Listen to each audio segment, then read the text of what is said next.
This is InsiderMTB production. Watch us on YouTube and follow us on Instagram. Welcome, everyone, to Fayetteville, Arkansas. Blue skies and the sun is shining down. Temperatures right now at about 65 degrees as we're getting ready for day number 2 of our Walmart Pro Cup, fueled by Honey Stinger. It's going to be our junior heats as our short track is about to get underway. With that, we would like to be able to start off with our call-ups for heat number 1 for our 9 a.m. start for the junior men, 17-18. All right, racing for charge. XC Racing, it's Ethan Wood. For Bear National Team, Kean Reed.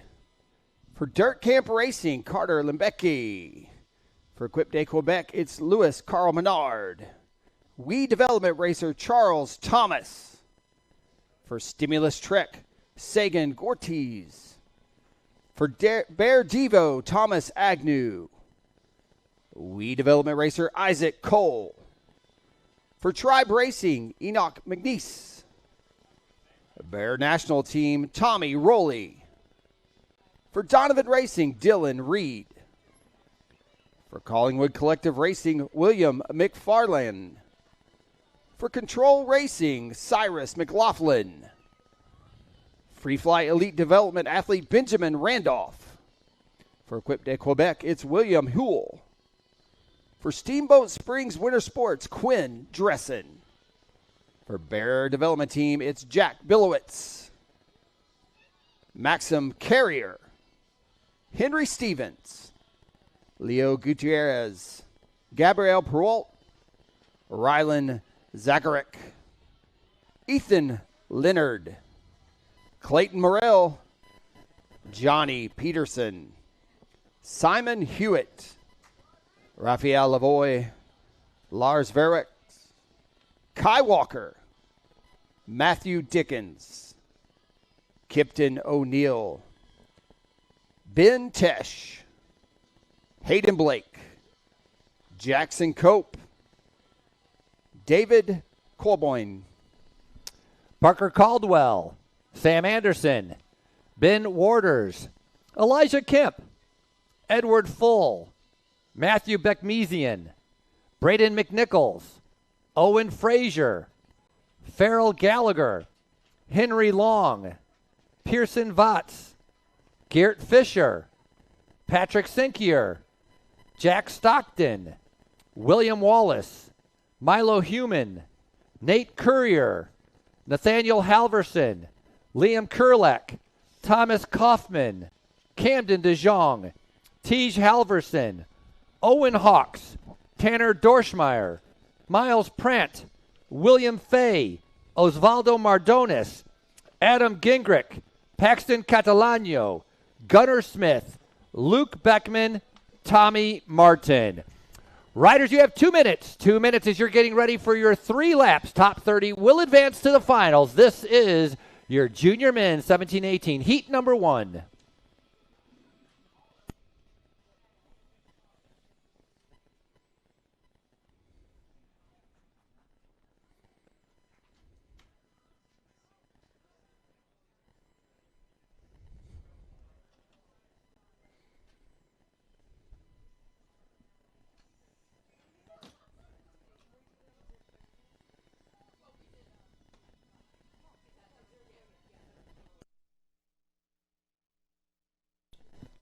Beautiful day here at the venue. Current race temp, 65 degrees. Going to look at a high of 89. Abundant sunshine here in Fayetteville, Arkansas.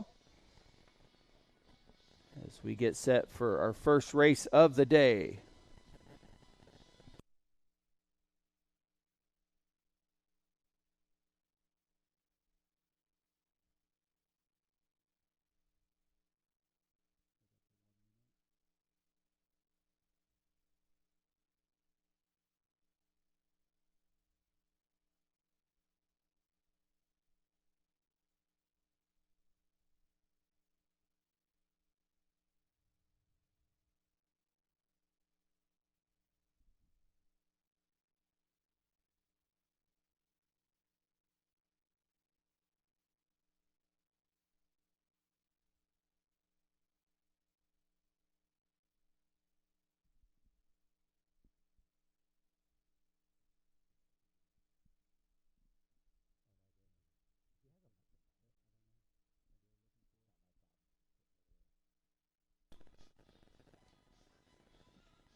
All right, and we are back to racing here at beautiful Centennial Park. Day 2, looking for a clean start. Again, heat number 1 for our junior men, 17-18. in this field, Wednesday's race winner, Ethan Wood, saw him on the front row. So all these athletes look like they're getting through that first corner clean. Again, 20 minutes all out. Short track racing here all day long. For those short track about 1.2 miles around. As for our qualifying, they're going to be doing 3 laps. And that's top 30. That's the bubble. We've got to be on that top 30 to be able to advance. Last year in our short track with our 17-18, overall in the final, Oliver Welker picked up the win. It was Nick Gauthier finishing up in second place. And if you want to go back to our short track with our juniors in 2024, it was Luke Mosteller and Tyler Lambert that picked up the win. My name's Frankie Andreu. Alongside is Brandon Pack, who's going to be calling all the races here for the entire day. He just mentioned about Ethan Wood picking up that cross-country win yesterday. The 18-year-old being able to start on the front, he's going to maintain that front row position. And again, riders here trying to be able to just stay in that top 30. You got to be able to decide, Brandon, do you try to move up immediately on lap number 1, or do you wait a little bit and try to be able to move up on laps number 2 and 3 to be able to get into that 30th or 25th? There at 25 to 30, it's a little bit on the bubble. You don't know what's going to happen on that last lap. Yeah, if I'm doing this, I'm going all out from the beginning, like we're seeing the pointy end of this race already doing, setting the pace early. Doesn't look like they're holding back at all. Again, top 30 from both of our heats going to qualify and move on to that main coming up later today. And on that point, sorry, you're talking about going flat out, partly because the seeding for the final is strictly by time. Correct. For everybody. So heat number 1, heat number 2, they're just going to take the top 50 fastest times, and that is going to be your call-up order. So you can't necessarily just sit in and just make that bubble at top 30 because you're going to be then called up about 30 or 40th position. You want to be in the top 5. You want to have a fast heat because those finishing times in the heats are going to make a big difference in where you're going to be called up for the final, and you can imagine getting that whole shot on the final is going to be extremely important. Yeah, just because you finish top 10 in this heat doesn't guarantee you a top row start in the main. Once again. Nice shot right there. Kean Reed, Bear National Team, sitting in about second position coming through.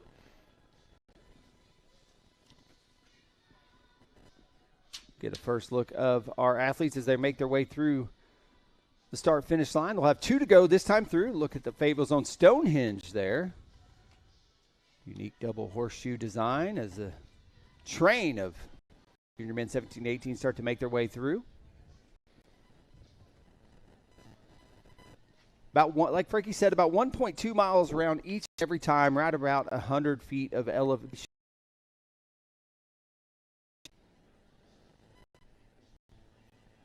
There was actually more separation yesterday in their starter lap for our junior men than what we're seeing right now as they're getting ready to be able to come through here. So Dylan Reed making the way through. Ethan Wood, Leonardo Gutierrez is up there along with Thomas Agnew, Tommy Rowley, Carter Lipke. Riders seeing 2 to go. 2 to go, riders. 2 laps to go, 2 to go. That's right. Tommy Rowley and Thomas Agnew finishing the top 10 in Wednesday's C1 competition here at the venue. We kicked off our 6th year of racing for the Walmart Pro Cup. Right now sitting on the bubble is going to be Farrell Gallagher along with Haverson, Lavoie, and Zacharick. So they're going to be looking to be able to move up. Great ride by Tanner Dorschmeyer, moving up 15 positions last lap. Struggling a little bit out there. Hopefully he's going to turn that around is Milo Huma as he lost 14 positions. A little bit of a tangle up at the start once they were getting towards turn number 1, so that could have messed up some of the riders that were out there. Yeah, a lot of movement in that first lap as we see riders moving up, some upwards of 19, 20 positions, some falling back off the pace, 15, 16 positions. Frankie, you got that first lap done. Are you, at this point, are they settling in? Have they set the pace? You kind of seeing who's at the front. No, here we're seeing some moves. We got some folks keeping the pace up. Again, like you said, Frankie, time going to be a critical factor in the call-ups for that main. Yeah, a lot of back and forth. You were just talking about Ryan Zacharick. Ryan was called in the top 20, and right now he's dropped down to about 40th position, dropping about 18 places. So a tough start for some of these. You know, you get tangled up, you get caught behind a swarm, and that could be a big difference. But If you got the strength, you gradually can make it back up. As the gap started to be able to open up again, they did the completion of lap number 1. Getting ready to be able to go in. They came through with 2 laps to go.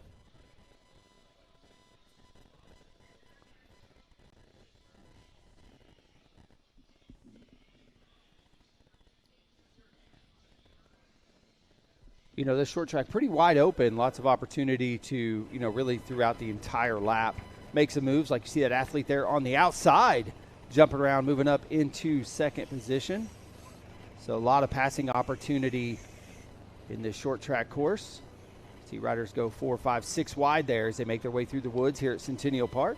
Yeah, taking a look, Jack Billowitz moving up. Tommy Rowley, number 56, in that blue and pink as they're spreading out. This is a sign they're going a little bit slower, though.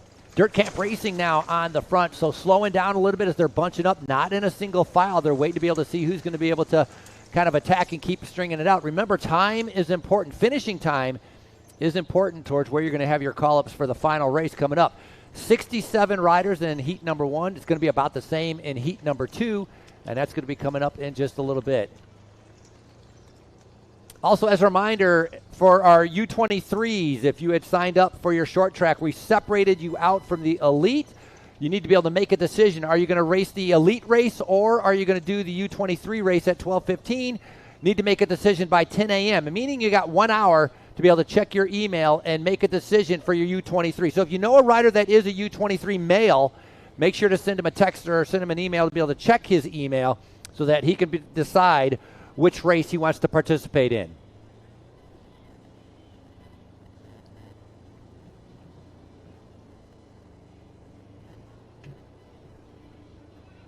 I think we might see a bunch sprint here in our first of 2 heats for our junior mid 17-18. They're staying all together. Riders right now getting ready for bell lap. It's going to be 1 lap to go. Spread out across the road. They know they're in a safe position right now, trying to be able to stay out of trouble as our riders are making their way through. Yeah, Frankie, I think the crux of this short track comes about halfway through each and every lap, where the real elevation of the entire lap is found in really about 0.2 of a mile.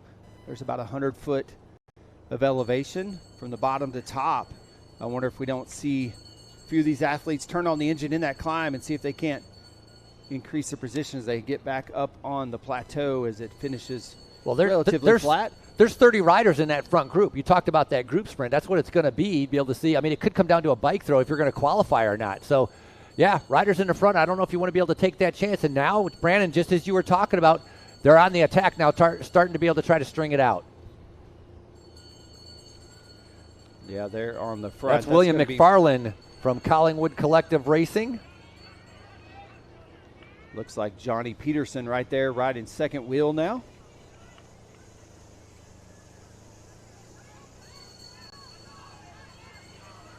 Again, top 30 riders are going to move on and advance to the main. Nice ride. I mean, 1.2 miles around for McFarland. This is no big deal. He just got to ride a little bit of tempo. Even if he gets past, he knows, he can pick his own line. He can stay safe. He can ride his own tempo. See a couple riders sliding out right there as they're coming through. But again, that lead pack definitely contains 30 riders, as McFarland is the one that decided to be able to string it out a little bit. Yeah, course conditions definitely dry and dusty out here. As a little bit of wind midweek pushed through the venue, dried any moisture out on course. And again, weekend calling for nothing but sunshine. So McFarland with a glance over the shoulder, seeing who's going to be doing some chasing. You can see they're still all latched in. That top 20, no gaps opening up. No, now they're approaching the climb on the short track right here. They're going to make a right-hand turn, riders right, and they'll start that climb. As you'll see a lot of these riders up and out of the saddle like theirs, they're not going to hold back on this final climb in this heat. But now we do out of the saddle. Sorry, Ryan Zacharek is the one out of the saddle. Team Bear Devo team decided to be able to try to close down that gap. 3 abreast going up. No one really stringing it out very much.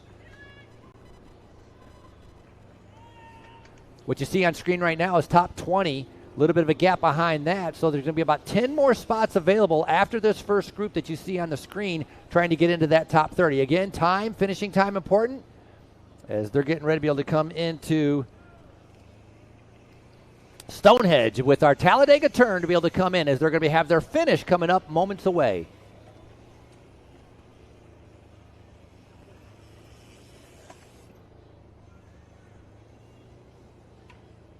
All the riders are seeing it onto your screen, setting pretty safe to move on towards the main. Again, top 30 going to move on. That main scheduled for 11:45.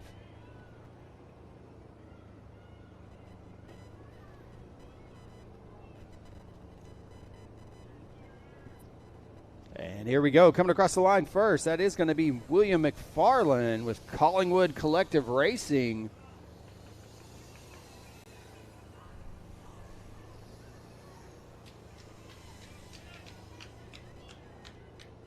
The rest of these riders just looking to hold on. Hope they find themselves in the top 30. These riders have made it in with that top 30 position. Now we're getting a little bit closer, coming up on this number 25, making their way in. Halverson in 25th position. Carrier Dickens. Last final sprint is going to go towards Patrick Sinkier, being able to make it number 111.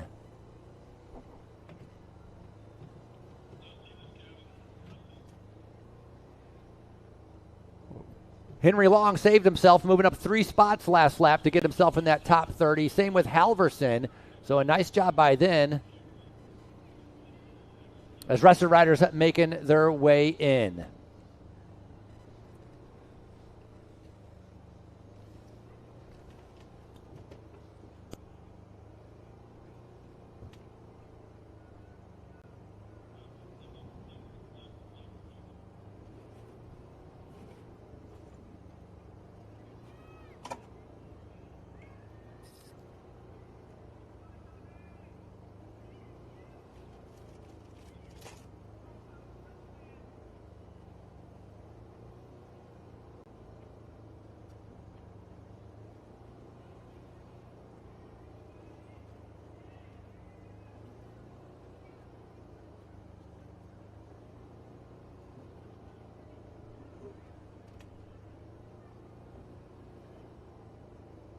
Austin, this is Chris. What were you asking me to do earlier?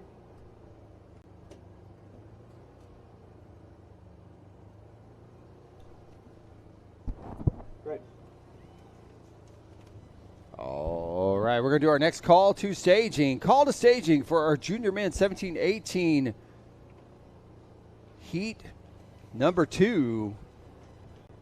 If you haven't already, time to start making your way to that staging area. Again, junior men 17-18 heat 2. Coming up shortly, it's going to be your call to staging. Going to resume race action right at 9:30.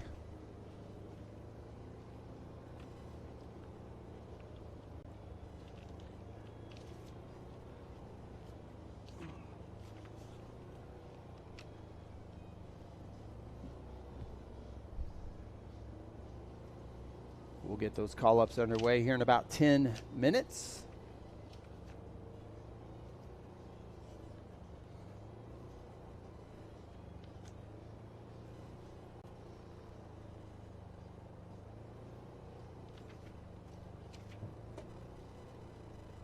And while we wait, quick shout out to our title sponsor, Walmart, here in Northwest Arkansas.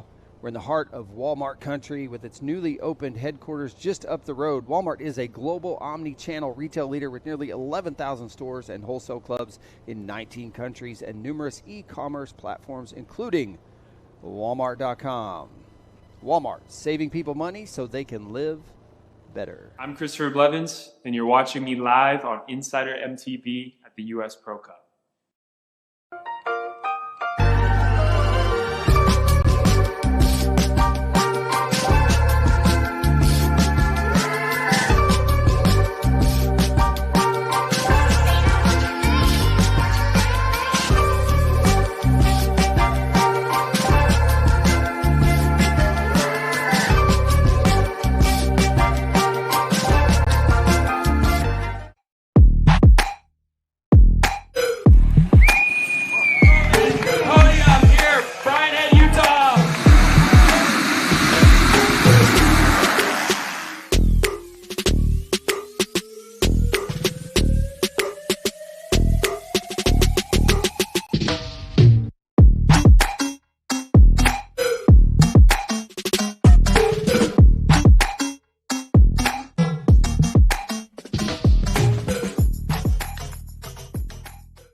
Lewis Automotive Group, we've proudly served Northwest Arkansas since 1946. Family owned, locally trusted, and dedicated to giving you the experience you deserve. Everything you need. No pressure, no gimmicks, just people who truly care. Lewis Automotive Group, family owned and operated since 1946, and home of the Lewis Guarantee.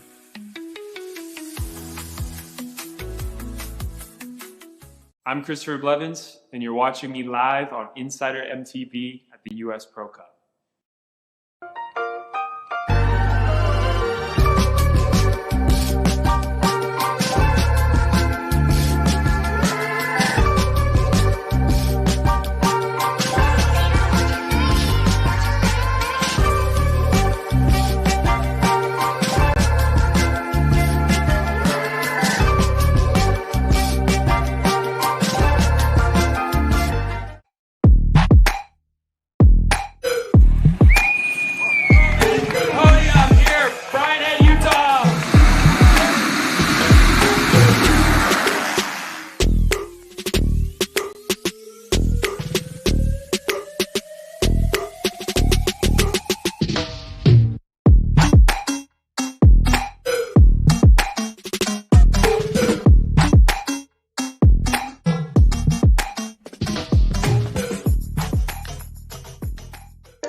At Lewis Automotive Group, we've proudly served Northwest Arkansas since 1946. Family owned, locally trusted, and dedicated to giving you the experience you deserve. Everything you need. No pressure, no gimmicks, just people who truly care. Lewis Automotive Group, family owned and operated since 1946, and home of the Lewis Guarantee.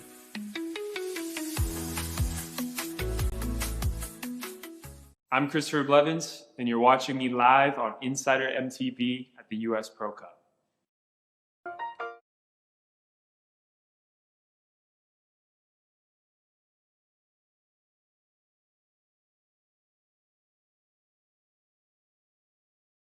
To 16, and of course, without the parents taking the time and the resources to be able to come out here, we'd not have such a great event. So again, U.S. Pro Cup says thank you very much for your support of this great event. Once again, coming up on 5 minutes till our start of our call-ups. 5 minutes, start of Heat Beef call-ups.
This is Insider MTB production.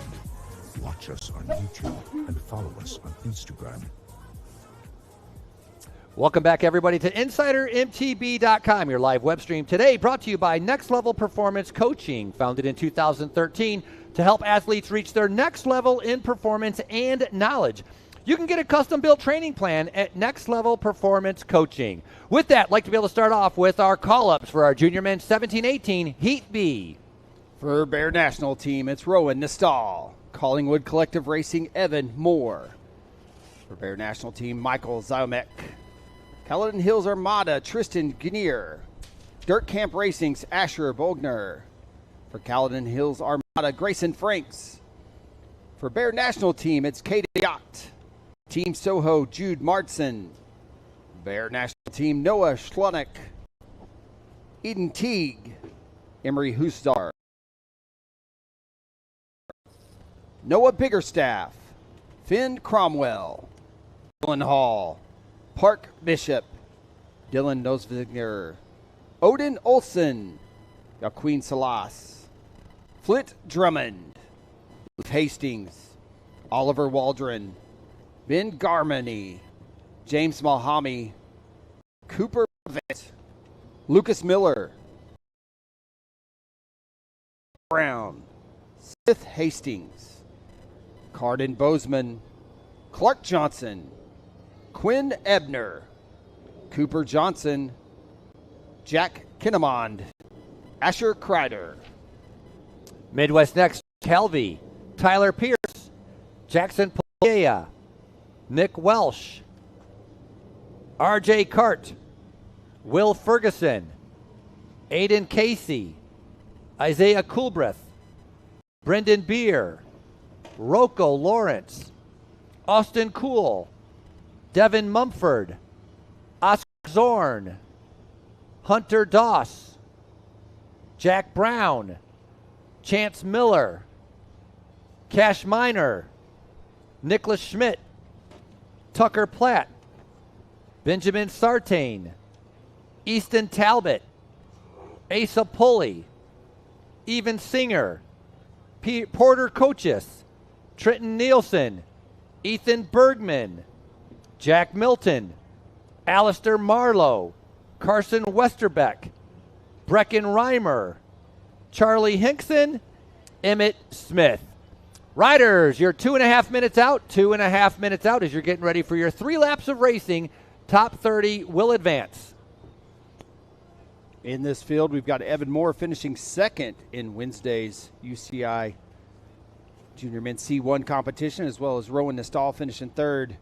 Michael Zomick in the 5th place, and June Martson finished 8th during Wednesday's competition.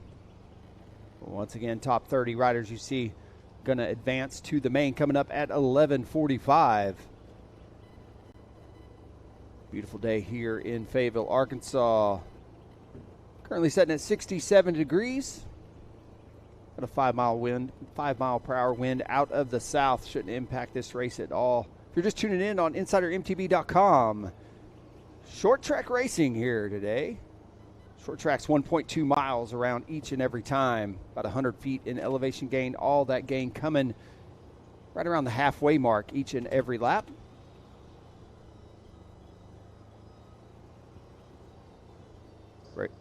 Racer's going to be doing 3 laps in this qualifier.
All right, we are back to racing. Looking for a clean start. Big field here in our second of 2 qualifiers for our Junior Men 17-18 as they take to this 1.2 mile short track course here at Centennial Park.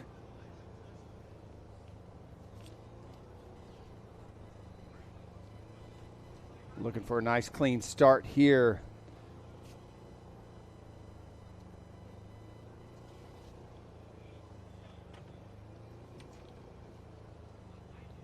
Nice shot here as they start to drop down off the what is the north side of the mountain here at Centennial Park. Short track, part of the cyclocross course as well. This venue not only hosts world-class mountain bike competitions, but home to Cyclocross World Cups, the 2022 UCI Cyclocross World Championship. And this December, USA Cycling Cyclocross National Championship coming back to this same venue as we got one rider now off the front, setting the pace early. Again, 3 laps in this qualifying event. 2 of 2 here. Junior men 17-18. See the dust starting to kick up there as course conditions are dry. If not a little loose, a little moto there in the corner. Got that foot out.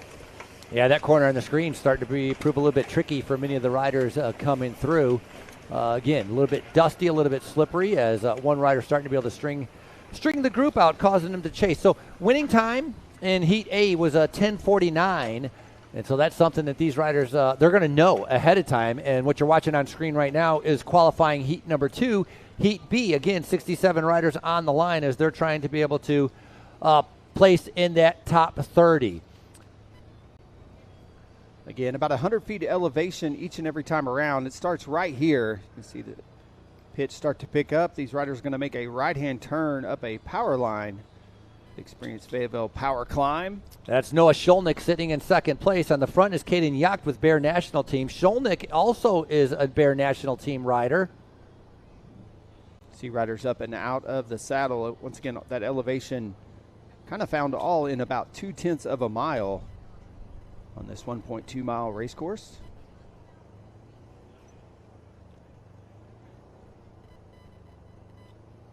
Kind of a false flat too, Frankie. You think you're at your top and you're not. See a couple little rollers there. They got to punch up and over before they head into Fayetteville's own Stonehenge here. The race leader leading them in. Leader's going to get 2 to go. He's just riding tempo. Bear National Teams are in the blue and pink. For some reason, again, I had that as number 42 as Caden Yacht in the front. He's listed as on my sheet as Bear National, but obviously I think that is not correct. A little bit more spread out. Remember lap number 1 of Heat A? It was bunched all together. It was like a big group coming together. Here, at least, it's a little bit more in single file line. Yeah, riders keeping themselves out of trouble. And again, you just mentioned it, coming in to see 2 laps to go. Yeah, that last grouping stayed together all the way until about the half lap to go in our 3rd and final lap of the. Caden Yacht, Rowan Nistal is in there. Huzar, Zymek, Moore, Guineer, Tietke, Bornier. Yeah, Rowan now setting the pace. Rowan finished 3rd in Wednesday's junior men's UCI C1 competition here at the venue. Rowan Nistal is not wearing that Stars and Stripes jersey because this is short track. He's your current cross-country national champion. He won day number 3 here last year, 18 years old. Not only a good mountain biker, also a pretty good road rider. He was down at the Valley of the Sun in Arizona earlier this year. Huge junior race at Valley of the Sun. He ended up placing 3 times top 5 with some of the best junior road racers in the nation. So he's a fantastic mountain biker and road rider coming on over here to be able to see what he can do. 4 guys separating themselves. Here comes the chase group right now trying to latch onto the back. Short track, short, sweet, explosive, a lot of high energy. And again, this is only the heat.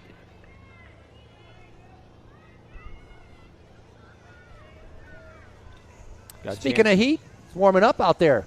We're sitting in our shade right here. Temperature right now getting about 70 degrees. As we go later on into the afternoon, the wind generally up here starts to pick up, doesn't it? Yeah, the wind will pick up a little bit. It won't be like we saw on Wednesday during competition where we had wind gusts upwards of 30 miles per hour out of the south coming really a crosswind across the venue. Winds today should stay under 10 miles per hour, at least off the mountain. They tend to be a little higher up here at elevation.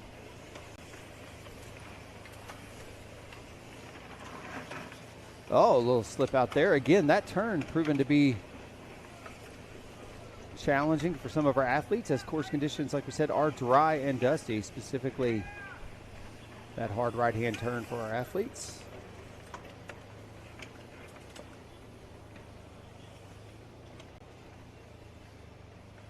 Nice job with four riders separating themselves as they got a little bit of a gap on a bunch of chasers behind. Starting to be able to spread out.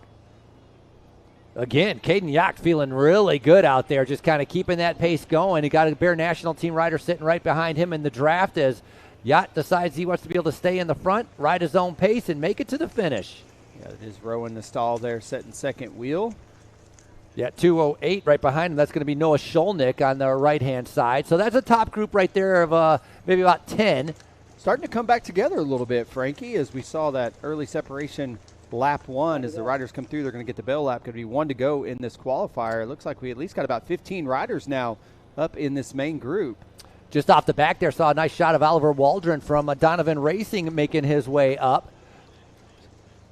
And quick shout out to Vail Lake Resort, Temecula, California, sponsor of this week's junior men's competition. We'll be heading that way in April, round 2 of the USXC Open Series.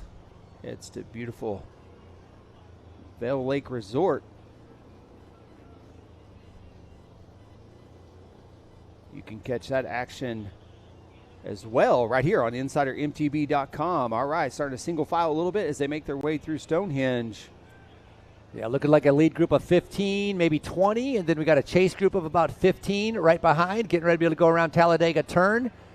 Again, Caden Yacht has been your leader for the last 2 laps as he continues to be able to make his way around. And it's nothing different there as Yacht decides to be able to lead. And there's the bell. Again, top 30 going to make the selection and move on to the main at 11:45 for junior men 17-18. 1 to go, 1 to go, 1 to go.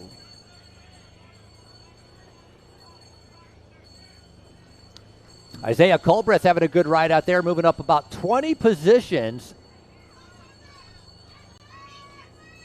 It looks like Noah Sholnick now moving to the front. This is your bubble right here. Bozeman and Johnson and Doss all on the bubble at number 30. Right at that point.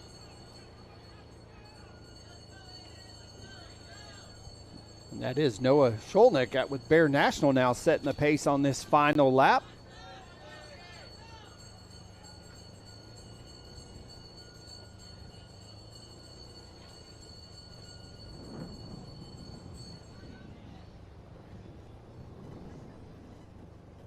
As Evan Moore, finishing second place in Wednesday's competition, now finds himself up there in the front as they're 2-3 wide as they go up and over this flyover, drop down into the woods.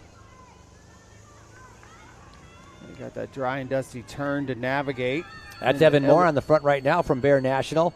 Canadian rider. Third place at his national championships. Just going into the 17-18 age group, only 17 years old, and he's a very good cyclocross rider as well. Those cyclocross skills definitely come very much in handy in a mountain bike race, especially on a technical course like we have here at the U.S. Pro Cup. Yeah, I got a chance to talk with Rowan Nastall, your current cross-country national champion, and he spent the offseason racing cyclocross too. So a lot of these athletes have come right from cyclocross. Is there really an off-season anymore, Frankie? It all blurs together. You got about top 10 right there, all single file as they start to climb. Everybody on edge right now, waiting to see who's going to be in that top 30. Hey, once again, as a reminder, U23 riders, you have until 10 a.m. to be able to make a decision if you're going to ride with the elite the elite short track race, or if you want to enter into your own race at 12:15. Again, U23 men, you need to make a decision on which race you want to go in by 10 a.m. You can email or come on over to the stage and make your choice known. All right, Caden Yacht making a move there, setting the pace, but now final climb of this quali heat here. Several riders making some moves on that final climb. Again, a little false flat here as they make their way towards the top. And all the athletes you see here safely in that top 30, going to move on to that main at 11:45. This is a Bear National Team rider now setting the pace. That might be Rowan Nastall there.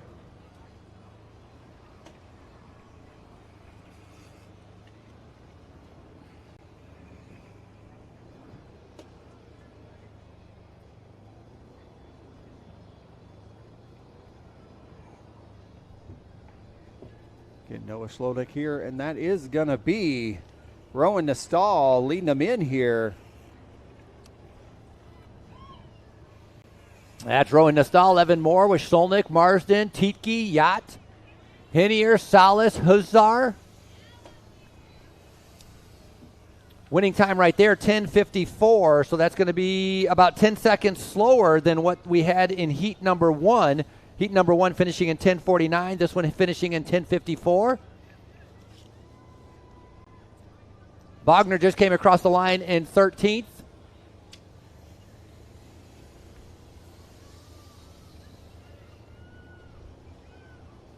'22nd for Bozeman. Unofficially, Helvey and Hastings making it in. Coming in right there, that's 27th position. Kinnaman is in 28th. Drummond in 29th. Kreider, you were going to make it in 30th, unofficial.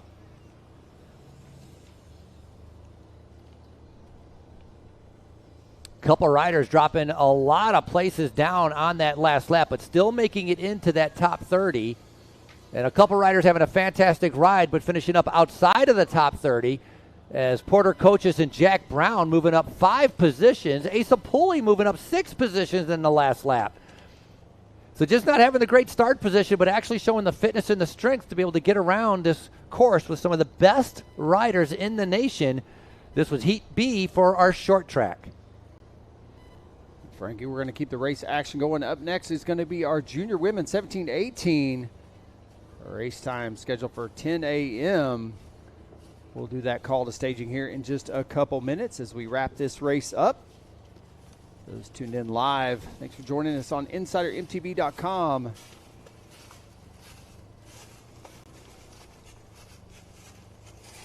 spot out here. Yep. Reminder, those here at the venue, you too can tune in live on your cell phones and watch the action from really anywhere in the venue. It's a live stream being brought to you for free by Next Level Performance Coaching today.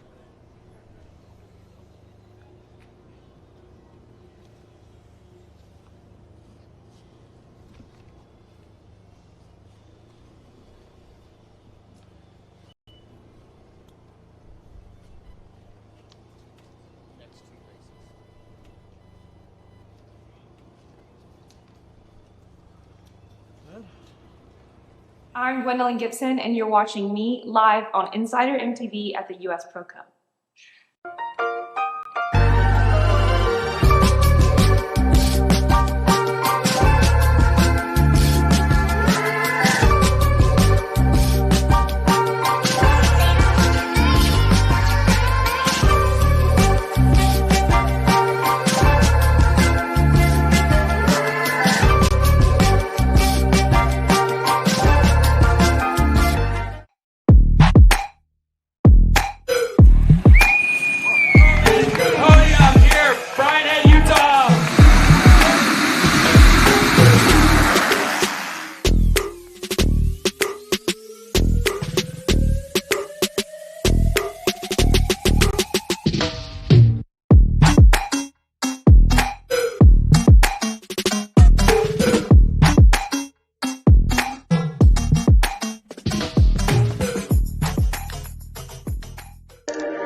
Automotive Group, we've proudly served Northwest Arkansas since 1946.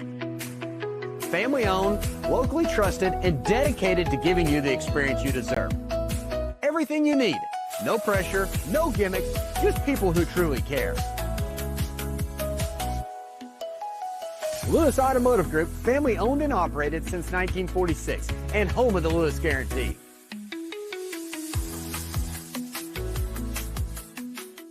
I'm Gwendolyn Gibson, and you're watching me live on InsiderMTB at the U.S. Pro Cup.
At Lewis Automotive Group, we've proudly served Northwest Arkansas since 1946. Family owned, locally trusted, and dedicated to giving you the experience you deserve. Everything you need. No pressure, no gimmicks, just people who truly care. Lewis Automotive Group, family owned and operated since 1946, and home of the Lewis Guarantee.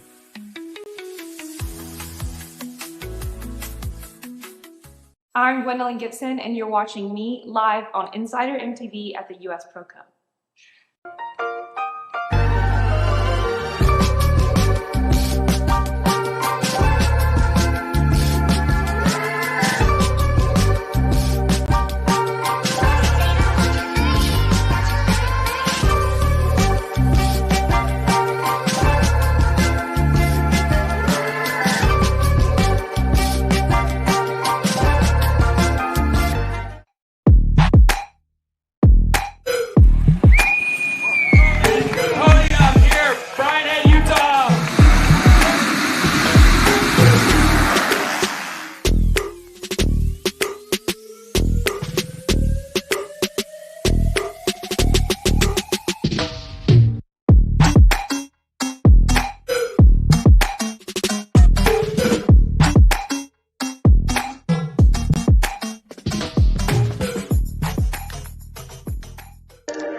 Once again, if you're walking around, you're over by the power line climb and you lost a piece of jewelry. If you lost a piece of jewelry, come on over here to our announcing area. Be able to figure out if you can get that back. And again, riders in our junior women should be over in our staging area. Junior women, final call to the staging area, getting ready for your 10 a.m. start. 20 minutes of racing as we're getting ready for our Walmart Pro Cup, fueled by Honey Stinger. Hey, a big thank you to Arkansas Tourism. Arkansas, one of the fastest growing mountain biking destinations in the country. The host city of Fayetteville sits in the Ozarks, where hundreds of miles of purpose-built trails give riders incredible terrain. And to Orange Steel, stop flats dead. We saw in our first cross-country race many riders getting flats, some of them going from first place to fourth or even further back, but stop flats dead with Orange Steel. Trusted by more pro riders than any other sealant. You can find out more information at the orange tent right across from us, Orange Steel.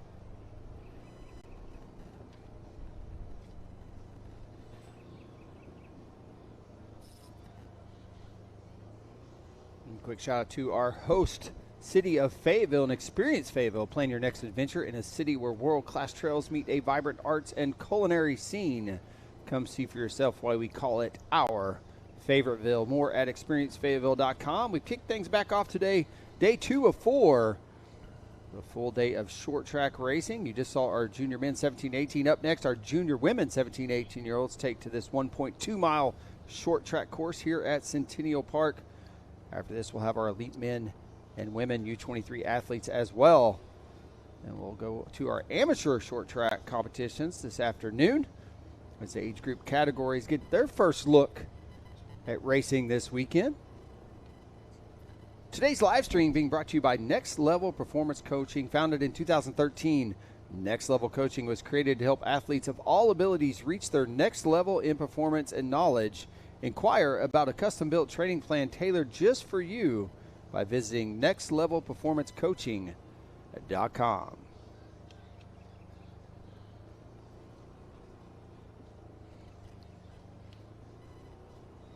Once again, we've done our call to staging for our junior women 17-18. They all need to be down there in that staging area. We're going to start call-ups here in about 4 minutes.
we're just a couple minutes away from getting startups underway for our junior women 17, 18-year-olds.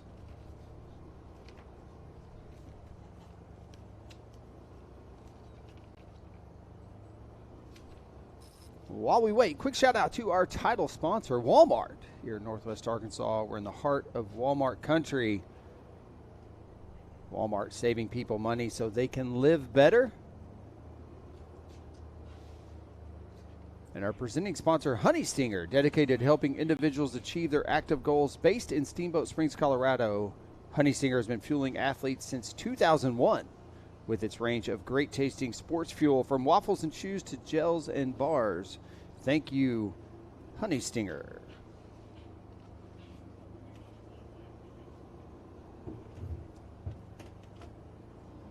Good shot there of the finish line. Shout out to our event production partner, Ozark Foundation, the team behind the scene. The production partner of the U.S. Pro Cup in Fayetteville, Arkansas, is the Ozark Foundation, with a mission to position Arkansas as a premier outdoor recreation destination. Ozark Foundation produces signature events such as the U.S. Pro Cup, Oz Trail Stage Race, and the Arkansas Graveler.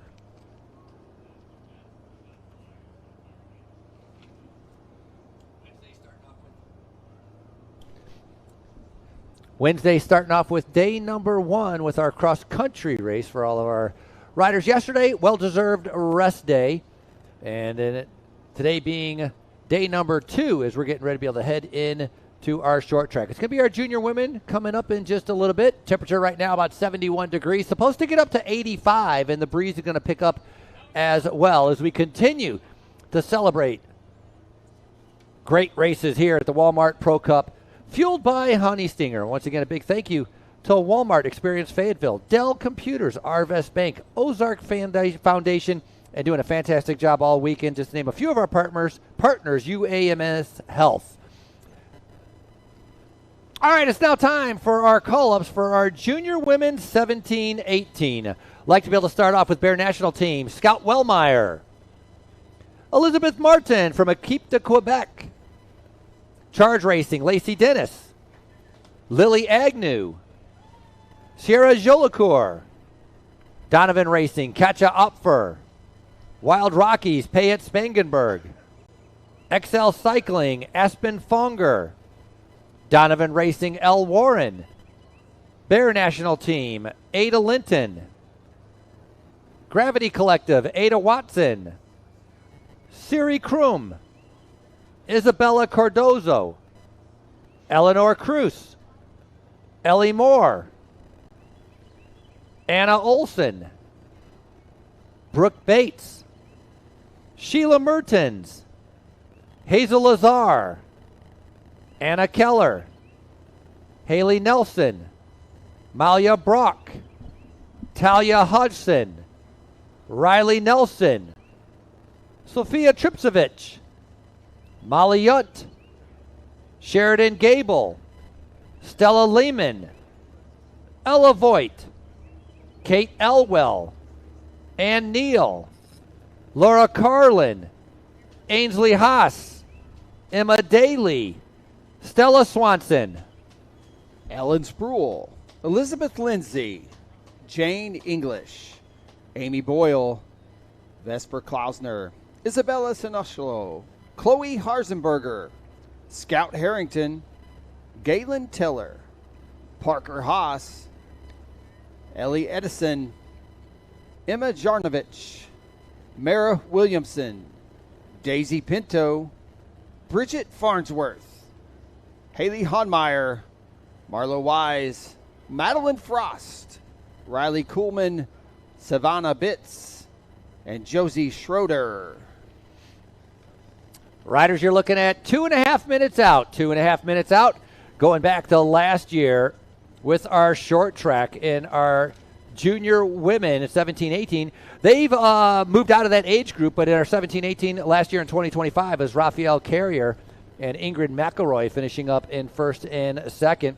In our junior division in 2024, famous names, Vita Lopez de San Roman, Elizabeth Knight, and Hillstrom picking up that win in 2024. But this is going to be your 2026 final for our junior women as we are 2 minutes out, riders, 2 minutes. Frankie, big field, about 56 junior women in this field.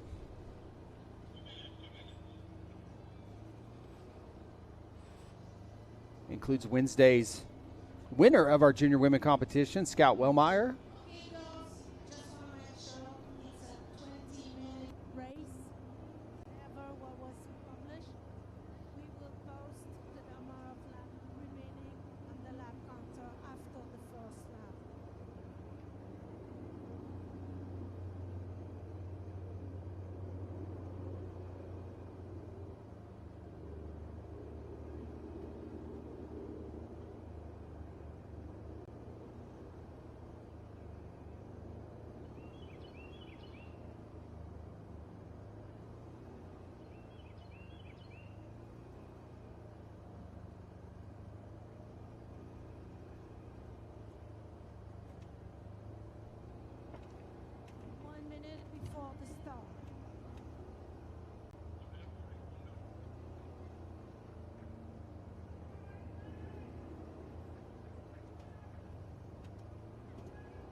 All right, we are back to racing here live at the venue, Centennial Park in Fayetteville, Arkansas, and coming at you on InsiderMTB.com with our junior women's 17 to 18-year-old short track competition. 20 minutes of all-out racing. 56 riders on the start line as we are underway, the final for our junior women for the short track. Scout Wellmeyer picking up that win yesterday. Lily Agnew in second, but it was Ada Linton that lit the course on fire. When I say yesterday, I actually mean Wednesday. She suffered a flat tire and ended up dropping back. Ada Linton, your current 15-16 national champion, upgrading here into the 17-18, aging out of that. She's in the short track competition, so it'd be interesting to see excuse me, how that is going to go for her. Winning time for our junior men. Again, that was a qualifying heat, but it'll be interesting to see what our women do in the final. Was 10 minutes and 49 seconds. What kind of time will they do? Obviously, it's a little bit longer for the first 3 laps, but that's what we're going to be keeping track of. Junior men did 3 laps, so we'll see what kind of the first 3 laps for our junior women will do as they are immediately trying to be able to string it out. They're attacking pretty much from the gun, aren't they? They are, and that is Wild Rockies Racing's Fayette Spangenberg setting the pace early on. I think Scout Wellmeyer with Bear National in the mix as well. Again, 20 minutes of all-out racing. This is their final.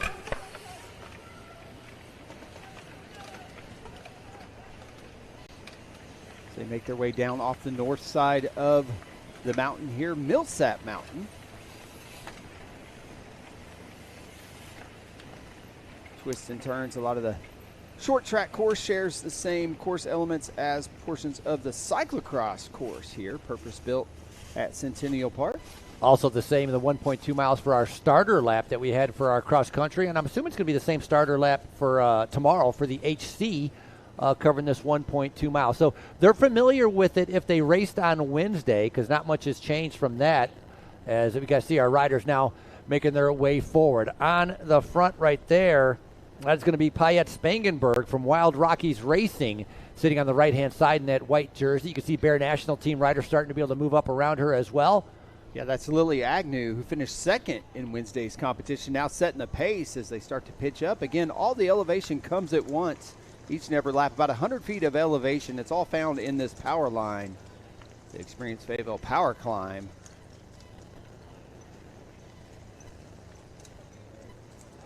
You got one rider out there that doesn't even have a number on her back. Stella Swanson, saw her staying in contact with that group as trying to be able to make their way up the climb as we go back up to our leaders, trying to be able to distance themselves. This is where that fitness really plays a big part of it, being able to power over this climb. A lot of these riders coming out of that California, they've been riding outside for a while. Other riders coming from the East Coast or the northern states, not being able to ride outside very often at all, tackling their fitness using the indoor training systems. And so for many of them, this is one of their first outdoor races starting on Wednesday, as a lot of these riders coming off of spring break as well, taking a little break from school to be able to come out here and compete for some very valuable UCI points.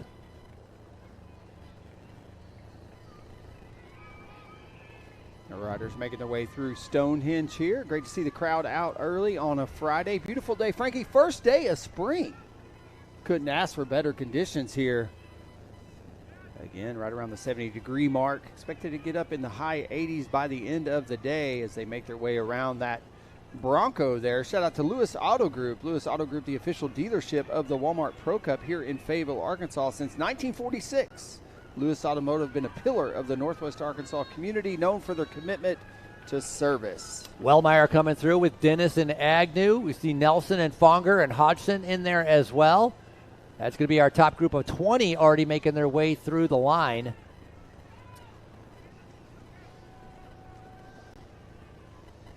Scott Wellmeyer on the front, winning the cross country on Wednesday, 18 years old. Last year in California, and again, it's the first year that the U.S. Pro Cup in Arkansas is coming before the U.S. Pro Cup in California. Normally they always go to California first and then they come to Arkansas. So a little bit different. Scout ended up placing fourth and an eighth place last year in California. Right after that, she went over to the Sea Otter Classic, picked up the win there as well. Earlier this year, Scout found some good form because she picked up 2 wins when she went down to Puerto Rico, which is one of those early season UCI races. So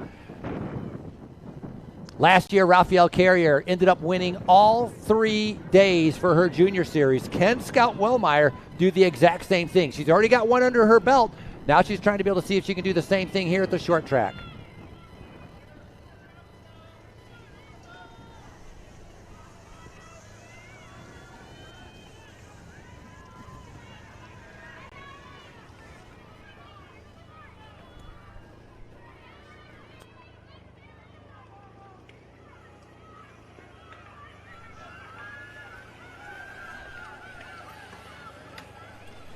Yeah, looking at about 4 minutes a lap. And that's going to be, next time the leaders come through, Frank, you're going to get 3 to go. Leaders going to see 3 to go next time through. Make it a 5-lap race again. They're looking at 20 minutes of race action. And we got a little breakaway starting to happen here. Is first real separation we've seen. They're going to come right back together, though, it looks like. Yeah, in the cross-country race, you saw some separation. Lily Agnew had a great race riding for VAHS, Virginia High School, along with Scott Wellmeyer and Ada Linton. Yeah, those were some of your top finishers there in that cross-country. Sophia Triptovich also had a great ride. She's in here, too. She was called up, one of those early call-ups as well. Scout Wellmeyer sets in to lead him up the climb another time here.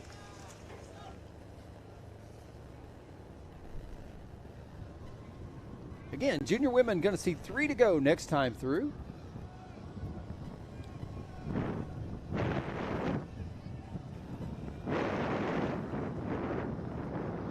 Scout representing that Bear national team. That's Lily Agnew sitting in 3rd position right there, following right on the wheels. She took a win earlier this year in Puerto Rico as well and had a 2nd place at the national championships last year. Short track very different than the cross-country races that we saw on Wednesday and that we're going to see on Saturday because the course is shorter, the distance is shorter, so it's a little bit more explosive. Looks like we got a lead group of 7 making their way into Stonehenge here. Single file as they do. Starting to see some separation after a couple laps out here, Frankie. Again, 56 junior women 17 to 18-year-olds on the start line. Got 7 riders in a breakaway right now. 2 riders chasing, 2 riders behind them, trying to be able to latch on. Look at the wind, though. Look at those flags blowing straight across as they're coming into our chute. So Scout Wellmeyer leading it through. Sofia Tripcevic, just talked about her, sitting in that second position. Leader seeing 3 to go. 3 to go this time through. Wellmeyer, Tripcevic, Agnew, Watson, Cruz, Dennis, and Moore. Those are your top 10 making their way through with 3 laps to go.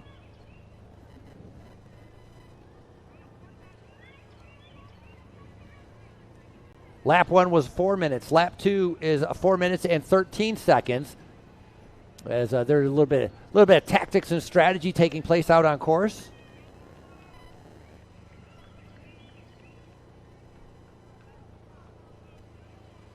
A little breezy up here on top. The mountain does plateau. It's kind of a flat top mountain, as you can tell, and then they're going to drop off the north side here and be really out of any wind at all.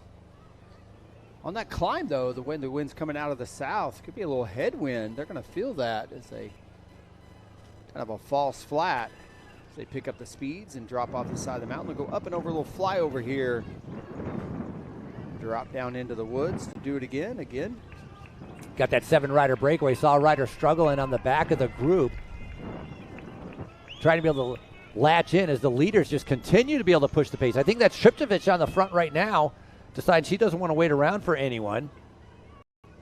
I see a little tire skidding there as it is dry and loose race conditions on our short track.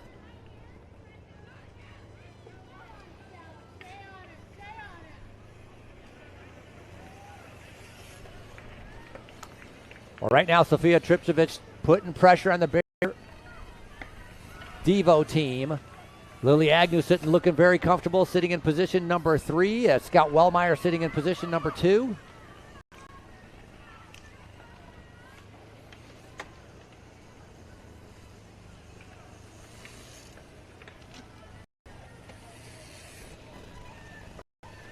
Riders, when they come around, will also be seeing 2 laps to go, 1.2 miles around for each lap. Big thank you for our live web stream brought to you by Next Level Performance Coaching, founded in 2013 to help athletes reach their next level in performance and knowledge. Doesn't matter what sport you do, you have to be fit in order to be successful. You can find out more information at nextlevelperformancecoaching.com. And obviously the live web stream on InsiderMTB.com. You can go to the website or head over to YouTube to be able to find out more information. Lily Agnew on the right-hand side out of the saddle. Tripcevic just riding a little bit of tempo as rest of the riders trying to be able to stay in contact. All or nothing right now for Eleanor Cruz with Bear National teams dangling just off the back. Cruz has to be able to stay in contact on this long uphill. Yeah, lead group of 7 with looks like 4 trying to get back on terms here as their leader's going to get 2 to go this time through.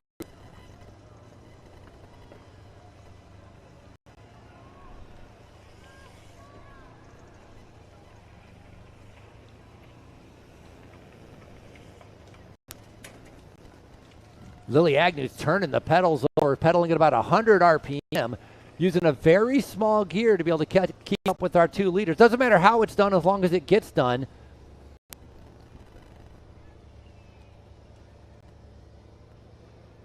Scott Wellmeyer in first, Sofia Tripcevic on that green bike sitting in second, and then Lily Agnew sitting in third. They've managed to be able to distance themselves. Should be a little bit quicker lap. Remember, we did a 4-minute, then a 4-minute 13. What is going to be their lap time this time when they make their way through? 3 leaders now getting ready to see 2 laps to go.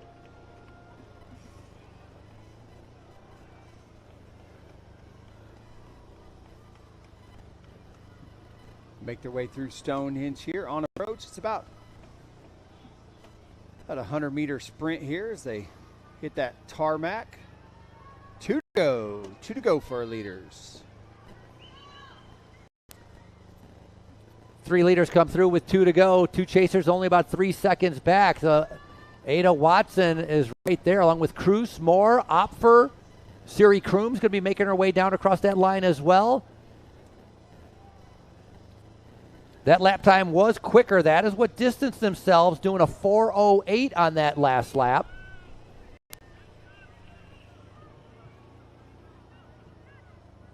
For those tuning in on the live stream, we're going to keep the race action going all day long. Up next, it's going to be our elite women at 10:30, followed by our elite men at 11 o'clock. Then we're going to have our final for our junior men 17-18 after a morning of qualifying heats. That's at 11:45.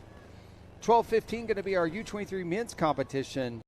And we'll take a break in the action and do our podiums at 12:30. Also, as a reminder, if you were out at the power line or anywhere on the course and you lost a piece of jewelry, come on by our announcing area. Again, we want to be able to give this back. Again, if you lost a piece of jewelry, head on over to our announcing area. You probably were watching one of the junior heats a little bit earlier on, so you got some time right now, and we'd like to be able to return this item to you. Riders all coming through. 2 to go, 2 to go. Waiting for them to come around. 3 riders separating themselves. Again, Scout Wellmeyer, Lily Agnew, and Sophia Tripchevich. So Ada Linton not making this split. Ada finishing third in Wednesday's competition. And she was leading for most of Wednesday's cross country. So maybe a short track, a little bit, the explosiveness of it. Not necessarily relying on endurance, but it's about like speed and power, fast twitch muscles. And right now, our 3 leaders, it's Wellmeyer, Agnew, and Tripchevich. Those are your 3 leaders that have broken away with about a 6-second gap.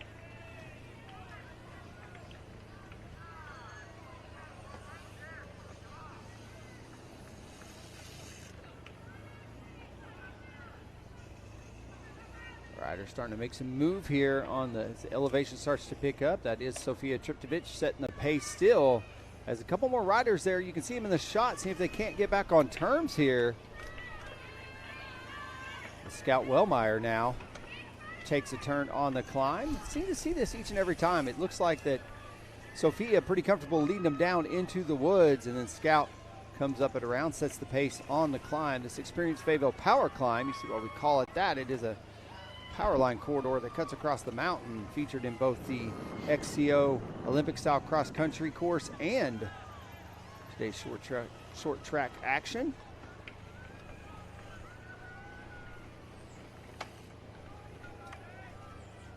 Getting kind of a false flat here as leaders start to make their way around a little bit of lap traffic here. Approach Stonehenge, going to be the bell lap, Frankie, next time through. Leaders going to get the 1 to go next time through for our leaders.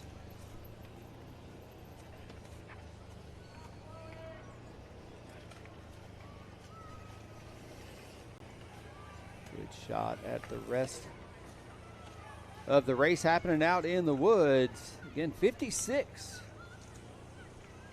junior women in this race.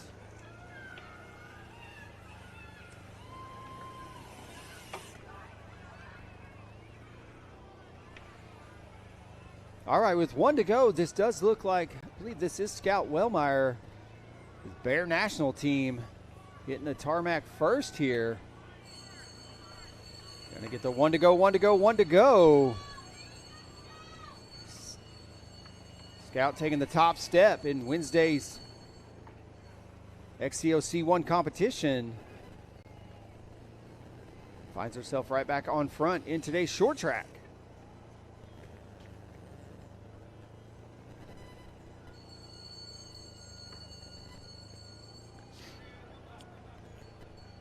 One to go, 1 to go, 1 to go.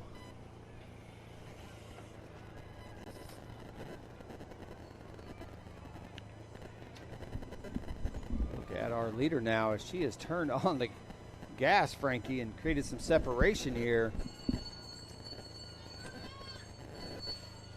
Riders 1 lap to go, 1 to go. Some of our chasers coming through. Watson and Cruz and Moore. Mertens. Katja Opfer. Remember, top 5 will be on the podium with Watson as Scout Wellmeyer continues to be able to push down the pace. So Agnew and Tripchevich battling it out as well. Tripchevich, 2025 Marathon National Champion. Lily Agnew, I talked about finishing up second in the cross-country national championship. So super strong riders right now leading our short track race with our junior women. All riders on their final lap, 1 to go.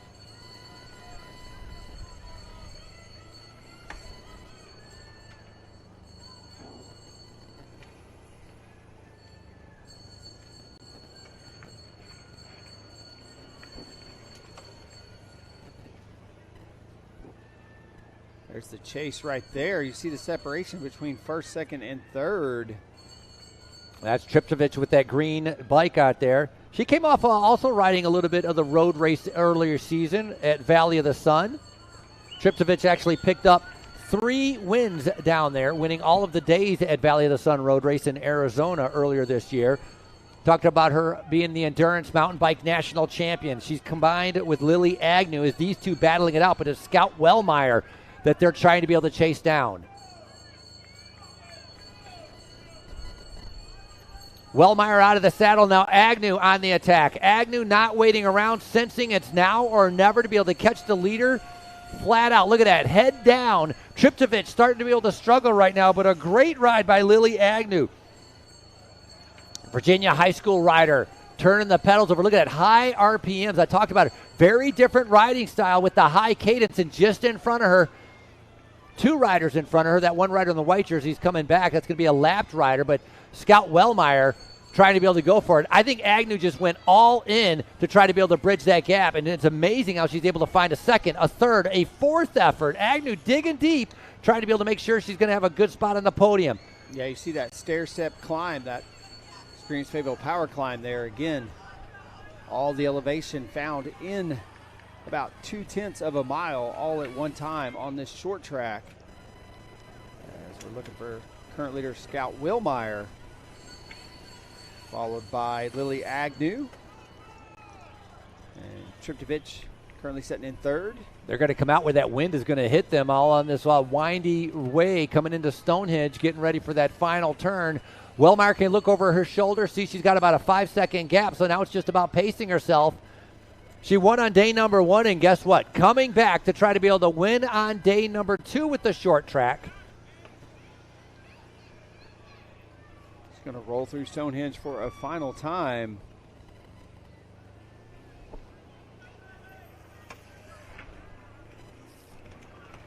All right, here you go. Representing Bear National, put your hands together. She took the win on Wednesday, takes it again here today in short track. Scout Wellmeyer. And a strong ride by Lily Agnew. Going to find herself in second place. Was second on the day on Wednesday as well. And Sophia Triptovich also representing the Gravity Academy with a strong effort out there. 20 minutes of all-out racing. You can see she emptied the tank out there. Great effort. Going to round out our top 5 here. Ellie Moore followed by Lacey Dennis with Charge Racing. Sorry, that was Ada Watson in 4th, followed by Lacey Dennis.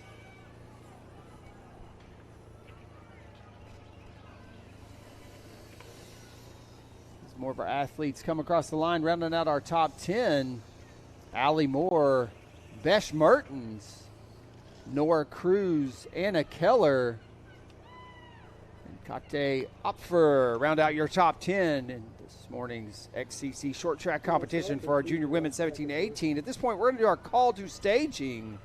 Call to staging for our elite women and U23.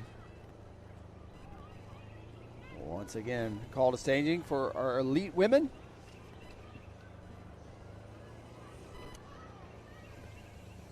Make your way to the staging area. Next race scheduled to start here in just about 7 minutes. So we'll get this one wrapped up and go right back to racing.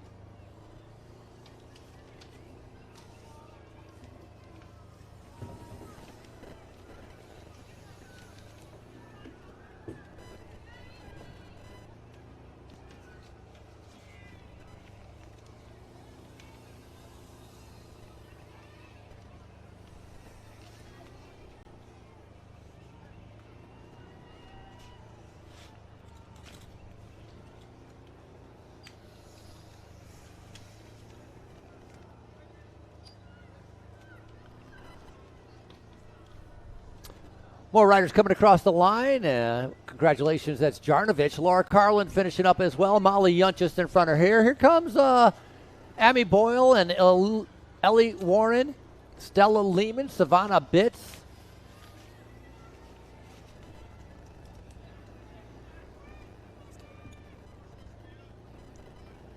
And, of course, congratulations to our winner, Scout Wellmeyer.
I'm Haley Batten, and you're watching me live on Insider MTB at the US Pro Cup.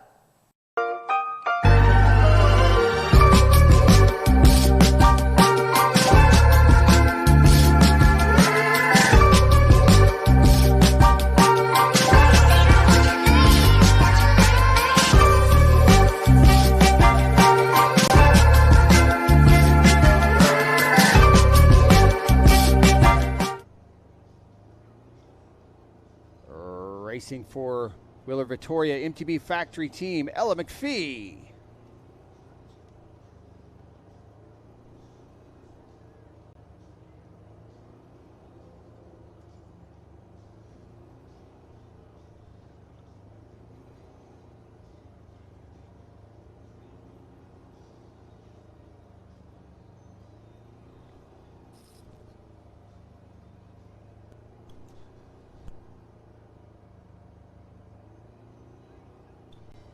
All right, doing our call-ups here for Trek Unbroken XC, Gwendolyn Gibson. Live Factory Racing's Madigan Monroe. For the Factory Racing, Marin Lowe.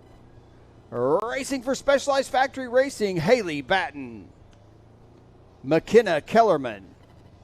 Bailey Siopa. For Bear National Team, Alice Hoskins. Maria Carolina Flores Garcia. For Bear Professional Team, it's Bailey McSpadden. Katrina Marcotte.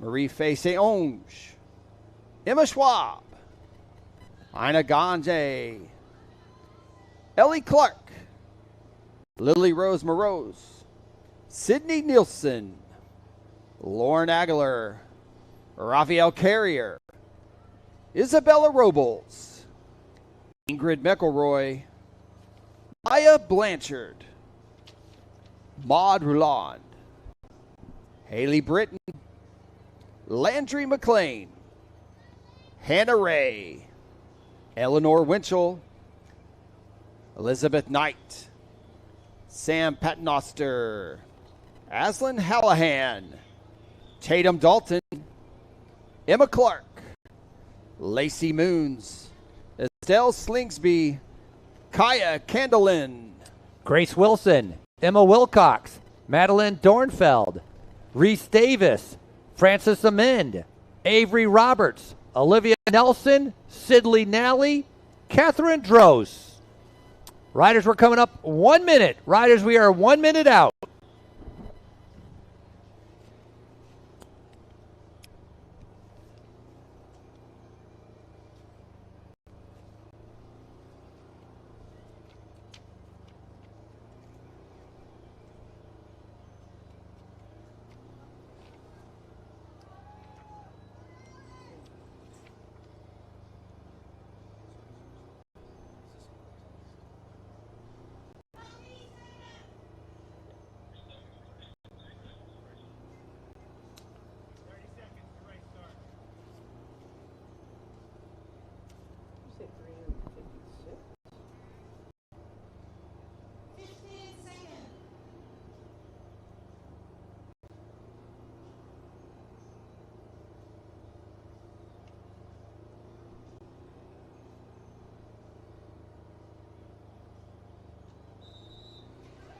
All right, we are back to racing here with our UCI C3 XCC short track competition for our elite women.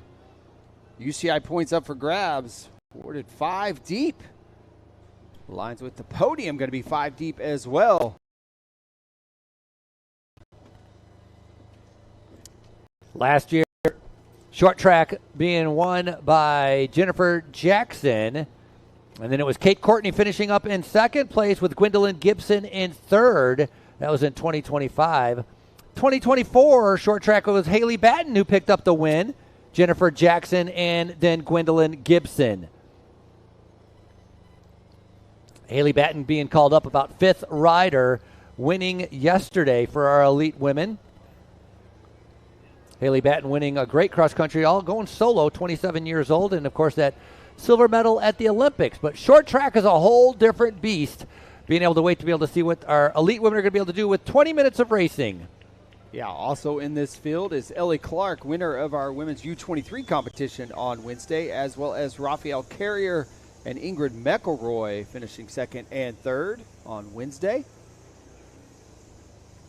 Women start to drop off the north side of the mountain here for the first of several times. Again, 20-minute race format, 20 minutes of flat-out racing action here at beautiful Centennial Park. First day of spring. Race temp currently 75 degrees. Continues to warm up. High now looking about 89. We got about 8-mile-an-hour wind out of the south. Doesn't really look to be impacting today's race conditions.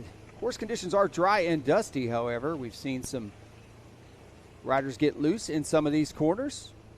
Please give me the 20 you this.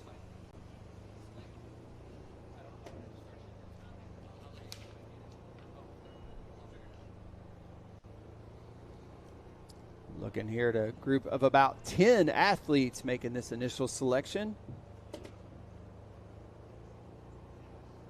Get a good shot. There's Marin Moreau on your right on the screen. Ellie McPhee up there, finishing 5th in Wednesday's competition.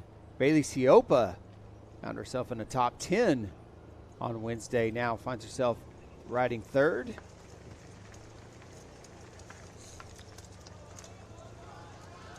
McKenna Kellerman there on the climb, as is Haley Batten, setting back about 6th or 7th position.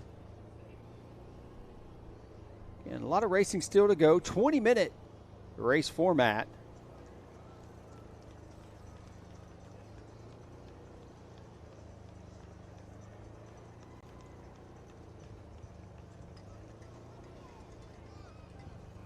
This is an inscripted UCI race, a C3, so UCI points up for grabs for our top 5 athletes.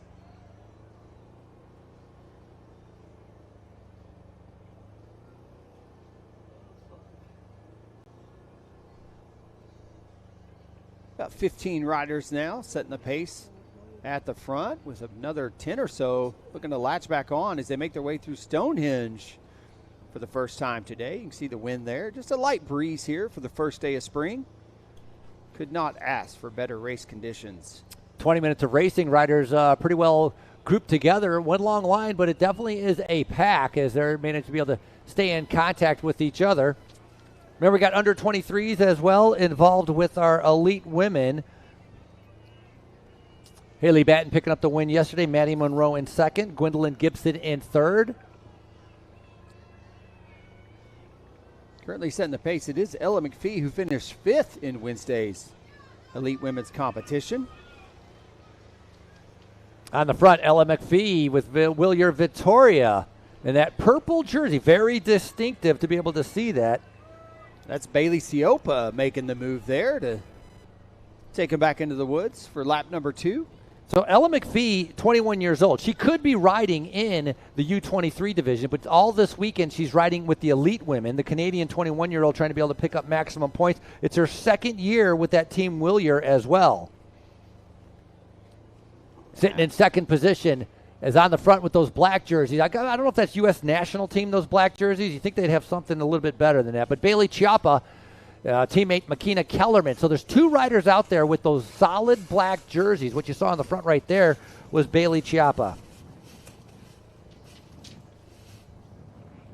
Seeing that red jersey, specialized jersey of Haley Batten starting to move up in position, currently setting 4th. Now, Bailey Chiappa is your under-23 short track national champion.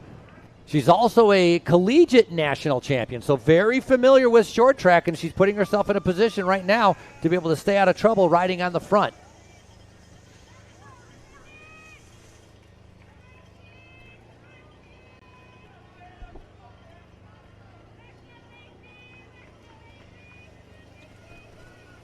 .2 miles around each and every time, about 100 feet of elevation gain per lap, all that coming in about 0.2 of a mile in the Experienced Fayetteville Power Climb.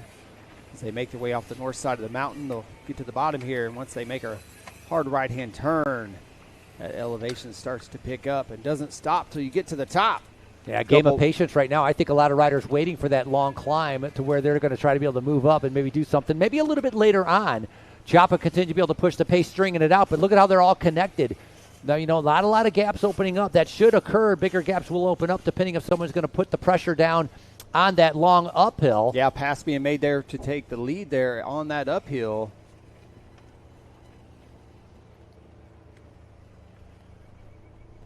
They're in the white kit, white and black kit. That is going to be, looks like Maria Caroline Flores Garcia.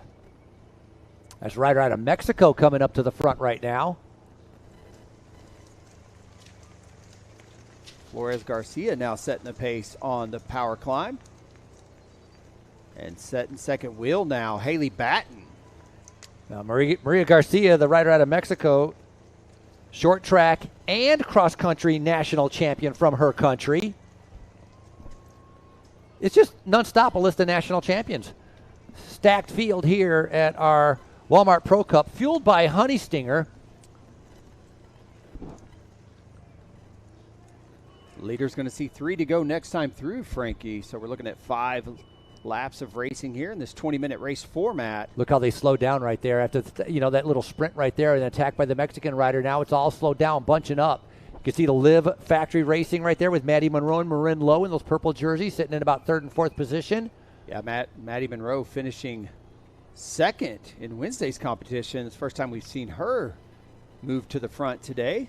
That's her on that green bike sitting in 2nd position. Coming out of Boulder, Colorado. She actually has ridden the World Championships in cyclocross. 23 years old.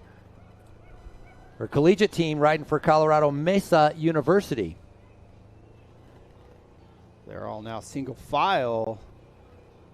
So I believe that is Flores Garcia going to lead them through. Leader's going to see 3 to go. 3 to go, 3 to go, 3 to go. Looks over her shoulder there. McAfee in that group, Marin Lowe, Kellerman, Batten, Gibson, Choppa, Carrier. Oh, here we go. Pace is picking up right there. That is a massive That's first Gwendolyn group. Gibson now making the move, and Haley Batten going with her. Gwen Gibson finishing third on Wednesday's competition. Sees the 3 to go. And picks up the pace, Frankie. Haley Batten closing that right down, though. Not going to let her go up the road. Lap time for our leaders right at about 4:07 as they're making their way through. Again, combination of our U23 with our elite women. They're not scored separately. It's all together for our short track. All right, does look. I think that's Madam Monroe. Yeah, it is. Is able to go with them, and here comes Flores Garcia that was again Gwendolyn on Gibson. the attack. Number 3, Gwendolyn Gibson, is the one that's sitting right behind there. That's the Mexican rider now coming back up to the front to make sure she's in a good position. Haley Batten following right behind as well. Up and over that flyover, down back into the woods. That's where they can pick up some speed as they drop off the north side of the mountain. Remember how big the group was coming through the start-finish line? Look what's done with those attacks. Separating it out. Mexican national champion in short track on the front right now. Haley Batten sitting in second. Maddie Monroe third. Gwen Gibson setting fourth wheel. And then Marin Lowe with Live Factory setting fifth. That's your top 5 currently. As they're on their third of 5 laps. Leaders next time through going to get the 2 to go.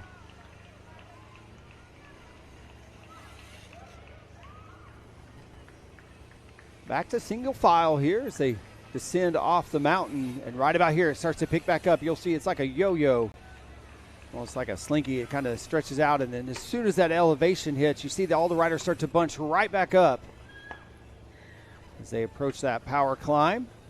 Take a hard right-hand turn here. You'll be able to see in the shot, it's really a stair step. It's just a little bit of a relentless climb. Got some sneaky false flats in it. That's Marin Lowe on the right-hand side in the purple, number 144, making her way up. Canadian rider, 20 years old. It's her second year with Team Liv. She's an under-23 cross-country national champion. And there's the 2 teammates from Liv as Haley Batten now out of the saddle attacking. Batten coming out of Park City, Utah. She won her very first national championships when she was 14 years old. She's been racing for a long time, and now coming back to Fayetteville to see if she can double up, winning on day number 1. Can she win on day number 2? Yeah, Gwen Gibson able to answer the call, though, and goes with her. Does look like Madam Monroe trying to get back on terms with these 2 leaders now as they approach Stonehenge. Going to get 2 to go next time through.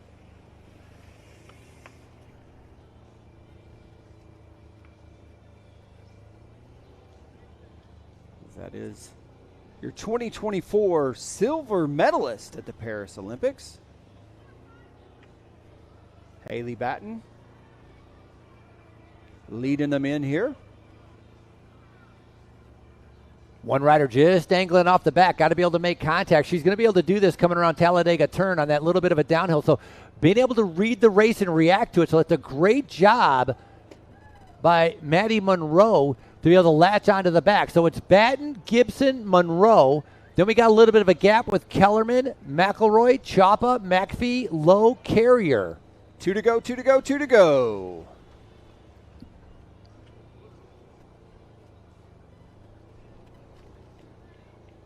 This time in, it was Gwen Gibson making the move and setting the pace last time through. 3 leaders. They're slowing down, though. I think the group behind them is going to be able to have a chance to be able to catch them right now because they're not pushing the pace. And so got one of those black jerseys on the front right there. I think that's going to be either Bailey Choppa, who I think has been riding pretty good, trying to be able to get up to Haley Batten. I just think they're setting up for an attack on this climb with a lap and a half to go.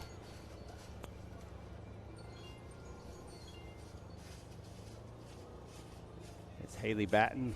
Leads them back into the woods. It is Haley Batten leading.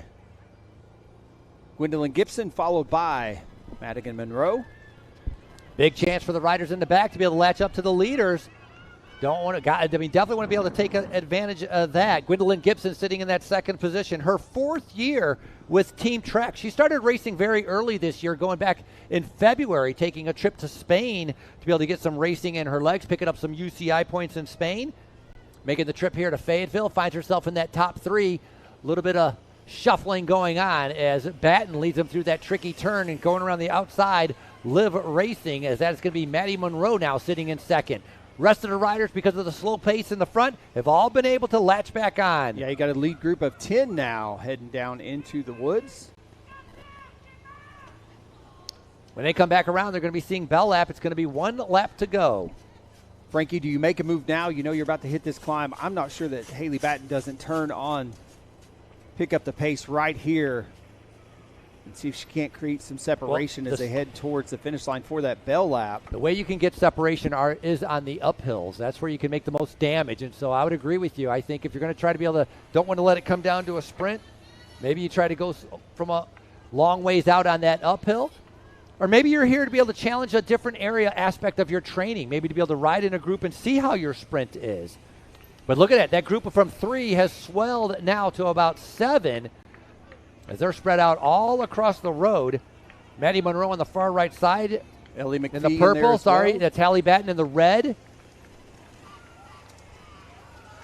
Elle McPhee in the purple, sitting right in the middle, right next to the red jersey. And then Gwendolyn Gibson on the far right-hand side of your screen in the light blue. And there we go. That's where we go. About halfway up that climb. There's the attack we were talking about. Wanted to separate it out a little bit. Again, Gwendolyn Gibson able to answer the call of Haley Batten. Testing those legs. Now they're setting back up, Frankie. This could set up to be an exciting finish. Oh, we got one rider making a move on the outside. That might be, I think it's our Mexican rider, Flores Garcia. Now back in front. It's nice counterattack as they ended up easing up. But this is going to come down to a sprint. Look at them coming into Stonehenge, and they're all slowing down. Still, we got to remember, this isn't the finish. They're just coming in with, they see 1 lap to go. So there's still an opportunity for some attacks to be able to take place. Specialized Factory Racing, Trek Factory Racing, the 2 Liv Factory Racing riders. Those are all in your top 5.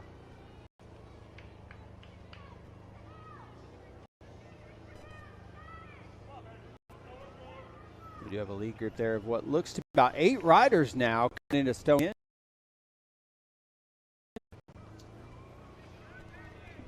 And it is going to be Flores Garcia leading them in that black and white kit from Mexico.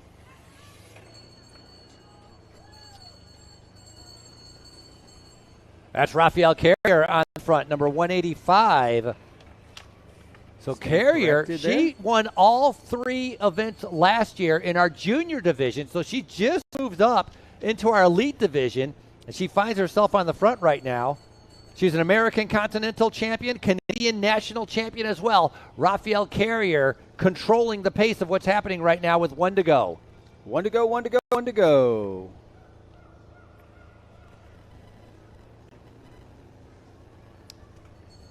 Fastest lap they've had so far, 4 minutes flat.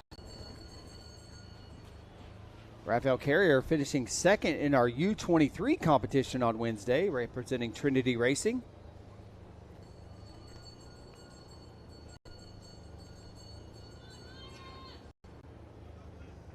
We got some moves happening out here. Riders coming up on the right. That's Elle McPhee now coming around the outside as they are 3 wide. She's staying on the front, though. Rafael Carrier, she doesn't want to give up her position. The 18-year-old battling against Haley Batten in that red jersey. They're side by side. Nice elite group right here.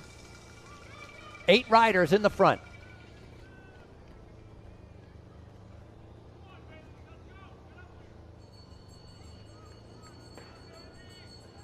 Smart racing by Rafael Carrier. We hadn't called her name all race, and here she finds herself at the front on the final lap. Former junior national champion, just moving up into that under 23 division. Rafael Carrier on the front right now. Coming on to a brand new team. Used to be on Team Pivot, now moving on to a brand new team that she's riding for. Haley Batten in second, Madigan Monroe on that factory giant ride in third. Carrier with Trinity Racing. Look at the pace start to pick up as they approach the climb for the final time.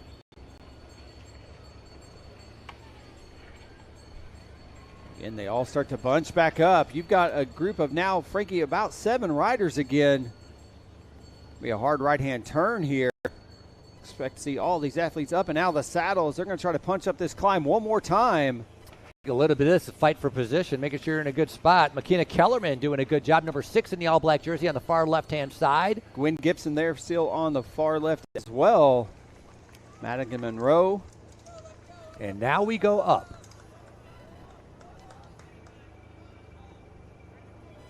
Great ride by the Mexican rider now hanging on the back. That's your last rider. She was in the front right now. Fatigue starting to be able to set in as I think that's Gwendolyn Gibson on the attack right now. Haley trying to be able to respond to it. Raphael Carrier moving back to about 3rd position. And they are going to bring it into Stonehenge here. They're side by side. As now Haley Batten moves towards the front. I believe that is maybe Gwen Gibson trying to stay with her. Racing for Trek Factory. It is. There we go. We got 2 riders now. Look at the acceleration coming out of the turns for Haley Batten. Slowing down, keeping the momentum, and keeping it quick. Gwendolyn Gibson trying to be able to stay onto the wheel. See if she's got what it takes to maybe make a move in this final right-hand turn. But Haley Batten up and out of the saddle, creating about 5 bike lengths of separation as they approach the tarmac. Haley Batten with her head down, coming out of Park City, Utah, winning the short track here at our Walmart Pro Cup in Fayetteville. Congratulations. Gwen Gibson coming across in 2nd, and they're sprinting it out back here. That does look like Madigan Monroe taking 3rd for that Live Factory. Raphael Carrier in the mix in 4th. Marinlo 5th. Ella McPhee in 6th. There's our Mexican national champion, Flores Garcia. Coming across the line in 8th. Last lap, the fastest lap as well, 3 minutes and 45 seconds, so 15 seconds than any other lap they did. And of course, that was the reward with the victory for Haley Batten.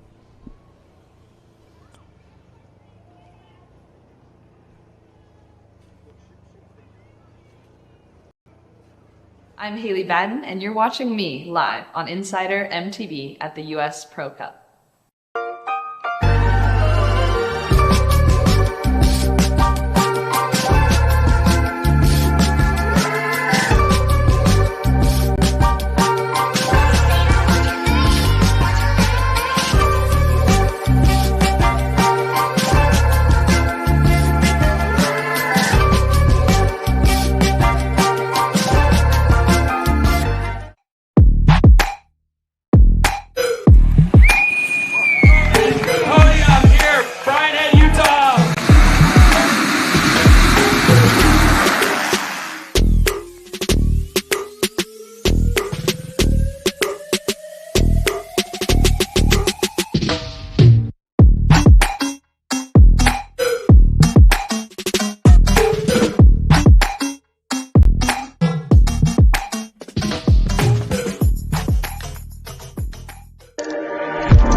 Automotive Group, we've proudly served Northwest Arkansas since 1946.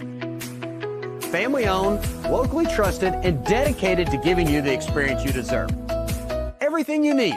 No pressure, no gimmicks, just people who truly care.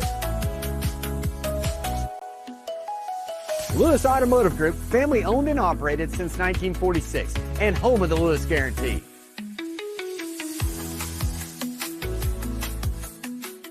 I'm Haley Batten, and you're watching me live on InsiderMTB at the US Pro Cup.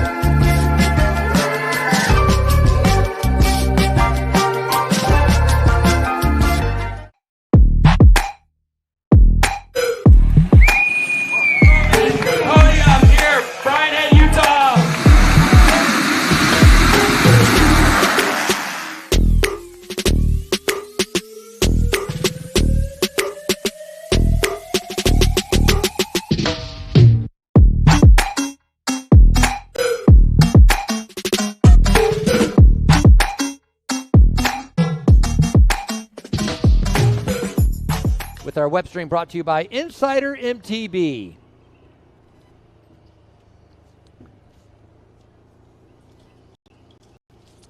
A big thank you to Walmart here in Northwest Arkansas, in the heart of Walmart country, with its newly opened headquarters just up the road in Bentonville. Walmart is a global omni-channel retail leader with nearly 11,000 stores and wholesale clubs in 19 different countries. You can find out more at Walmart.com. Our presenting sponsor, fueled by Honey Stinger. A big thank you to Experience Fayetteville, Ozark Foundation, Arkansas Tourism, Dell Computers, Arvest Bank, Violet Farms, Orange Seal, Athos Sports, UAMS, the official medical provider, and Lewis Auto Group, the official dealership of the Walmart Pro Cup.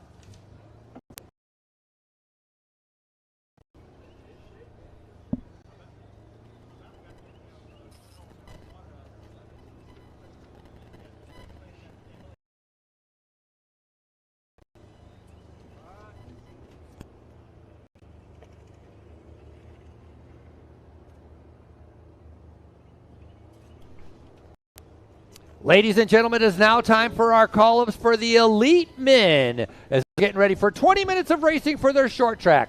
I'd like to be able to start off number 1 with Christopher Blevins. Specialized Racing, Christopher Blevins. KMC Nuke Proof, Tyler Orschel. Trek Unbroken, Riley Amos. Giant Factory, Carter Woods. Owen Clark.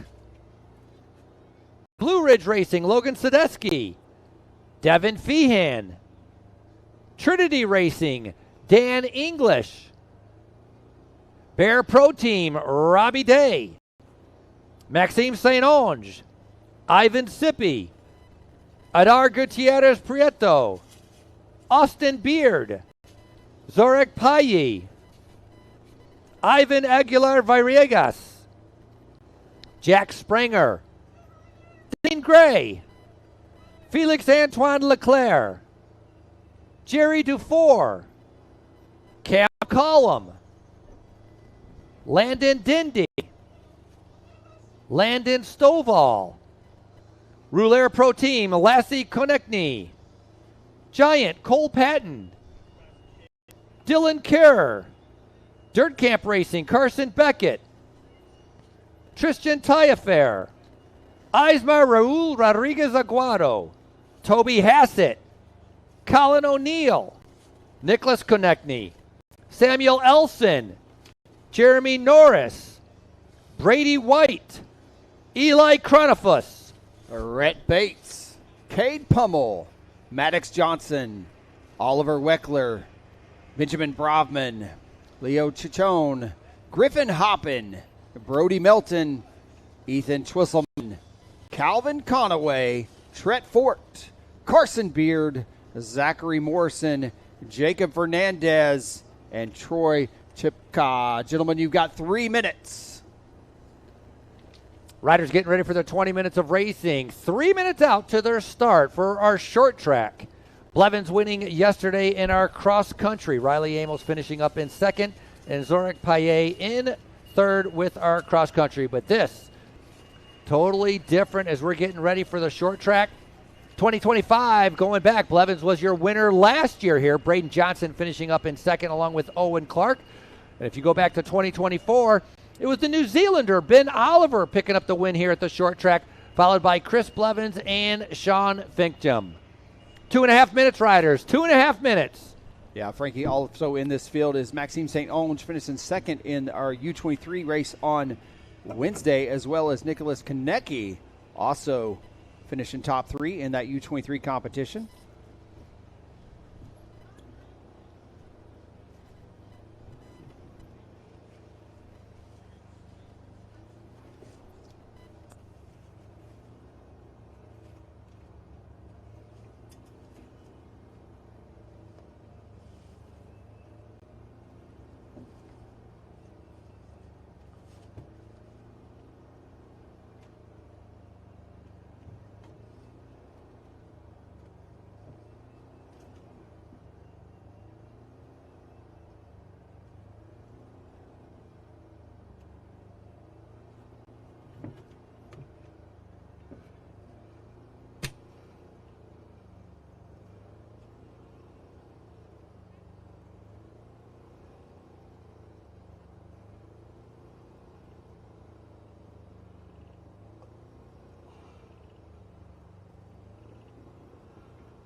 minute to start.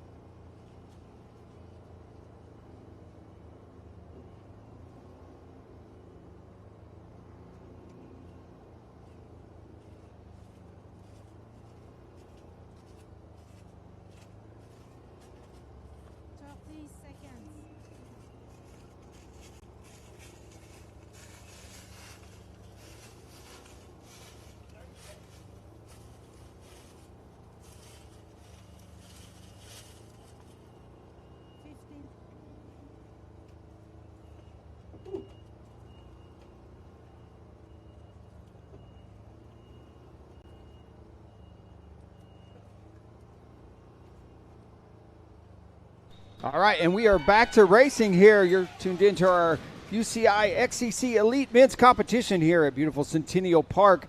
Day 2 of the 2026 Walmart Pro Cup presented by Honey Stinger, and they are off to a fast start, looking for a clean start here. So we got a big group of Elite and U23 men taken to this 1.2-mile short track course, about 100 feet in gain each and every time around. Most of that elevation coming in about 0.2 of a mile about halfway through.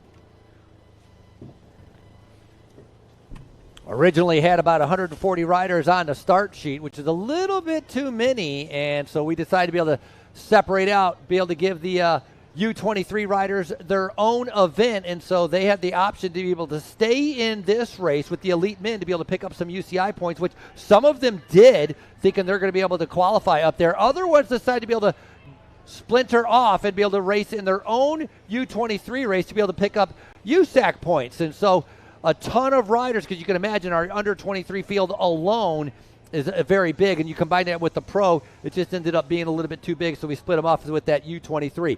Riders right now fighting for position, trying to be able to move up almost at any cost. Blevins in the red jersey controlling the pace on the front right now, and that blue jersey, that is going to be Owen Clark sitting right next to him. Now, one thing to keep in mind is that the Canadian short track national champion is in here, Carter Woods, with Giant Factory Racing.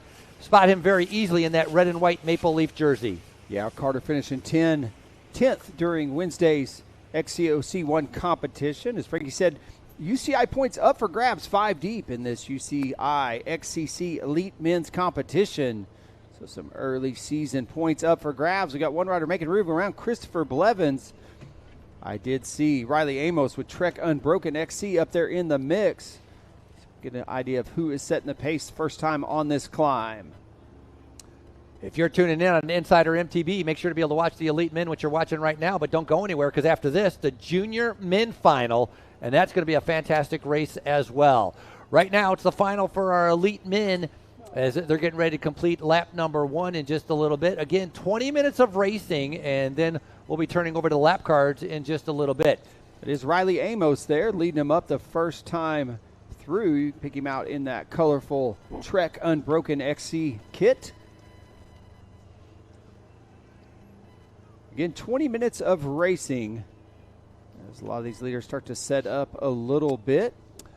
Short track, it's really that game of cat and mouse out there. We saw that in our Elite Women's Competition as it unfolded. Blevins knows exactly what he's doing in that red jersey, and everybody's waiting to see what he's going to do. Previous world champion in short track, and so a ton of experience. Fastest time we've had so far with all of our categories that have gone by for one lap here has been 3 minutes and 45 seconds.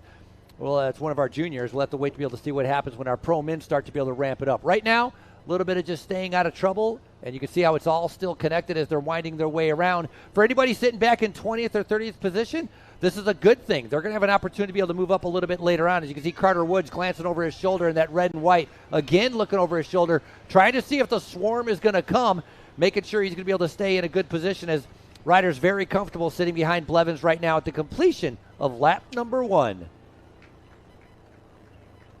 That is Zorak Pale there in second, racing for Pivot Cycling, finishing third on Wednesday's XCO competition.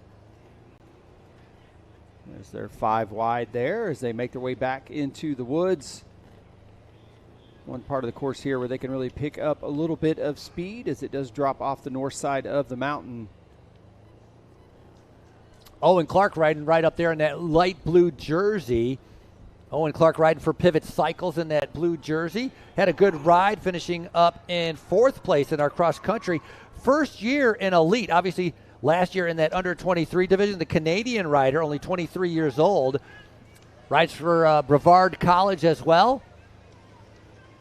Again, Pivot Cycles, the Canadians having a very successful day number 1 here at our Walmart Pro Cup, fueled by Honey Stinger.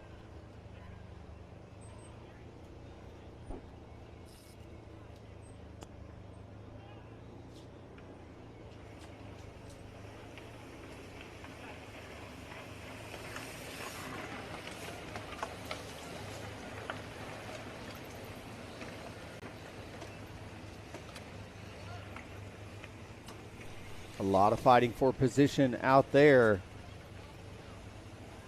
That sunshine and the wind, you can see how dry and dusty it is. That's loosening up the course, especially when you have, about 5 or 6 categories that went before these riders. And so things starting to get a little bit more tricky with our mountain bike course.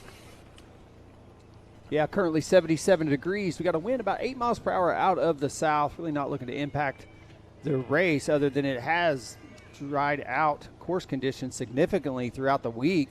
So that rider on the front right there, Owen Clark, just back in November on a training accident, he was hit by a car, had to have a 4-level spinal fusion and be able to make a recovery. He did make a recovery and actually found that rekindled love and passion for cycling. But coming back from a horrible injury, Owen Clark, again, coming in his first year elite.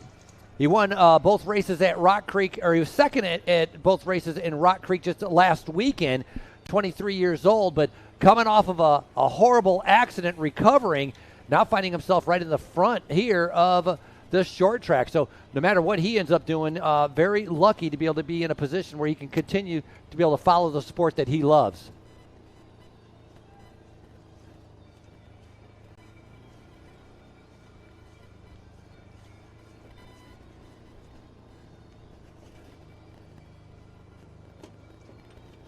Lead group of 30, not dwindling down. Everybody's being able to stay in contact with each other.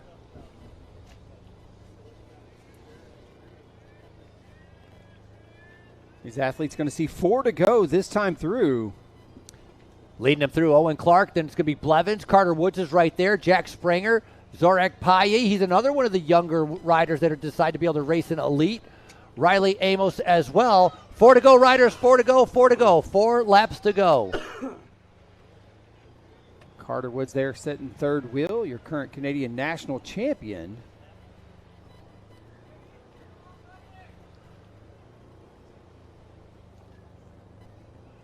Lap time right at about 3 minutes and 30 seconds, and so they're going 15 to 20 seconds faster than any other race we've seen so far, and they're not even racing right now. Right now, they're just going steady, kind of fighting for position. They really haven't lit the afterburners.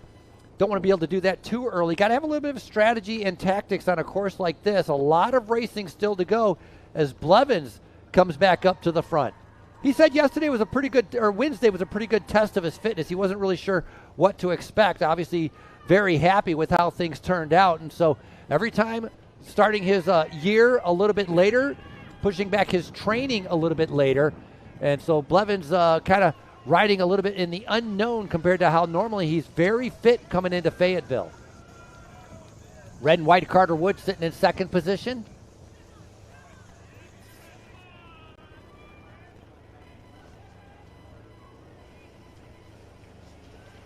We talked a lot of these athletes about what this competition means. Early season, high quality competition.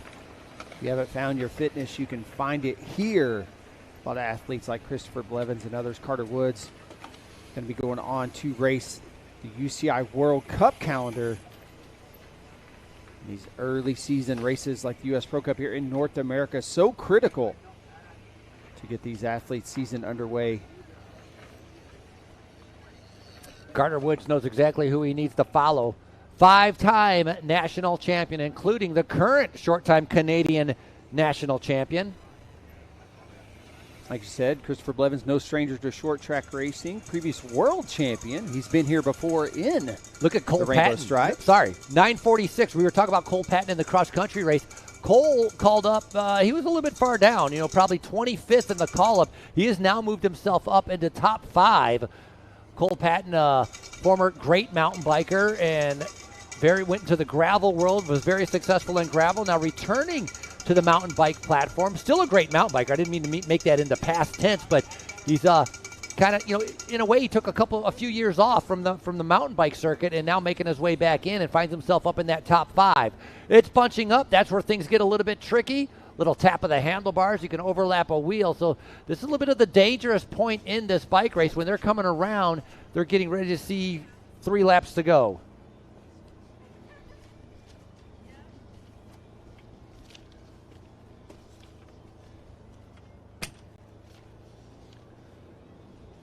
Coming into Stonehenge, getting ready to be able to make their way around to Talladega Turn. Remember, last was about 3 minutes and 30 seconds. And there's a little bit of a hiccup. Riders getting pushed on the outside, having to actually clip out and put a foot down. That was about 25 positions back. In the front, no problem for the leaders right now, as we're seeing a lead group of at least 30 making their way around Talladega Turn. And it's the red and white, the Canadian short track national champion of Carter Woods. Riders seeing 3 to Riders go. 3 to go. 3 laps to go.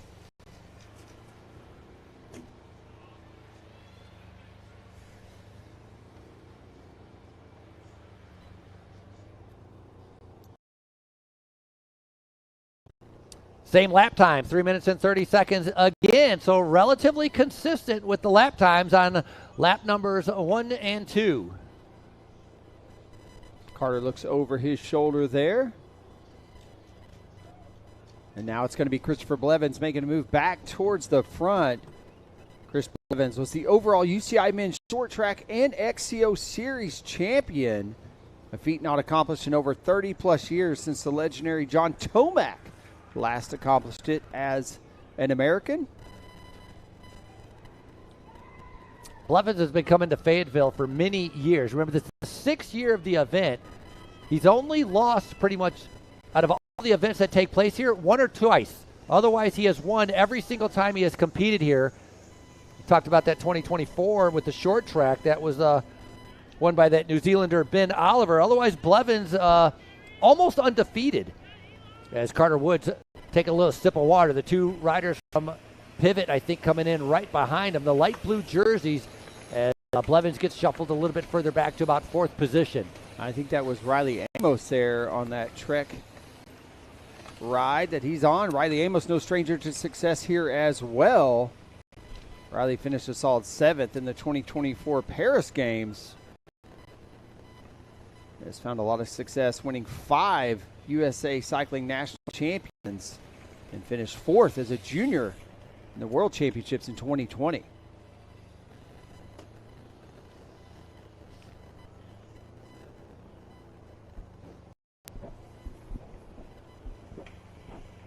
Now 46, that's Cole Patton. That's the one I was talking about a little bit earlier, sitting about 5th position on the one side.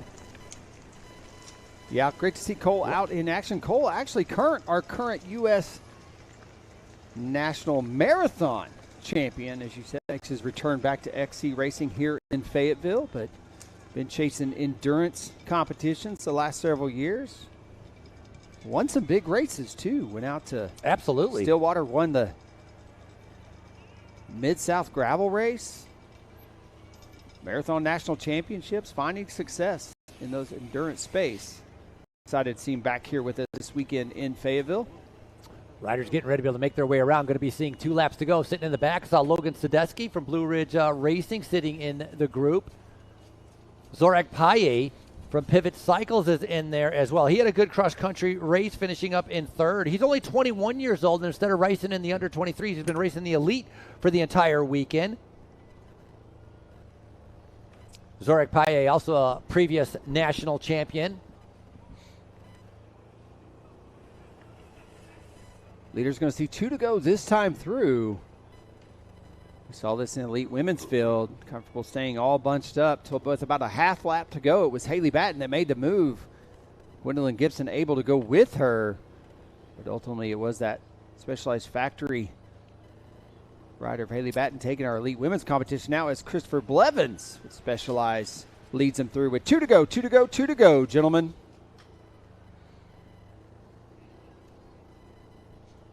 Lap time 3:33 as they come through with 2 laps to go.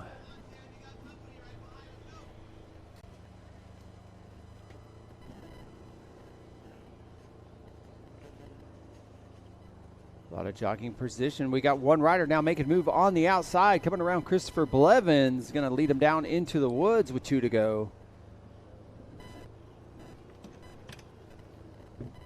Again, the one portion of the course where you can really let gravity work in your favor, pick up some speed as they dive into the woods off the north side of the mountain. Pace picking up right now. Look at how it's strung out. Remember, it was all grouped up together. So those attacks coming in, making sure you're in a good position. Putting the hammer down. Looks like a group of maybe 6 starting to be able to separate themselves. We're going to look at who this rider is that is setting the pace. Man, dive bombing on the inside. Somebody with a black jersey about 5 riders back. Yeah, closing that door. Looks like that is Robbie Day. The Bear National Pro Team.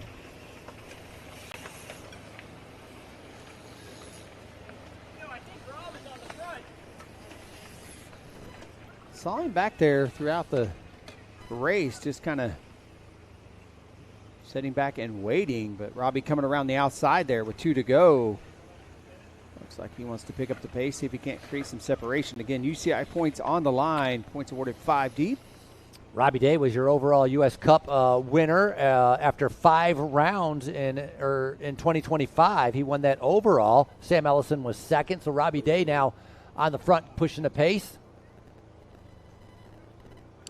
Carter Woods falling back to about 4th. Everybody's looking over their shoulder. That's a sign that it's not going super fast. I mean, Robbie Day is pushing the pace, and they know, but they're waiting to see if anybody is going to attack, kind of be able to ramp it up on the outside. Zork Pale there, as well as Riley Amos. They're in the top 5 still. Good positioning. This time through, going to be 1 to go. Carson Beard moving up on the outside. As soon as it slowed down, I saw Carson Beard actually trying to be able to move up, trying to get himself into a better position. So a smart ride by him so far. Look at that elite group, maybe 20 riders sitting in that front group coming around Stonehenge. And guess what? They are getting ready to have the bell. We are moments away from bell lap with 1 lap to go. Yeah, Christopher Blevins moving back up into the front. He knows what's about to happen as the pace is about to pick up here on this final lap. 1 more to get it done. And shout out to Next Level Performance Coaching, our sponsor for today's live stream on InsiderMTB.com. Founded in 2013, Next Level Coaching was created to help athletes of all abilities reach their next level. Find out more at nextlevelperformancecoaching.com. And here we go. It is Christopher Blevins leading them through with 1 to go. 1 to go, 1 to go, 1 to go, gentlemen. Blevins, Riley Amos right there. Carter Woods as well. Got money on Chuck Norris coming back to life and beating death. Lap time 3:26. Riley Amos on the inside. As Chris Blevins starts to pick up the pace. Carter Woods on the outside. You can get about 5 wide here in this initial turn, and we're seeing just that. Well, pace is only going to pick up 3 minutes and 30 seconds for their first 2 laps. 3:33 the lap before. This time 3:26. You've got Riley Amos, Carter Wood, and Chris Blevins now top 3. Chris starts to pick up the pace. Not sure how much separation he's going to get on the descent here. I think the deciding factor, just like in our elite women's race, might be this final climb, Frankie. Zorak Paye on the left-hand side with the blue jersey, number 155. Blevins in the red. Riley Amos now coming around the outside or diving on the inside, whichever way you want to be able to put it. Slots himself right into second position. Paye actually moving into second. Amos into third, but a lot of riders behind looking to be able to move up. Watch out. Here comes Tyler Orschel in that light green jersey on the outside. He's sitting right now at about 4th position. That's that light green jersey with Tyler Orschel coming through. Carter Wood set in 5th. Current Canadian short track national champion in that maple leaf jersey. Orschel, 28 years old, another Canadian. It's a brand new team for him this year as well, moving over to KMC Nuke Proof. It is Christopher Blevins, though, setting the pace as they're going to hit this climb for a final time. Blevins, one of the more explosive riders there is in the entire world. Got a lot of fast twitch muscles, and when he puts the hammer down, he might be just waiting for that point. Right now, trying to be able to keep himself in a position. Carter Woods, number 4, starting to be able to move up on the outside as well. Look at the jostling for position. Blevins slotting into 2nd, taking advantage of the effort that Woods is doing right now. Taking the right-hand turn, and here we go. The stair-step climb. What will happen? Who will come off the front? And there goes Blevins. Talked about his explosive nature, and look at it. They lit the fuse, and Blevins now exploding off the front. 10 bike links with just a couple pedal strokes as he is sprinting for the win, and the sprint started with about 1/10 of a mile to go as he sets up a little bit, looks over his shoulder, creates some clear separation for the first time in this competition. Again, this race almost mirroring our elite women's competition. Blevins was your winner in the short track last year in 2025. He lost in 2024, but right now with about a 2-second gap coming around the final couple turns, the podium up for grabs as well. Blevins with about a 2-second gap. Everybody else latched on. Single file line, tire to tire. Talladega turn, and there you see him making his way down, head down. A little glance over the shoulder, and once again, doubling up. Your repeat winner, Blevins, comes across the line winning the short track. Riley Amos coming across the line in 2nd. Carter Woods in 3rd. Tyler Orschel, strong showing, unofficially in 4th. Owen Clark in 5th. Jack Springer 6th. Austin Beard in 7th. Zorik Pale in 8th. Devin Feehan in 9th. And Carson Beard rounding out your top 10 in today's Elite Men's XCC short track competition here at the 2026 Walmart Pro Cup, fueled by Honey Stinger. That final lap over 20 seconds faster than anything they had done before, coming in with a 3:10 as Blevins picks up another short track win. I'm Christopher Blevins, and you're watching me live on InsiderMTB at the US Pro Cup.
Automotive Group, we've proudly served Northwest Arkansas since 1946. Family owned, locally trusted, and dedicated to giving you the experience you deserve. Everything you need. No pressure, no gimmicks, just people who truly care. Lewis Automotive Group, family owned and operated since 1946, and home of the Lewis Guarantee.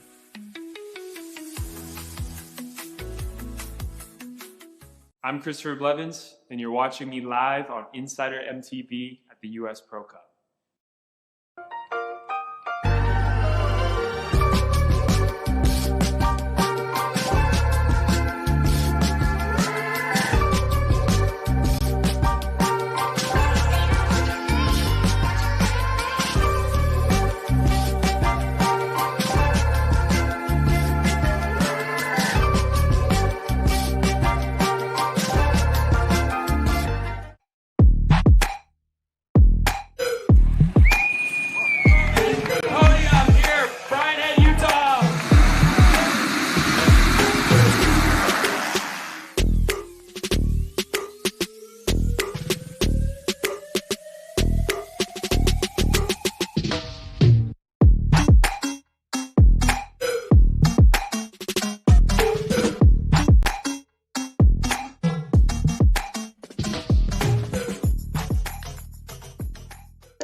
Automotive Group, we've proudly served Northwest Arkansas since 1946.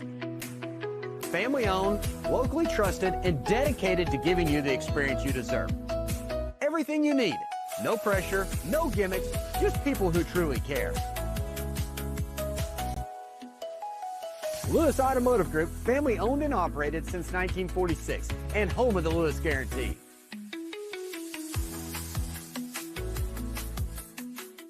I'm Christopher Blevins, and you're watching me live on InsiderMTB at the US Pro Cup.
Up.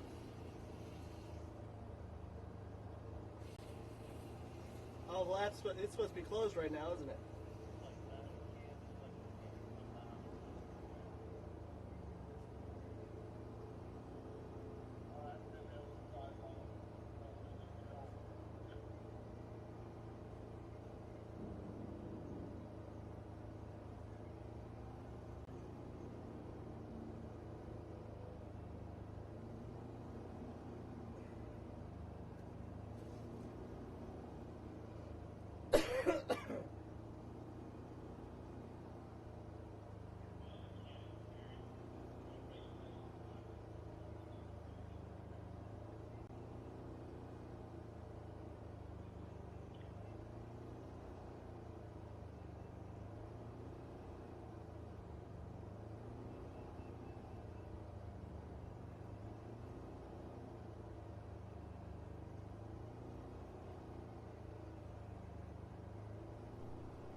Our junior men final coming up next at 11:45, which means they're about 15 minutes out.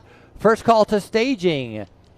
First call to staging, junior men final 17-18. Again, first call to staging for our short track final for the junior men.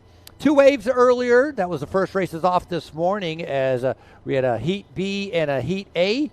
As our two waves qualifying top 30 would advance, which means a total of 60 riders in our final. We're 15 minutes out to our junior men final here at our Walmart Pro Cup fueled by Honey Stinger.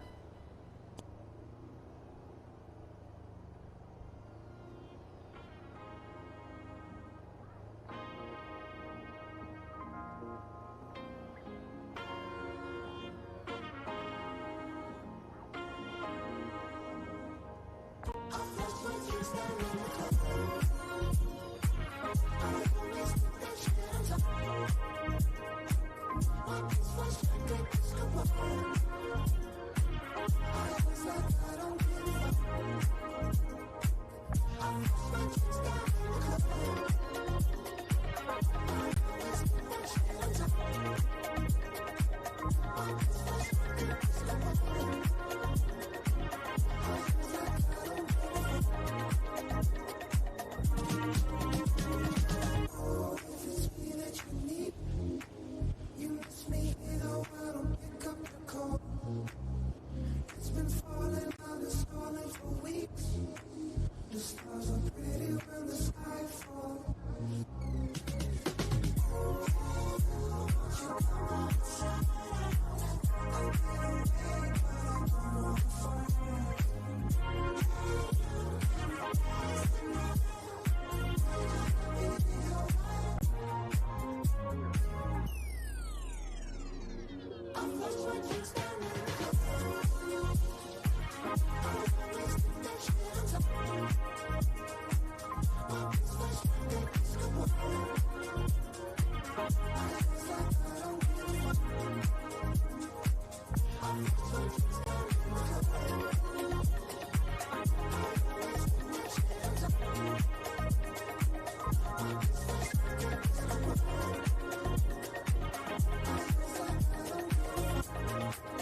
This is Insider MTB production. Watch us on YouTube and follow us on Instagram.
So as a reminder for all of our earlier races for short track, Podium is at 12:30. Once again, all of our earlier races, Podium will be at 12:30. So let your top 5 riders know for the short track. Podium coming up at 12:30. In the meantime, we're about 1 minute out to beginning our call-ups. Again, 1 minute out to beginning our call-ups for our junior men final. We had 2 heats earlier this morning. We called it Wave A and Wave B. Top 30 advanced, and so that gives you a total of 60 riders getting ready to be able to tackle this 1.2-mile course. Welcome, everyone, to the Walmart Pro Cup, fueled by Honey Stinger. Tomorrow we're going to have our HC cross-country course, but today it's all about the short track.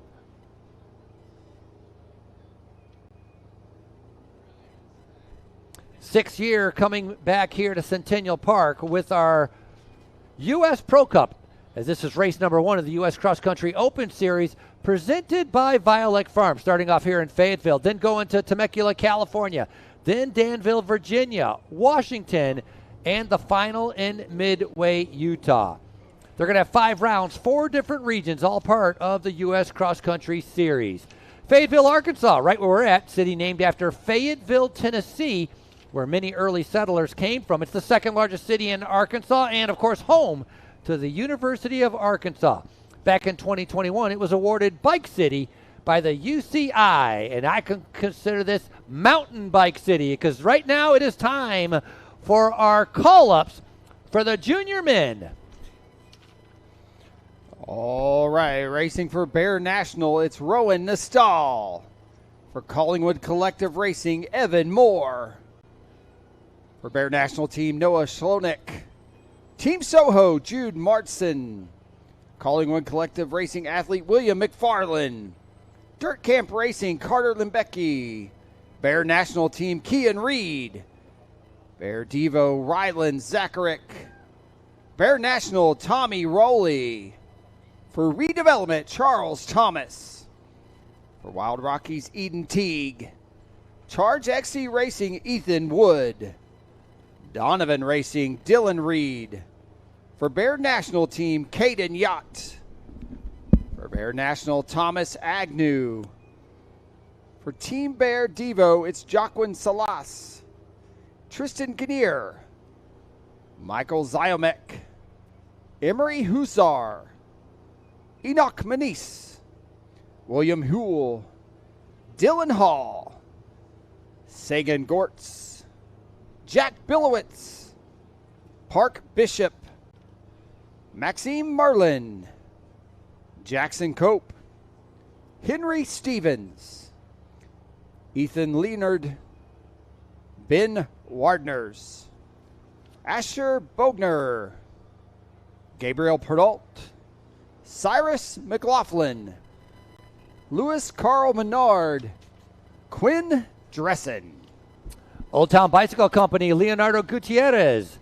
Parker Caldwell. David Cobian. Quinn Ebner. Grayson Franks. Teague Halverson. Ethan Brown. Maxim Carrier. Landon Feltz. James Malham. Smith Hastings. Oliver Waldron. Matthew Dickens. Finn Cromwell. Cardin Bozeman. Hayden Blake. Nate Halverson. Henry Long. Jack Helvey. Free Fly Elite Development, Leaf Hastings. Oklahoma Flyers, Isaiah Colbreth. Ben Garmney. We Development, Cooper Puffett. Contour Racing, Jack Kinnemond. Send Racing, Flint Drummond. As riders, we are coming up on 2 minutes out. 2 minutes. Current race tip 80 degrees. Wind out of the southwest of about 8 miles per hour. Beautiful day. First day of spring here in Fayetteville, Arkansas.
All right, we're back to racing here at Centennial Park, looking for a clean start. Again, this is our junior men, 17, 18-year-old final in our short track XC competition this weekend.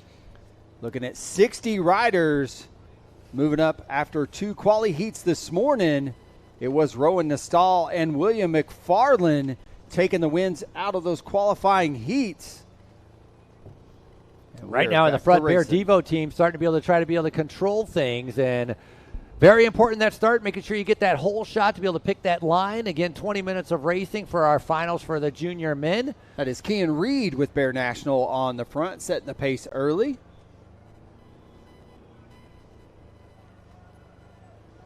See several light blue jerseys up there, Frankie. Bear National moving up quick in this finals. You got 3 riders right there, Bear National. So overall, this morning with the 2 different heats that we had, A and B, it was Heat B that had the faster times, and so that's why many of the first riders that were called up all came from Heat B. Call-up selection was based on the fastest times from Heat A and Heat B. And it's Ryland Zacharek now with Bear Development off the front.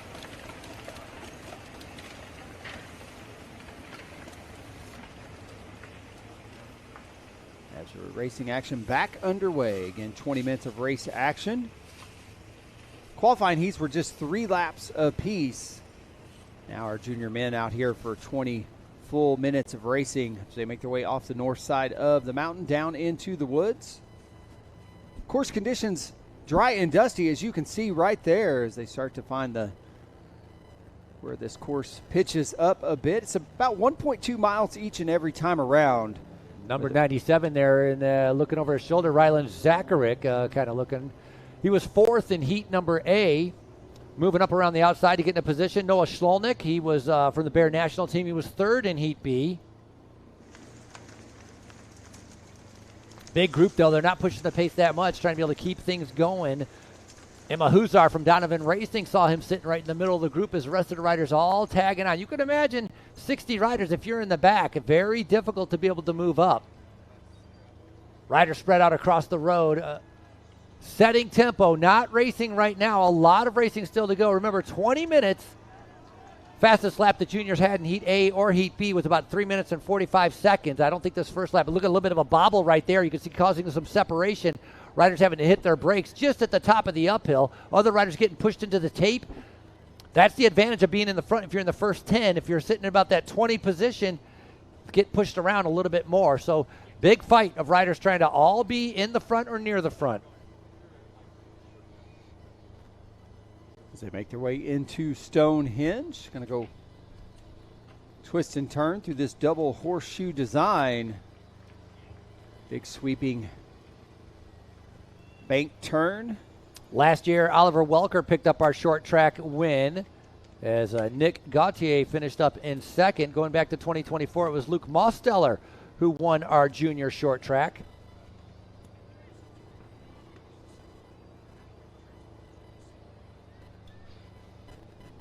All right, riders hit that section of tarmac here. About 300 meters of tarmac, purpose-built up here at the venue. Again, this venue home both to World Championship level mountain bike and cyclocross racing.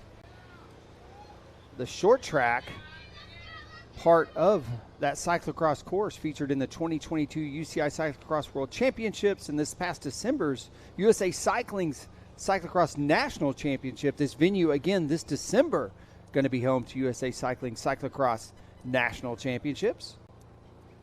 Ryland Zacharek and Thomas Agnew side by side. Kind of got the pink with the green. Bear Devo rider sitting right behind them as they're making their way around.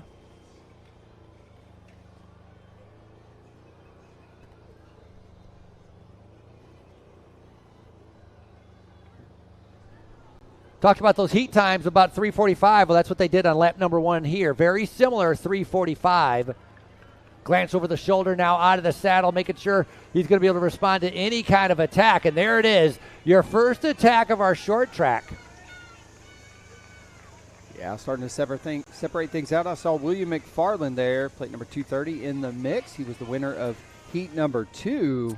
I think that rider on the front, that's Carter Limke from Dirt Camp Racing. He was 2nd in heat number A. So Limke saying, hey, this isn't hard enough. I need to be able to string this out a little bit more, make it a little bit more challenging, as Carter Limke in that dark blue jersey, the one flying around the outside to be able to do the first attack of the day.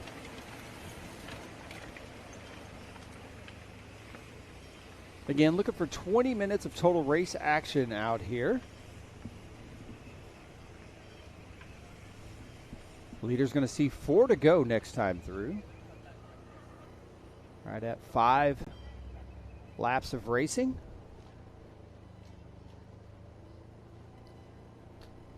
Lipke on the front just riding pace, a little bit bigger gear, a little bit slower tempo. You can see in that dark blue jersey.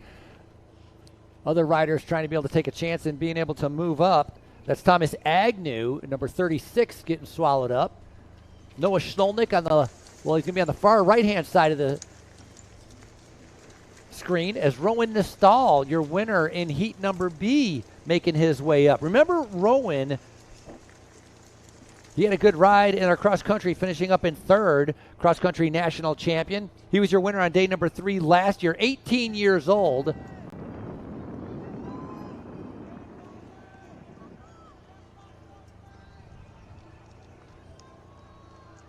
Yesterday, Ethan Wood was the one who won the first place in our cross-country.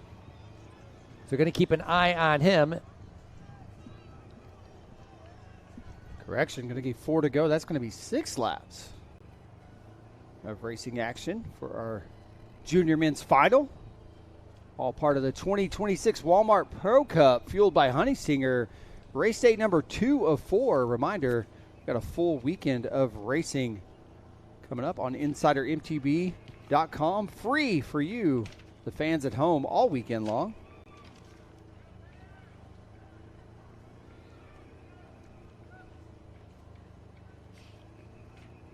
One long line, all connected.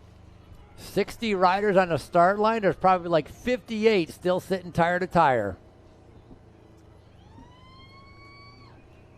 4 to go, gentlemen. 4 to go. Looking over their shoulder. Seeing who wants to make a move here, if anybody. That does look like Rowan Nestal now sitting up there. Lap time about 3:45 as well. Carter Limke continues to be able to lead. Nestal sitting in second place. Nestal finishing third in Wednesday's UCI Junior Men's Competition. Sitting about 5th position in that brown jersey, I think, is Eden Teague from the Wild Rockies team. As he's done a great job in moving up.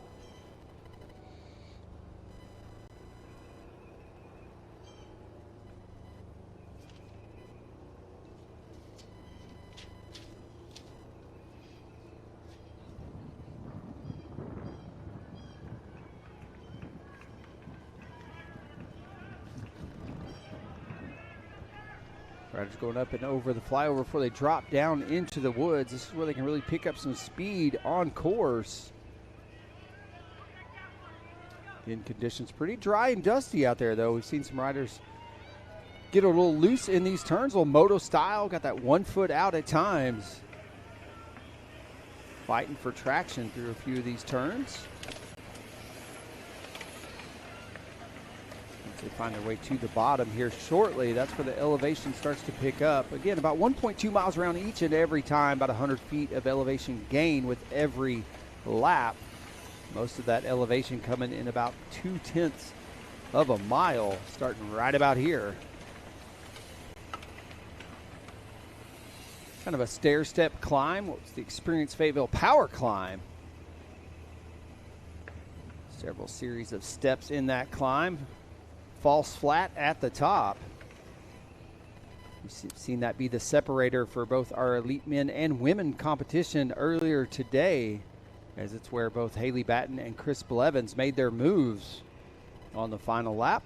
Bear Devo riders all over the front right there. Charles Thomas, number 28, We Development, doing a good job to slot in there. 3 across the road with Kean Reed, Noah Schnolnick and Rowan Nestal. That's 163. You can see right there. That's Kean Reed is out of the saddle, making their way up. Riders, they continue to be able to just ride tempo. That's a good opportunity for riders that might not have gotten the best call up. Now being able to chance to be able to move up and possibly be able to show off their strength a little bit later on. You can see them. They're 3 abreast, 3 across, coming in to complete lap number 2. Talked about that 3 minute and 45 seconds. I got a feeling this lap's going to be a bit slower.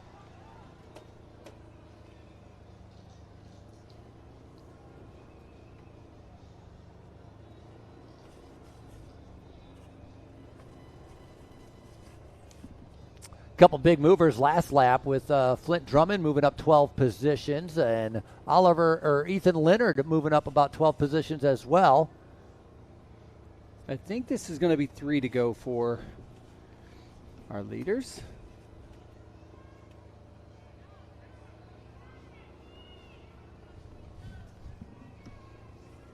Big group in the front right now, all connected. If they slow down at all, those riders are going to be able to swarm. That's the danger part, too, coming off of this hill. Once you get onto that tarmac, that's an opportunity for many riders to be able to move up. Got a chance to chat with Rowan Nastal. He's up there, your current U.S. national champion in cross country. Riders, 3 laps to go. Lap cards are showing 3 to go, 3 to go. He was excited about the level of the competition here in Fayetteville this week and battling it out with North and South Americans. Strong Canadian contingent here in Fayetteville this weekend. Again, these riders looking for that early season high-quality competition, and they're finding it year after year. Now year 6 for the Walmart Pro Cup, fueled by Honey Stinger. They are 3 wide as they go back into the woods with 3 to go. Keep to Quebec, Louis Carl Menard moving up about 7 spots last lap.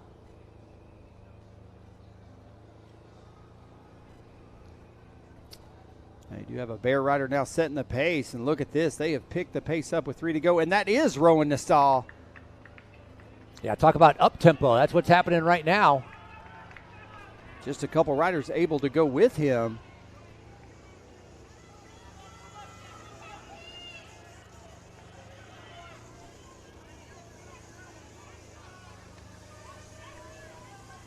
Looks over his shoulder here. Nastal coming off a 3rd place on the cross-country race on Wednesday. Now pushing the pace, trying to be able to string it out. Yeah, really we're seeing single file for the first time in our junior men 17, 18-year-old final, short track final here today.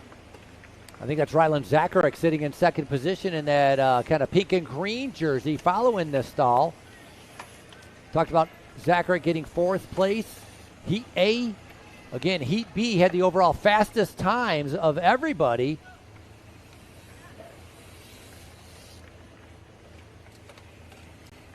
So they pressed on the gas pedal, but it has not been able to break it up. The riders are still all connected out of the saddle. That's Noah Schnoldick now starting to be able to move up, sitting right in the middle of that group. Charles Thomas, number 28, with We Development Team in that blue jersey. Kean Reed there on the outside, part of that Bear national team as well.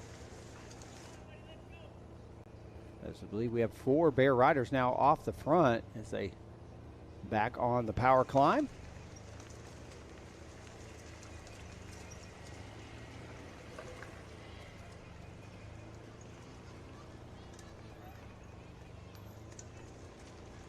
Starting to warm up a little bit here at the venue now, 81 degrees, abundant sunshine.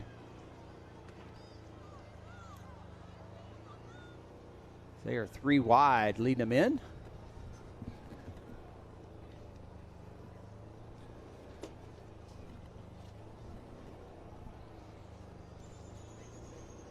Leader's going to see 2 to go this time through.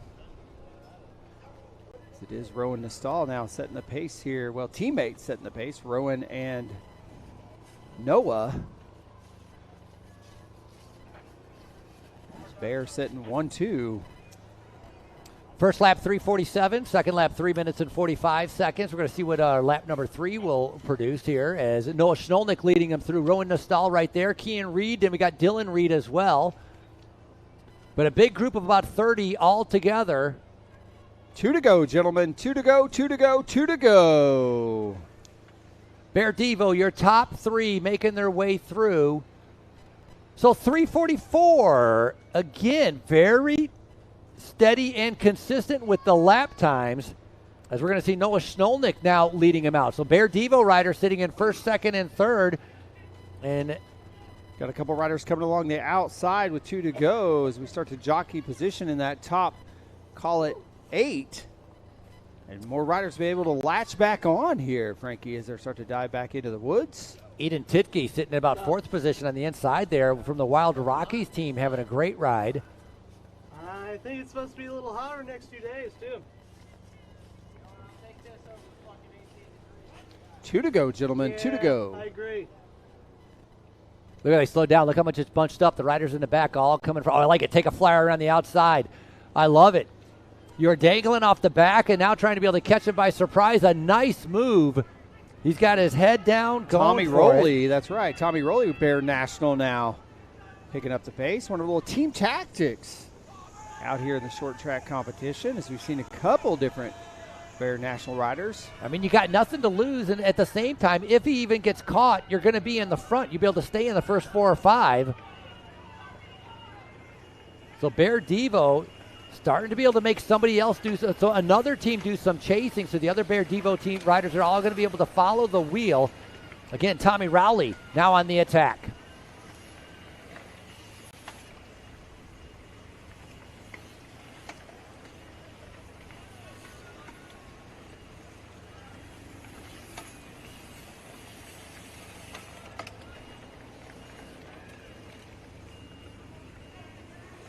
This will be a good opportunity for a counterattack if they're able to catch him, if they bring him back. If they bring back Tommy Rowley and it starts to slow down, that was a hard effort for many of those riders that are out there. So if you're feeling good, being able to come around the top, that'd be a good opportunity.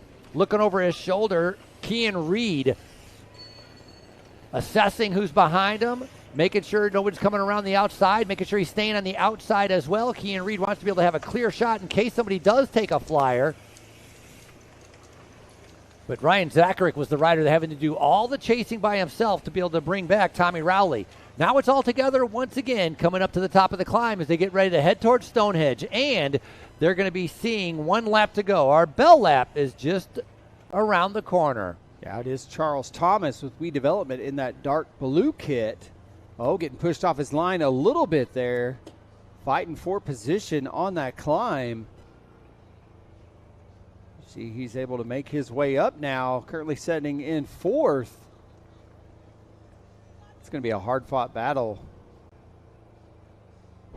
up there in that mix with 4 or 5 teammates with Bear National. That blue jersey, I think number 28, We Development, sitting in about 5th position to having a good ride. Just getting pinched right there. You can see how easy it is. You're sitting in the top 3, and then you get pinched, and all of a sudden you find yourself in like 6th or 7th. As riders coming around. Lucky thing for anybody that's in a little bit further in the back, they do have an entire lap, 1.2 miles left. Junior men final here at our Walmart Pro Cup, fueled by Honey Stinger. All right, there's a move by that We Development athlete, Charles Thomas, trying to come around the outside, get back into position for this final lap. What's going to be the bell lap? 1 to go, 1 to go, 1 to go. Oh, and we got someone on a flyer there. That's Jude Marston from Team Soho in that white jersey. So Marston with a nice gap. That's going to force the Bear Devo riders to have to be able to chase you. When you have numbers like that, it's going to fall on your shoulders. Able to take advantage of the flats there in that tarmac, creating a couple second gap there. Just got on the gas at the right time, caught everyone else off guard. Marston rode a smart one. He was in heat number B, finishing up in 4th place in heat number B, but a great move by Jude Marston right now. Oh, you're going to have some good legs to be able to finish this off, because that long uphill, that is going to be like hitting a wall after you're doing this sort of effort. Yeah, but look at the separation for Team Soho. Jude Marston finished 8th in Wednesday's junior men 17-18-year-old XC competition. Well, if you finished 8th in that cross country, that means you got some good form, right? You're not going to get a top 10 by accident. So Marston striking it out, taking advantage of that downhill, heading in towards the bell lap and 1 to go, launching himself off the front of everybody else. Yeah, that Wednesday's competition featured 115 junior men, 17-18-year-old, and so no, finishing top 10, a big, definitely no small feat, as he's created a couple second gap here. And I don't see this closing right now. We'll see this got a final climb one more time as they approach that experienced Fayetteville power climb and punch up that power line corridor. I'm going to assume it's Bear Devo on the front. We haven't really seen a shot of who's actually doing the chasing. But Marston, look, he is up and out of the saddle. All gas, no brakes. That's the way it should be right now. And now here comes the chase. They actually got some other riders to do the work for them. We'll see if he can keep this pace up as he's first to the climb solo. It's an all-out effort by Jude Marston, and Team Soho going solo on the final lap of our junior men's 17-18. Here come the Bear Riders right now. They're launching. There's 1 and 2 behind them. Marston's just got to put his head down and go. No time to be able to look around. 2 teammates linking up, and look at the speed difference. Marston getting reeled back in. A great move, but now the Bear Devo Riders starting to be able to make their way by. Yeah, we'll get an idea who that is. Marston can hang on for third. This is a great ride by Marston. I'm definitely going to think he can hang on for third. Rowan Nistal is going to be up there. Kean Reed, I think, as well. Coming into Stonehenge, it's only a few more turns. The teammates are battling it out. We saw that last year, right, with Jack Spranger. 2 teammates coming down, and it came down to a bike throw. The finish was inches between the riders at the finish line. Will it be the same this time? It's the Alladega turn. Kean Reed in the front of Rowan Nistal right now, as Kean Reed making his way in and winning your short track. Kean Reed. Rowan Nistal coming across the line in second, and strong effort for Team Soho and Jude Martson. Not able to hold on to the lead on that final climb, but coming across the line in third. As the rest of the field starts to make their way across. Again, podium's 5 deep. Podium ceremony coming at you right after our U23 men's competition coming up in about 7 minutes.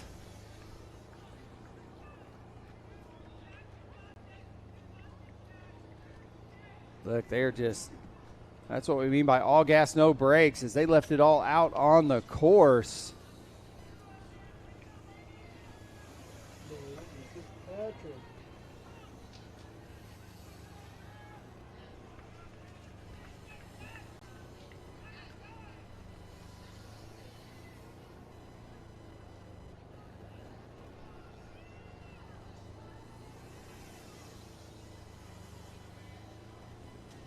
The rest of the field makes their way through.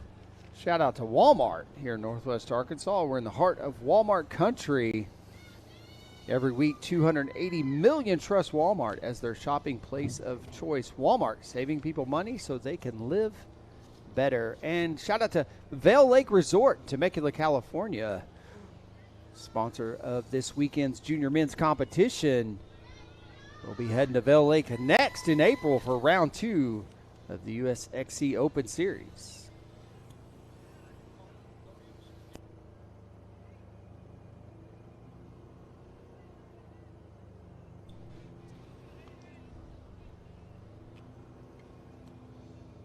Well, Frankie, that's about as exciting as short track racing gets, minus a bike throw that we've seen before, but those young men taking it to the line, all out effort.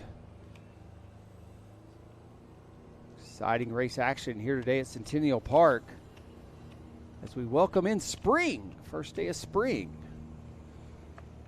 Couldn't ask for a prettier day. Currently around 80 degrees. Nice little breeze blowing through the venue as we get ready to do our call-ups for our U23 men's competition coming up next in about 5 minutes.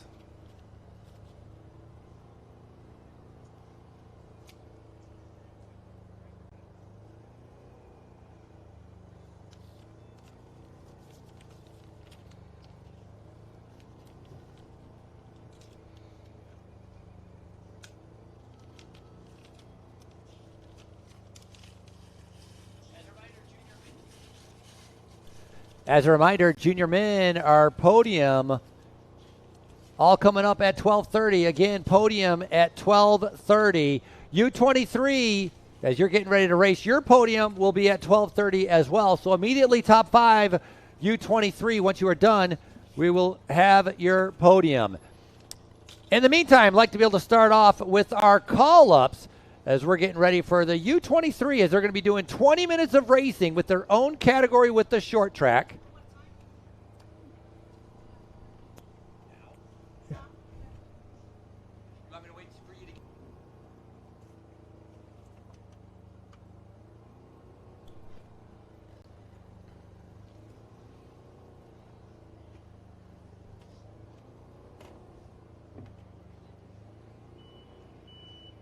I'm Madigan Monroe, and you're watching me live on Insider MTB at the US Pro Cup.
Automotive Group, we've proudly served Northwest Arkansas since 1946.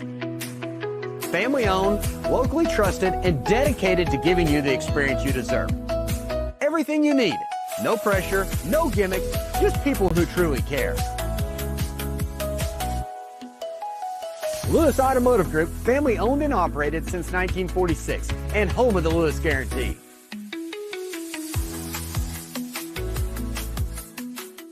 I'm Madigan Monroe, and you're watching me live on Insider MTB at the US Pro Cup.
Automotive Group, we've proudly served Northwest Arkansas since 1946.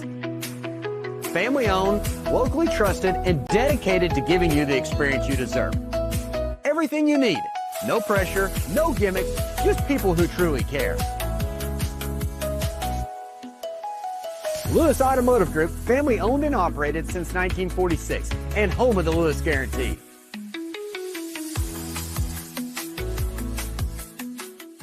I'm Madigan Monroe, and you're watching me live on Insider MTB at the US Pro Cup.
Lewis Automotive Group, we've proudly served Northwest Arkansas since 1946.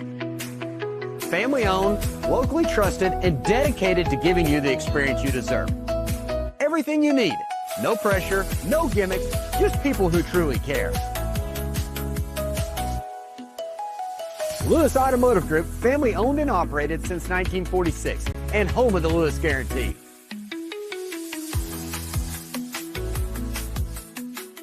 I'm Madigan Monroe, and you're watching me live on Insider MTV at the US Pro Cup.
Automotive Group, we've proudly served Northwest Arkansas since 1946.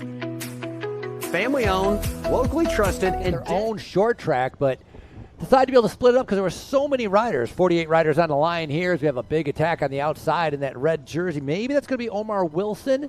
Owen Deal there setting the pace with team segment 28 racing, leading him up the hill for the first time.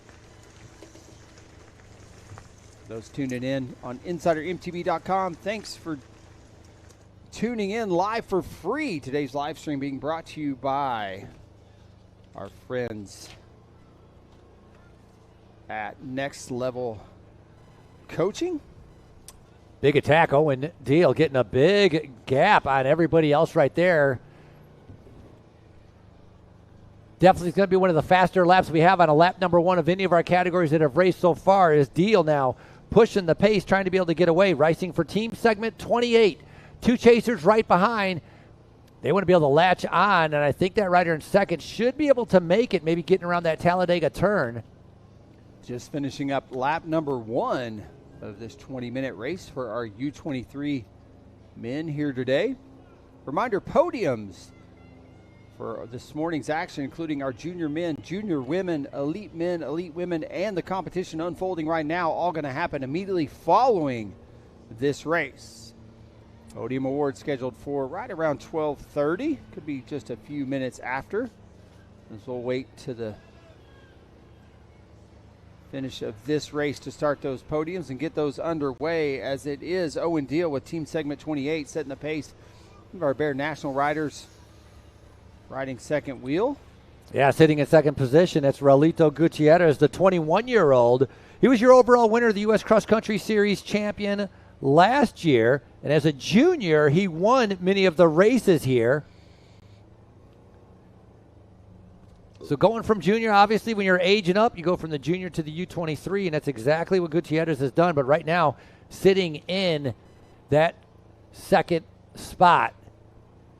Nice ride. Oh, I forgot to look at the lap times. Too late to be able to see what kind of lap times they did, but looking like they're about 3:28 maybe. That was for the 15th person, so I'm going to give it about 10 seconds quicker almost. Maybe they're going to be like about a 3:20, and I told that first lap, definitely the quickest we've had of the entire day so far, coming in our under 23. Lap number one completed. Omar Wilson setting third. Again, Omar finished sixth. Looks like he's coming around now. He's out there in that red jersey, red-orange jersey. That is Omar Wilson, finishing sixth in Wednesday's U23 competition. Yeah, looking on my sheet, the winner in that U23 cross country, Ian Ackert, not participating in the short tracks. That's something maybe doesn't want to kind of get mixed up. Maxime St. Onge, who was second in the U23, he rode in that elite division that we just had. And Nick Konechny, he is in here. He was third in that cross country. The 19-year-old is in this race. But right now, they got to be able to catch up to our three leaders with a Wilson, Gutierrez, and Owen Deal. Yeah, early separation, but the rest of those riders able to bridge back up. Looks like another group of 4 or 5 able to get back on terms with this lead group, or start to as they approach the climb.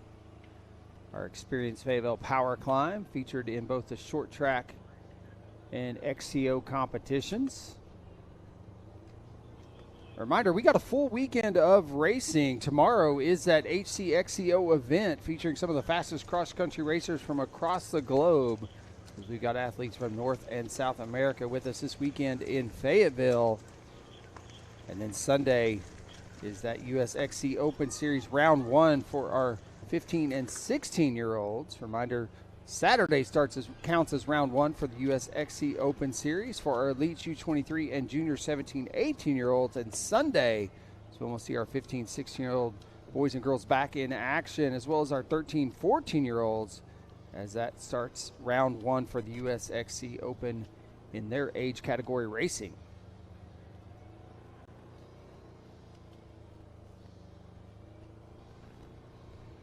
USXC Open has become the premier national cross-country series to chase in 2026. This 5-Rand National Series starts this weekend here in Arkansas before moving through the country to California, Virginia, Washington, and Utah, making it the premier national cross-country series. Over $80,000 in cash and prizes up for grabs, as well as 10 category championships, as that is Omar Wilson there, time trialing his way through the start-finish area. Leader seeing 4 to go. 4 to go, gentlemen. 4 to go, 4 to go, 4 to go. You know, Frankie, this is the first time we've seen a real break in the short track competition early in the race anyway. We've seen several of these competitions come down to a last lap move. And, well, this one not unfolding that way, as it's been these 3 leaders off the front now for the first couple laps. If I'm not mistaken, I think Rolito Gutierrez disappeared from that top 3, as we got Omar Wilson, Owen Deal, and Preston Johnson.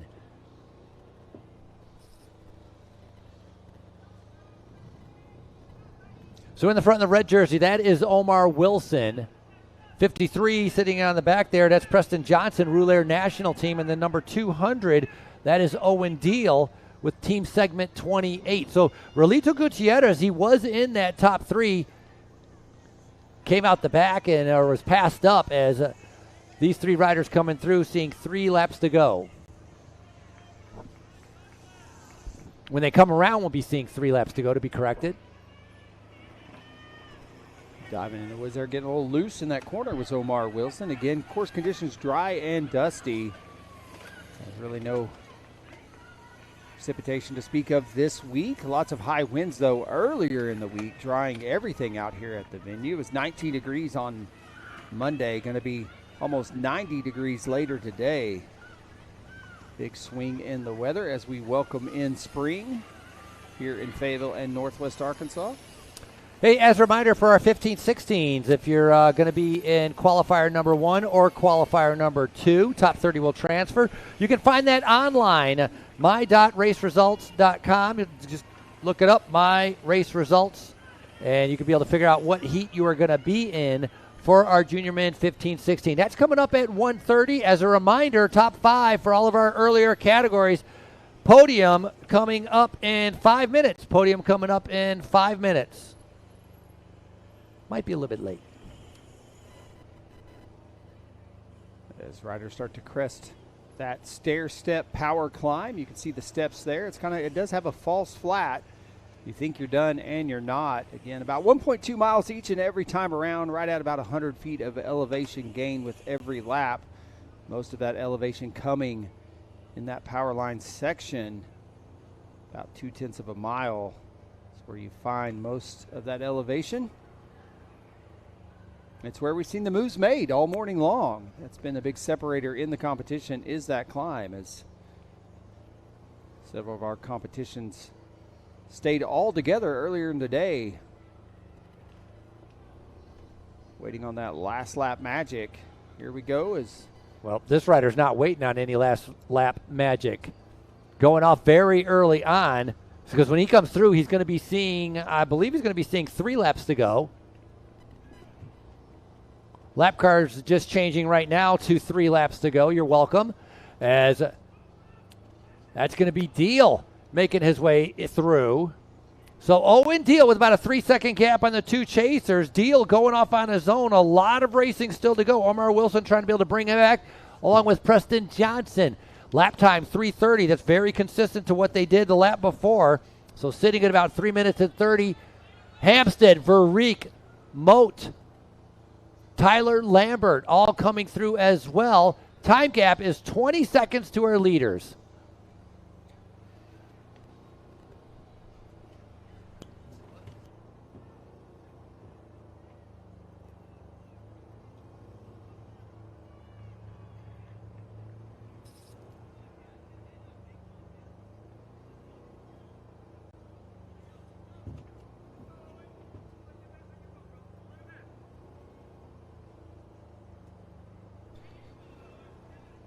All right, Frankie. Owen Deal creating some separation out here.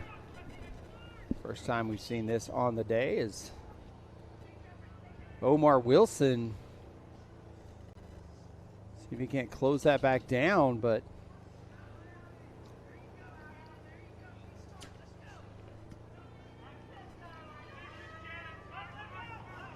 right now Owen Deal on the gas, racing for team segment 28.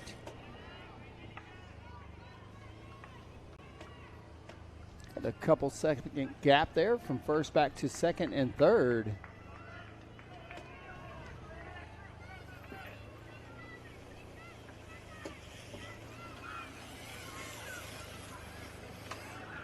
Race action this weekend free on InsiderMTB.com. Today's competition being presented by Next Level Performance Coaching. Next Level Performance Coaching was created to help athletes of all abilities reach their next level in performance and knowledge. Inquire about a custom-built training plan tailored just for you by visiting nextlevelperformancecoaching.com. And Owen Deal definitely getting some good coaching as he is in good early season form as he's on the climb with a couple second gap back to second.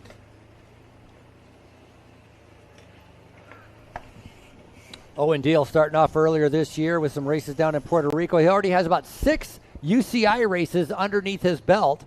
So he's got some good racing in his legs. Coming off a 10th place at his national championships last year. This would be a big victory for him. Race leader's going to see 2 to go this time through. Nothing to lose, but a lot to gain as Owen Deal increasing his lead. Last lap was only about a 5-second lead.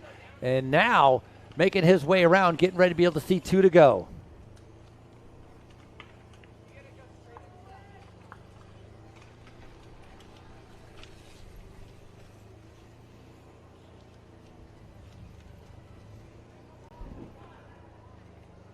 Team segment 28, it's Owen Deal coming in with 2 laps to go. Right behind him, the chasers are Preston Johnson and Omar Wilson. It has not changed very much. Cheer him on as Deal comes through. Now we have our 2 chasers making their way across the line. Gap has definitely opened up. Deal doing a great job. So for Johnson and Wilson, time gap is 9 seconds.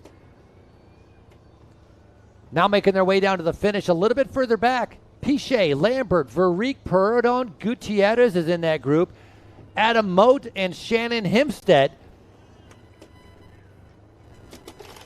2 to go, 2 to go, 2 to go, 2 to go.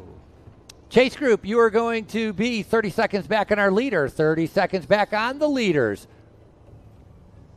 Get 9 seconds separating first to second. As Omar Wilson comes around there, moves back into second place in that fire red kit out there.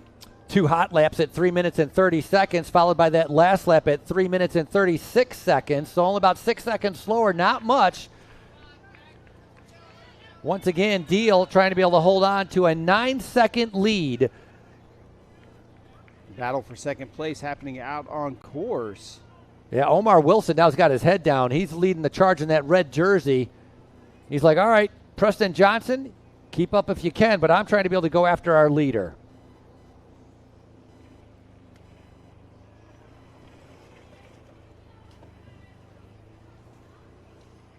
They drop here off the north side of the course. See the course conditions actually getting looser as the day goes on. Starting to drift through these corners.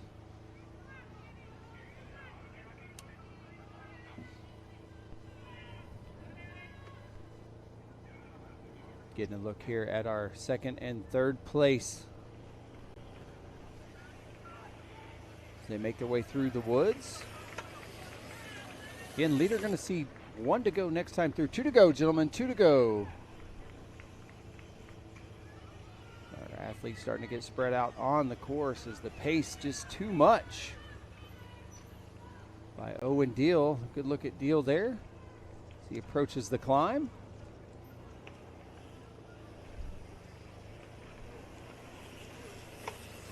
We'll see if Omar Wilson, I don't know if he's not looking like he's starting to maybe bridge back up.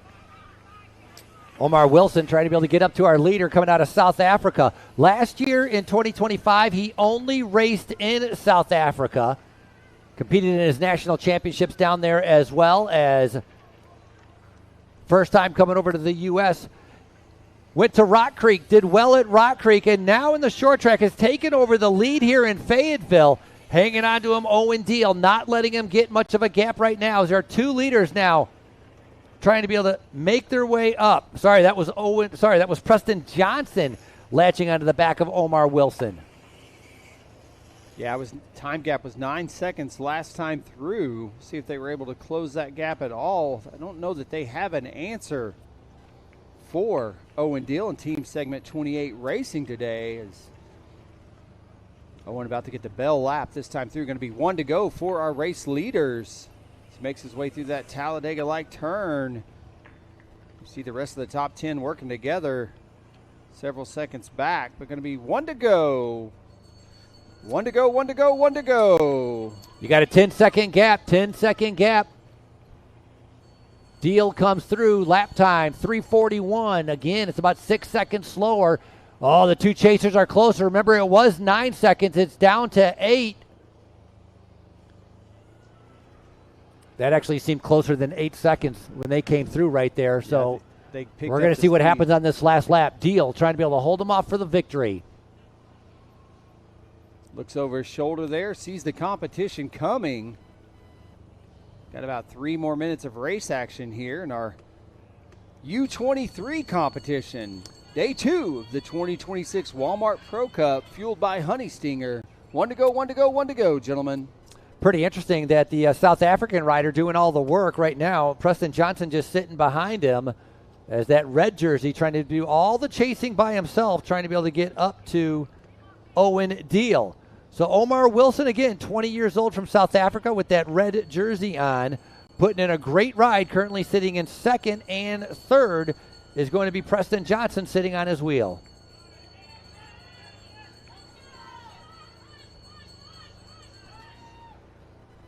There you see the separation between first and second. If we go back to a shot of our race leader, Owen Deal in that white and blue kit of Team Segment 28 Racing.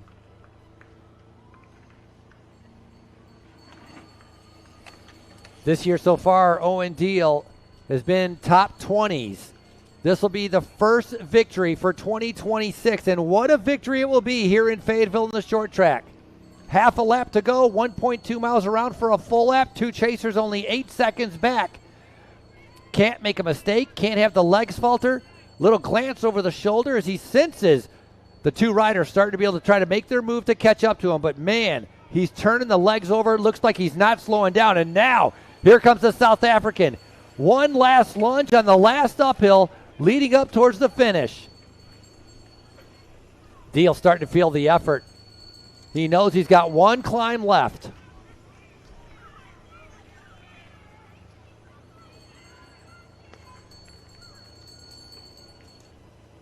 Up and outside. Okay, a pass been made there, Frankie. Preston Johnson coming up to the front leading it. Omar Wilson was out there chasing for all of that time, and now he's getting left behind. So Preston Johnson, strategic and tactical, making a move right now, currently sitting in second. Not sure he's got enough land left to be able to catch up to first place. Owen Deal, got to give him credit, though. He's not slowing down, having the fitness to finish this off again, looking for his first victory in 2026.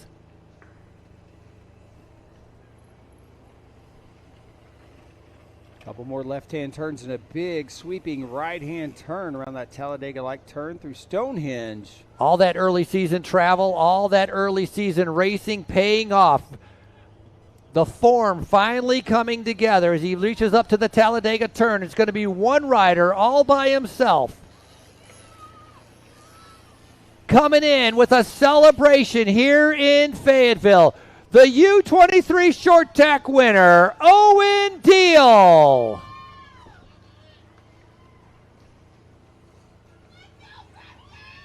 Strong effort by Preston Johnson, riding himself into second place. And Omar Wilson out there with a strong effort, going to cross the line in third.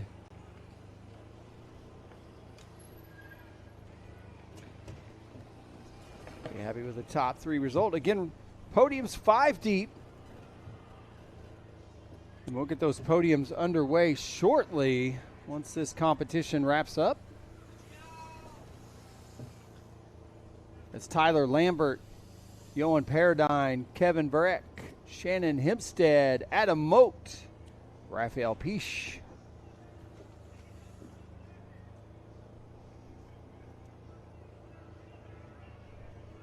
And Gutierrez coming across the line, rounding out your top 10 in our U23 competition. A reminder, don't go far. We're going to do podiums here coming up shortly for our elite men, elite women, junior 17, 18 men and women, as well as the U23 competition that just unfolded here in just a few minutes. A little break in the action. We'll be back at 1:30 after that with our junior men 15-16 qualifying heats. We got 2, heat 1 and 2, coming up at 1:30 and 2 o'clock. 2:30 going to be our open men 1939 and 40 plus short track competition. 3 o'clock our open women and junior women 15 to 16 year old competition. 3:30 going to be our junior boys 11 to 14. 3:50 junior girls 11 to 14. And 4:15 going to be that junior men's 15 to 16 year old final. The first time we're seeing our junior men 15, 16 year old this weekend, coming up early this afternoon. Again, Walmart Pro Cup fueled by Honey Stinger, round 1 of the 2026 USXC Open, presented by Violet Farms.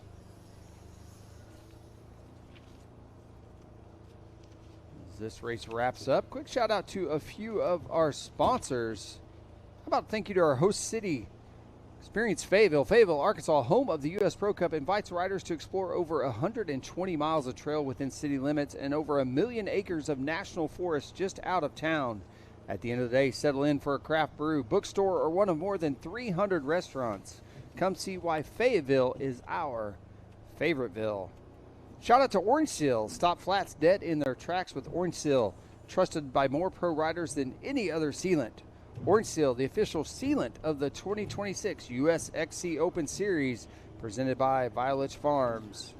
Make sure to drop by the Orange Seal tent this weekend. If you go there early in the morning, liable to get one of the best cups of coffee out here at the venue. Thank you to UAMS, our official medical provider. Huge thanks to the medical team taking care of racers if needed from the University of Arkansas for Medical Sciences. And thank you one more time to Lewis Auto Group. Lewis Auto Group is the official dealership of the Walmart Pro Cup here in Fayetteville, Arkansas. Since 1946, Lewis Automotive has been a pillar of the Northwest Arkansas community, known for their commitment to service. You can see that Ford Bronco sitting there in that final turn. Thank you, Lewis Auto Group. Once again, we'll get some podiums underway here shortly. Celebrate efforts of all our athletes finishing top 5 in this morning's wave of short track racing here at the venue. A little break in the action, and we'll be right back on the live stream at 1:30 with our heat racing for our junior men 15, 16-year-olds.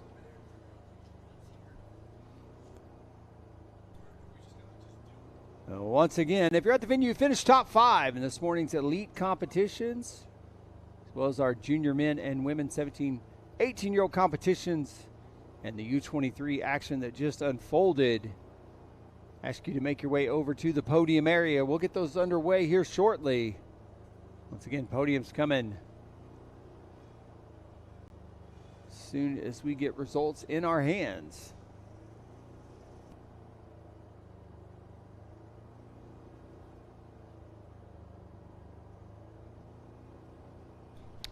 And if you're here at the venue, it is lunchtime. We've got several food trucks available for racers and fans. Head over to the event expo. Moe's Taco and Churro, Trailside Coffee, Smash Burgers, lots of food options available here at the venue. And after your race action today, downtown Fayetteville is the place to be tonight. Once again, over 300 restaurants in town. Head to downtown Fayetteville for all your after race and off bike activities. All right, we're going to get these podiums started. They're all hiding in the shade under a white tent. That's why we can't see them. And we're going to start with our. And you have to speak up because the speaker's way the hell over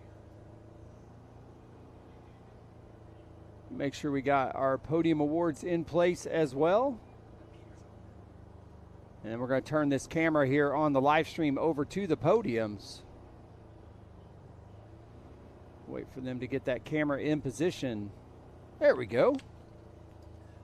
All right, here we go. We're going to start our podium starting with our junior women 17 to 18. Again, podium 5 deep.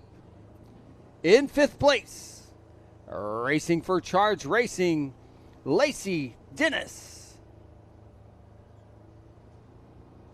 In 4th place for our junior women 17 to 18, racing for the Gravity Collective, Ada Watson. In 3rd place for the Gravity Academy, Sophia Tripovich. In 2nd place, Lily Agnew. And taking the top step for our junior women 17-18 in today's short track competition, racing for Bear National, Scout Wellmeyer.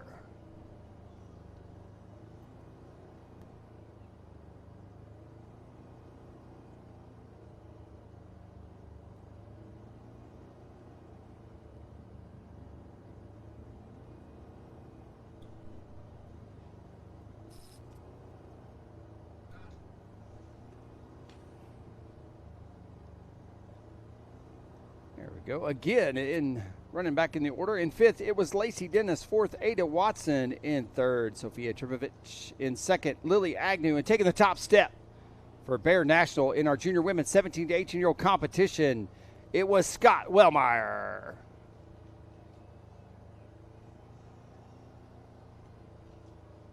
You'll see these ladies back in action tomorrow right here at the venue.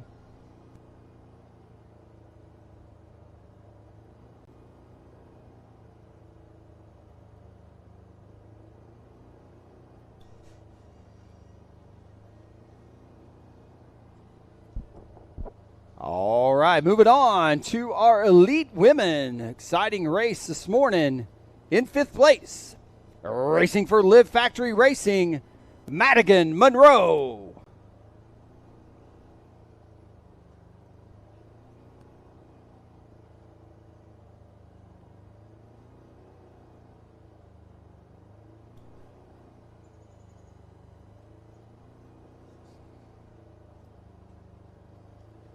Once again, podium, there she is for our elite women. 5th place, Madigan Monroe. In 4th place, teammate racing for Live Factory Racing, Marin Lowe.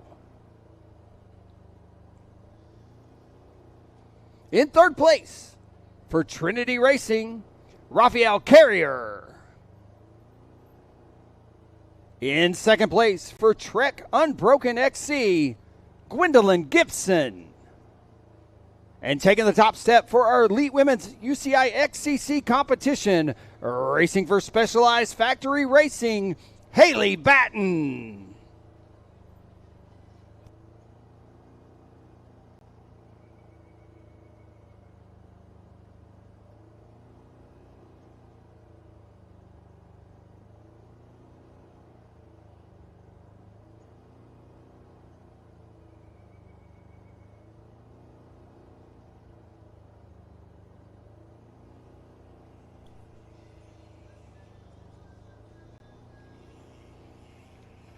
You'll get to see our elite women back in action tomorrow for our UCI XCC Elite Men's Competition. Elite Men up next.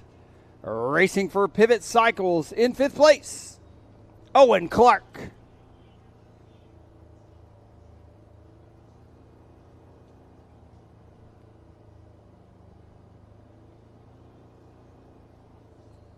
In 4th place, for our Elite Men's XCC Short Track Competition for KMC Nuke Proof, Tyler Orschel.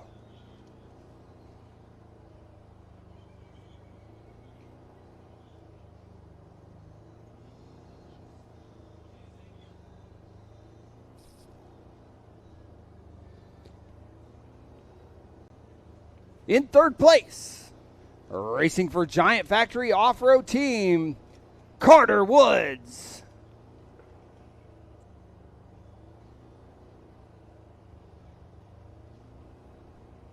In 2nd place, for Trek Unbroken XC, Riley Amos.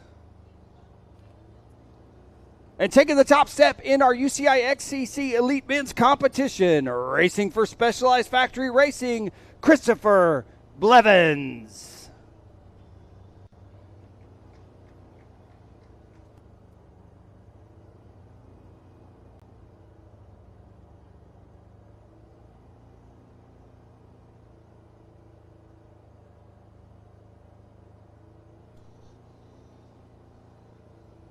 Arms up, gentlemen. Great job out there.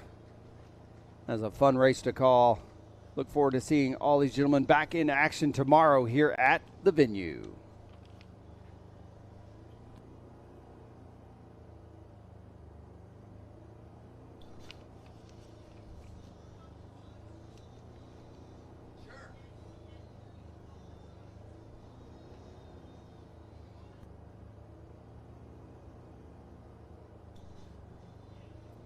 Great job, gentlemen. See if we can't turn the speakers up a little bit. Do my best. Talk a little louder here. Going to move on to our short track competition for our junior men 17 to 18. Junior men 17 to 18. In 5th place, racing for Bear National Team, Noah Scholnick. In 4th place, for Charge XC Racing, Ethan Wood. 3rd place in our junior men 17 to 18-year-old competition, racing for Team Soho, Jude Marston. In 2nd place, racing for Bear National, Rowan Nestal. And taking the top step for our junior men 17 to 18-year-old short track competition, representing Bear National Team, put your hands together, Kian Reed.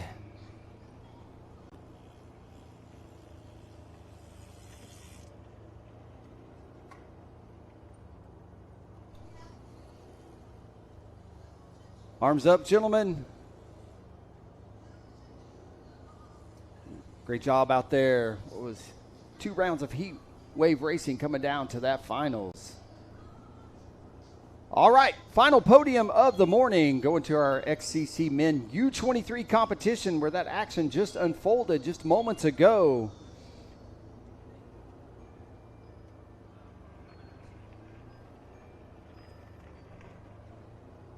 for our XCC men under 23 competition. In 5th place, racing for Bear Devo, Johan Paradine. In 4th place, racing for Bear Devo, Tyler Lambert. In 3rd place, Omar Wilson. 2nd place in our U23 category for Ruler National Team, Preston Johnson. And taking the top step for our XCC U23 short track competition, racing for Team Segment 28. Put your hands together, Owen Deal.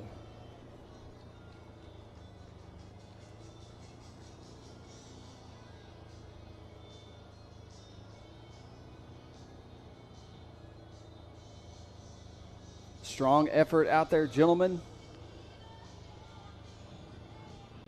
When you're ready, arms up.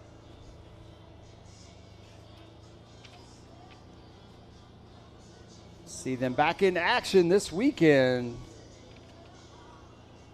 U23 men back in action tomorrow. Great job out there. All right, that's going to conclude our podium awards for this morning. Get the last few photos in. Reminder, 1 p.m. is going to be our UCI managers meeting. 1 p.m. UCI managers meeting at the white tent next to the start-finish line. We'll go back to race action at 1:30 with the first of 2 qualifying heats for our junior men 15 to 16. Thanks, everybody, for tuning in live on InsiderMTB.com. We're going to take a little break here at the venue, and we'll see you in about 30 minutes.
I'm Madigan Monroe, and you're watching me live on Insider MTV at the US Pro Cup.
At Lewis Automotive Group, we've proudly served Northwest Arkansas since 1946.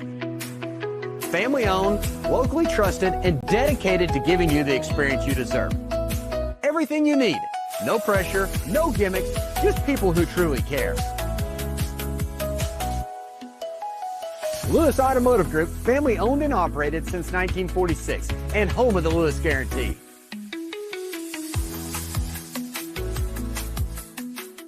I'm Madigan Monroe, and you're watching me live on Insider MTV at the US Pro Cup.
At Lewis Automotive Group, we've proudly served Northwest Arkansas since 1946.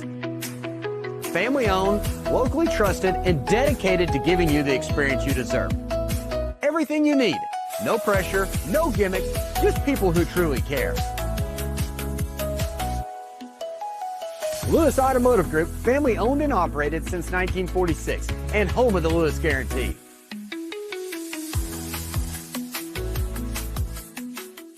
I'm Madigan Monroe, and you're watching me live on Insider MTV at the US Pro Cup.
This is InsiderMTB production.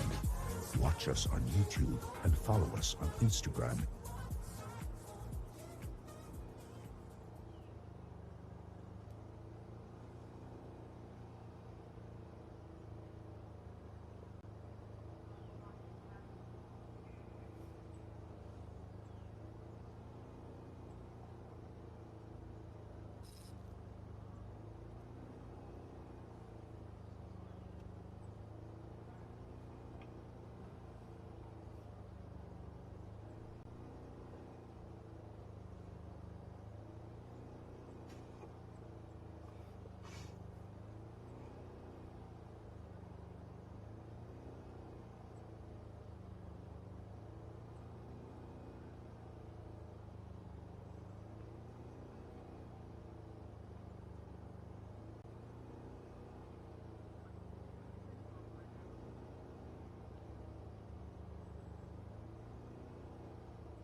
All right, we're going to do our first call to staging for our junior men 15-16.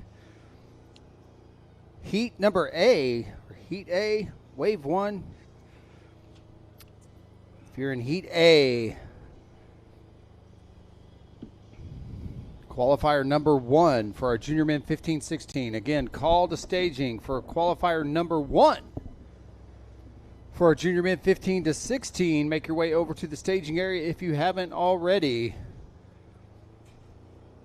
Going to be a 3-lap format for the first of 2 qualifiers. Top 30 riders going to transfer into that 15-16-year-old final later today at 4:15. Thanks everybody for joining us here at the venue today. Beautiful day in Fayetteville, Arkansas. Current temperature now up to 84 degrees. Feels like 84, abundant sunshine. Got a slight wind out of the south-southwest of 7 miles per hour. Good visibility. This is a decent UV risk. Reminder, as this sunshine moves in this week, grab some sunscreen. 0 chance of precipitation.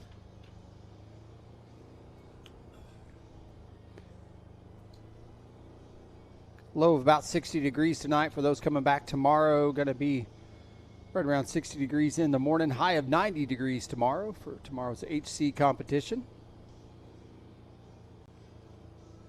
Low in the mid-60s Saturday night. A high of 87 on Sunday.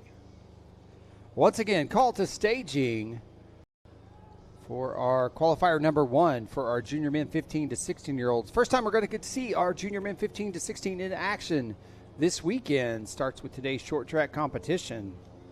All part of the 2026 Walmart Pro Cup, fueled by Honey Stinger.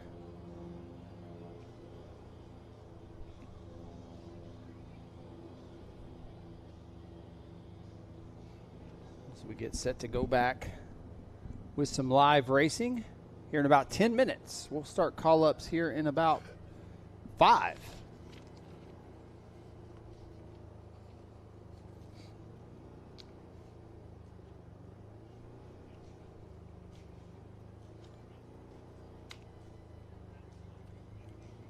For Heat A, or qualifier number 1. And we'll be back live on InsiderMTB.com. So those hanging out in the venue, just pull up the live stream on your phone. You keep up with the race action lap after lap.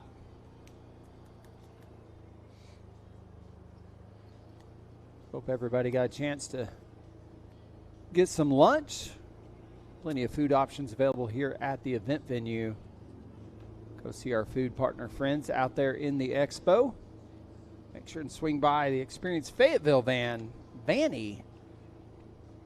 You're looking for things to do this weekend in Fayetteville. Tell you what's up and what's going on for those after the race or off-bike activities. Again, over 300 restaurants in downtown. We're food-driven here in Fayetteville, I feel like. Like to eat.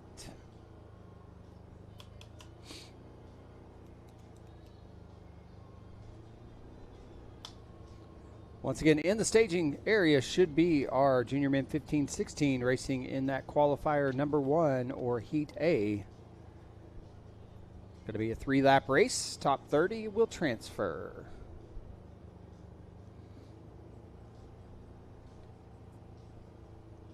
Two o'clock going to be that second qualifier or Heat B.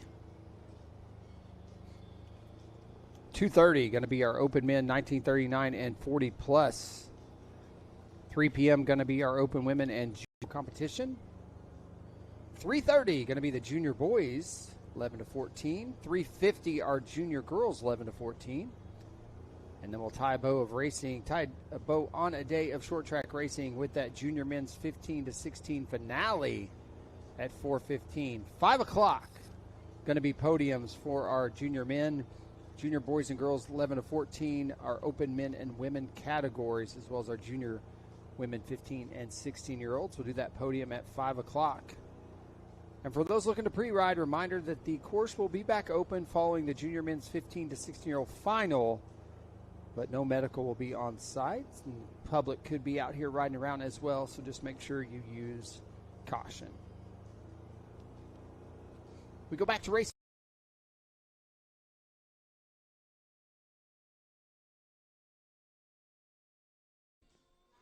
In round one of the US XC Open.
Riders were 1 minute out to call-ups, 1 minute to call-ups. Getting ready for 44 riders in Heat A. Two heats again, Heat A and Heat B, as we're getting ready for our call-ups for the junior boys 15-16.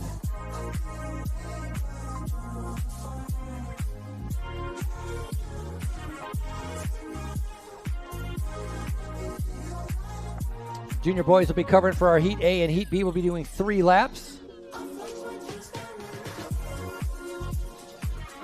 And in the final for all of our riders getting into there is 20 minutes of racing. So once again, as we continue with our Walmart Pro Cup, fueled by Honey Stingers, we're celebrating the 6th year at Centennial Park. Let's get our 15-16s underway. I'm going to start off with Free Fly Elite Development, Brody Lake. How about the Gravity Collective, Ronan King Ellison. Control Racing, Wes Matson. Thaden School, Gwillem Stevens. Will Lavoie. Luke Johnson. Isaac Sproul. Leo Carlin. That was a pair from Team Booger. Rosen Beisel. Braxton Maybe. Levi Baldwin Hart. Excel Cycling. Crew Melchoir. Grayson Stevens. Eddie Silva. Raymond Kraswich. Nico Cianciolo. Nigel Burke. Ronan Kroll. Swift Spoke, Ross Bowman. Alex Chonard. Aiden Kaplan. Vincent Aliano. Christopher Hidzon. Dylan Fairbank. Nathan Brannick. Oliver Spriggs. Leighton Sharp. Rowan Ebner. Bryce Card. Hendrick Wuso. Grayson Wimberly. Zeke Dixon. Wesley Borger. Henry Murphy. Lucas Sheridan. All right, Dirt Flyers, Wyatt Romine. Ethan Keller. Ryan Levi. Lewis Hudgkin. Evan Ashbrenner, Robert Spencer, Lane Warneck, Isaac Hendricks, and Con Trong rounds out our call-ups for Heat A. This time we'll turn it over to officials for pre-race announcements. 2 heats of racing, top 30. Is it top 30? Top 30 advanced riders. We're 2 minutes out. 2 minutes.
Seconds.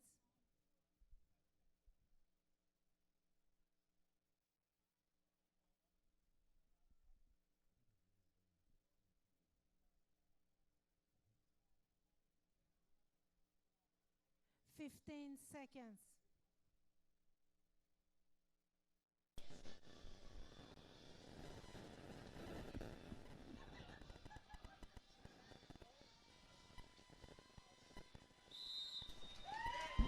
All right, and we are back to racing here at the Walmart Pro Cup, fueled by Honey Stinger. Those tuning in live on InsiderMTB.com, catching the start of our Heat A of 2 heats for our junior boys, 15 to 16-year-olds. Talk about a sprint. Fast start here, looking for a clean start as they take to this 1.2-mile purpose-built short track course here at Centennial Park in beautiful Fayetteville, Arkansas. Lap times for our older juniors right at about 3 minutes and 30 seconds. These guys aren't going to be that far off, as that was definitely a hole shot sprinting off of the line in that red jersey, trying to be able to force everybody else to be able to keep up. Once again, they know this is a heat number 1, 3 laps of racing, and for the final, the way you're going to be called up is by fastest time. So very important that you actually have a good race and have a quick time, because it's not in the order that you finish. It will be by time. That'll be the order of your call-up as we have our 15-16 boys underway. Yeah, and that is Gwillem Stevens from right here in Northwest Arkansas, racing for Thaden School, setting the pace early in our first of 2 qualifying events. Again, 3 quick laps are going to get this one done. Top 30 going to advance into that main later today at 4:15. Little BMX-style dab right there, trying to get around that dusty corner. Rest of the riders making their way through. Gwillem's starting to create some separation out here. Gwillem, no stranger to this course. Centennial Park, home to the Arkansas NICA League State Championship for 5 years in a row. Gwillem racing NICA. We saw in our 17-18 Noah Schlolnick. Well, we go back to our short track last year in our 15-16. Preston Ronk was the winner. Noah Schnolnick, who's racing up now, was in second place. And then on our 15-16 junior girls, which are coming up a little bit later on, Ada Linton, who we've been seeing racing here, ended up taking that win. So a lot of riders that have been coming here year after year. The young riders moving up through that age category right now. As you talked about it, the local Arkansas rider, Gwillem Stevens, now continues to ride in the front. You can only imagine how familiar he is with this course. Yeah, again, each fall, this venue hosts the NICA State Championship 5 years in a row. So Gwillem, no stranger to this venue, as we now start to see some other racers start to settle in and take their turn on the front. Saw Ronan Kroll up there with Team Booger. Isaac Sproul's up there as well.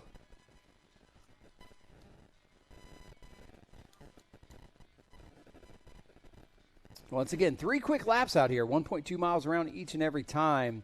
This is the first of 2 qualifiers for our junior men 15-16, with that main coming up later today. And then they'll be back in action on Sunday for their round 1 of the USXC Open, kicking off 5, the first of 5 in the race series for the 2026 calendar year. I just saw Luke Johnson slotting into about 6th position, and I think I saw Brody Lake slotting into about 3rd, as leading him through around that Talladega turn, Ronan King Ellison. Then you got Isaac Sproul, Brody Lake, talked about Luke Johnson, Gwillem Stevens, Hendrik Wuso. Riders completing lap number 1. 2 to go, riders. 2 to go, 2 to go, 2 to go.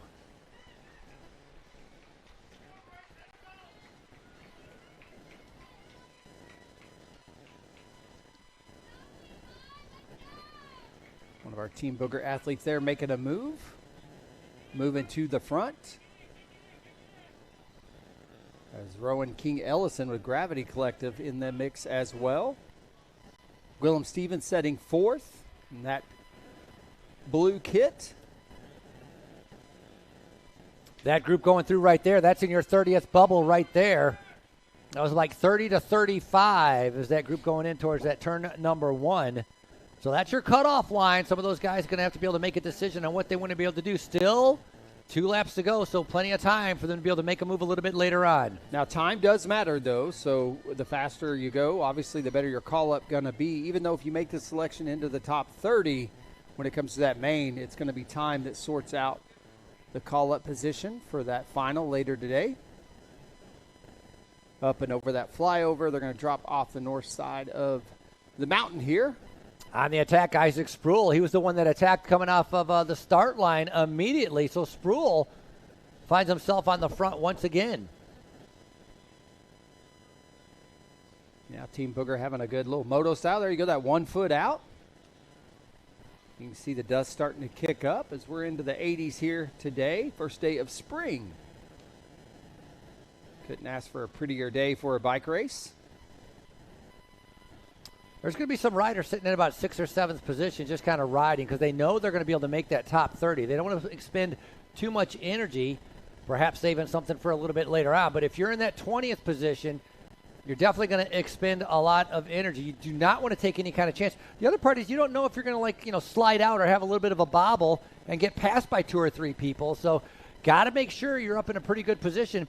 Group on the front right now, riding tempo. You can see how it's starting to swell up. Riders from behind starting to be able to make their way up to the front. Got Brody Lake there on the outside with Gravity Collective moving up now, looking like he's going to take a turn. They got about a lap and a half left. As Free Fly Elite Development rider Brody Lake. Yeah, Brody Lake was called up very first rider, so highest ranked riders of these 15-16s as they're out of the saddle making their way up the hill. You can see Brody a little bit taller than some of the other riders. Got that seat post out a lot. Yeah, Ronan King Ellison and Brody Lake there, 1-2, and it is Gwillem Stevens now in 3rd with the Thaden School. That little effort on that hill separating 4 riders off the front. Got about 6 or 7 right behind trying to be able to chase them down as they're slowing down. Nobody wants to be able to come to the front, so that's an opportunity for all the riders to come back together. And they are getting ready to see 1 lap to go. Apologies, that blue kit now moving up is Hendrik Wuso with Excel Cycling. Got to be careful about not keeping the pressure on because you're not going to have one of those fast times to get the front row call up. I mean, they got to be thinking about that. Got to save the energy, but you don't want to set up too much because they're going to be. When this race is over with, they're going to have almost 2.5 hours of recovery. So that's a good amount of time to be able to recover, be able to get yourself something to eat and drink. Main thing you need to do is get yourself in the shade and make sure that you hydrate. Riders coming through with 1 to go, 1 to go, 1 to go. This is going to be Bell Lap. Sheridan, King Ellison, there's Brody Lake as well. Lap time about 3:47, so that's very consistent to what they did the lap before. As all riders now, 1 lap to go. Yeah, coming through our line right now, that's going to be about 20th position.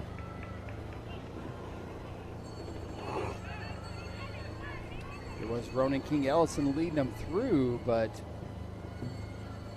Now Rowan Kroll might be moving back up on the outside, taking the lead in that red kit.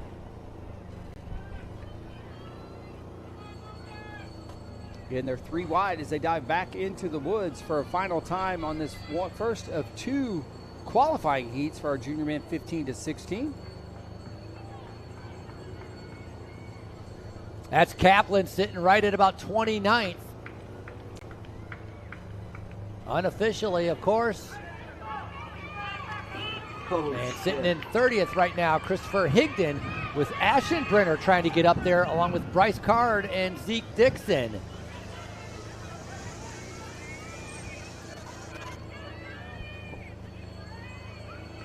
Riders, one to go, one to go.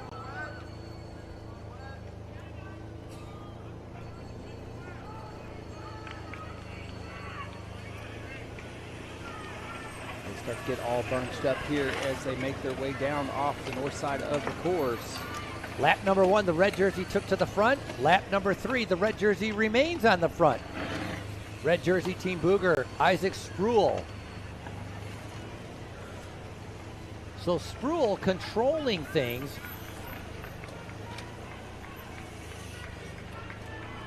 Certain times he's attacked, he's separated, had 3 or 4 with a gap, and then they've slowed down. Others have caught back up. They're starting to realize they're in a pretty good safe position. As you can see, that's a lead group of 10. So that's Spruill in the red jersey riding on the front.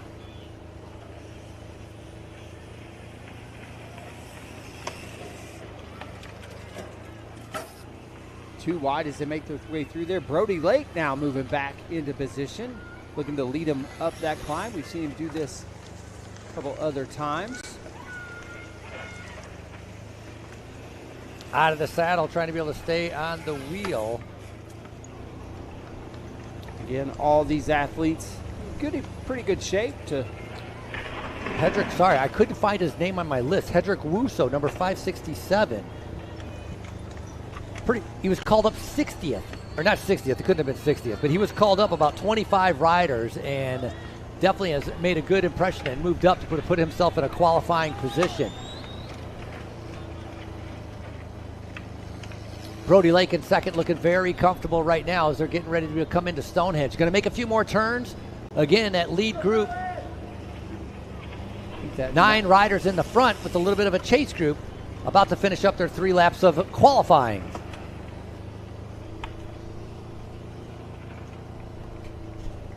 Might be Rowan King Ellison back on the front. We'll be able to tell here in just a second, as that does look like light dark kit of Gravity Collective. They go up and around that Talladega-like turn. They're going to hit this tarmac now. They're going to get on the gas. That's Ronan King Ellison, I believe, coming across the line first. Congratulations there. Gravity Collective. All these riders making the selection. We'll see them later today in 10 seconds faster for that lap, 3:39. So that definitely was a quicker pace. Again, top 30 going to advance into that main later today. Scheduled for 4:15.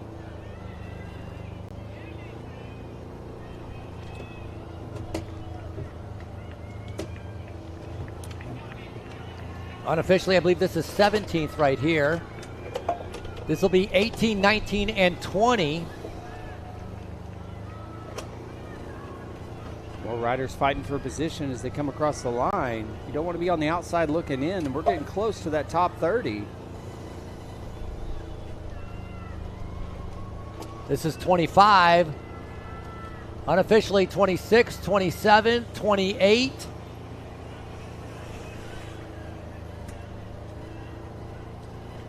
Nice job coming in 29th in that black jersey.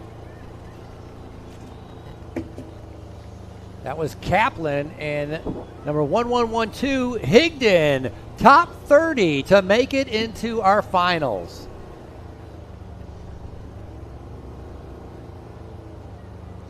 And at this time, we'll go ahead and do our call to staging for our next qualifier. Qualifier number 2, or Heat B. Time to start making your way to staging for our junior men 15 to 16-year-old. Qualifier number 2 coming up here at 2 o'clock.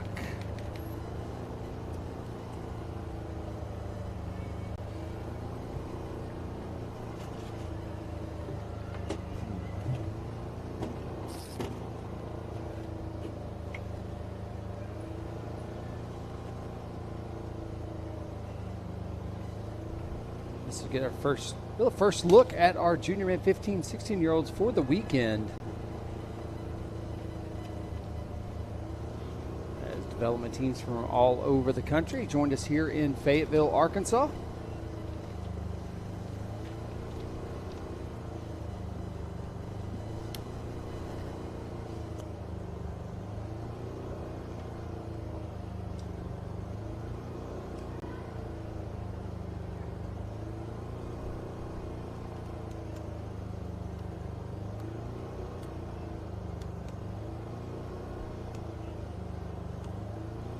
Break in the action. It's a chance to say thank you to a few of our sponsors, including our title partner, Walmart. Here in Northwest Arkansas, we're in the heart of Walmart country. Every week, 280 million trust Walmart as their shopping place of choice. Walmart, saving people money so they can live better. More at walmart.com. Thank you to our Fueled By partner, Honey Stinger, dedicated to helping individuals achieve their active goals. Based in Steamboat Springs, Honey Stinger has been fueling athletes since 2001 with its range of great tasting sports fuel, from waffles and chews to gels and bars. And thank you to our host sponsor, Experience Fayetteville. Fayetteville, Arkansas, home of the U.S. Pro Cup now for 6 years. Fayetteville, a lively mountain town known for its creative culture, outdoor recreation, and strong sense of place.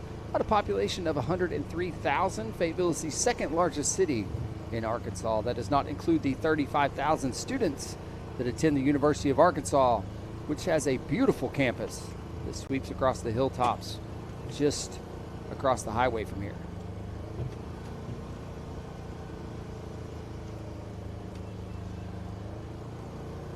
Thank Arkansas Tourism. Arkansas is one of the fastest growing mountain bike destinations in the country.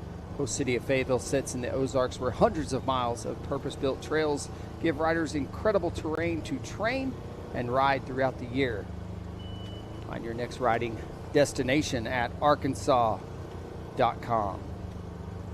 Special thanks to Dell Computers, the official technology partner of the Walmart Pro Cup,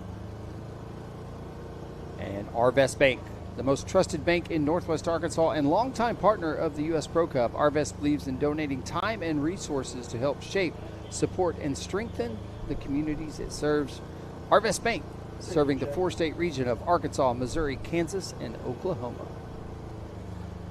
Once again, we've done our call to staging for our second heat of 15, 16-year-old juniors. They should be there making their way to that staging area. We'll start call-ups here in about 10 minutes.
Just took place heat number 1 with our 15-16s, and that was won by Ronan King Ellison. Now, again, fastest times, that's how they're going to be seeded a little bit later on for their final.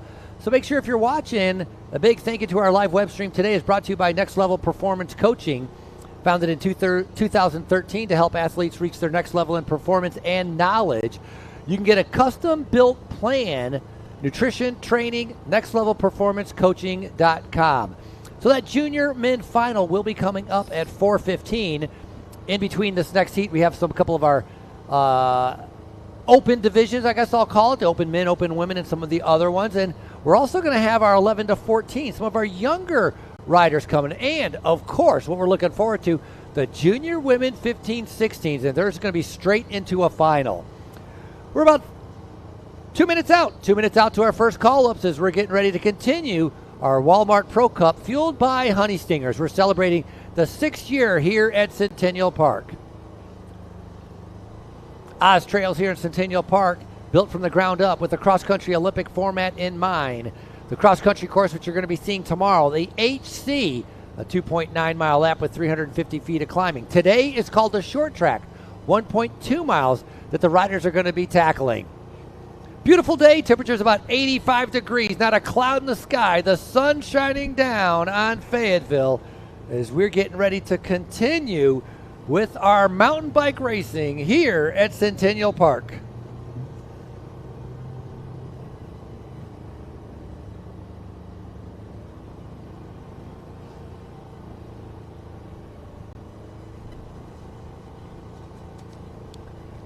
Like to be able to thank Walmart. Our title sponsor, our presenting sponsor, Honey Stinger. Our host city sponsor, Experience Fayetteville. The Ozark Foundation, Arkansas Tourism. Dell Computers, the official technology partner of the Walmart Pro Cup. Arvest Bank, the most trusted bank in Northwest Arkansas. Violet Farms. Orange Seal. Athlo Sports, the custom cycling apparel that you're looking for. UAMS official medical provider. And Lewis Automotive Group.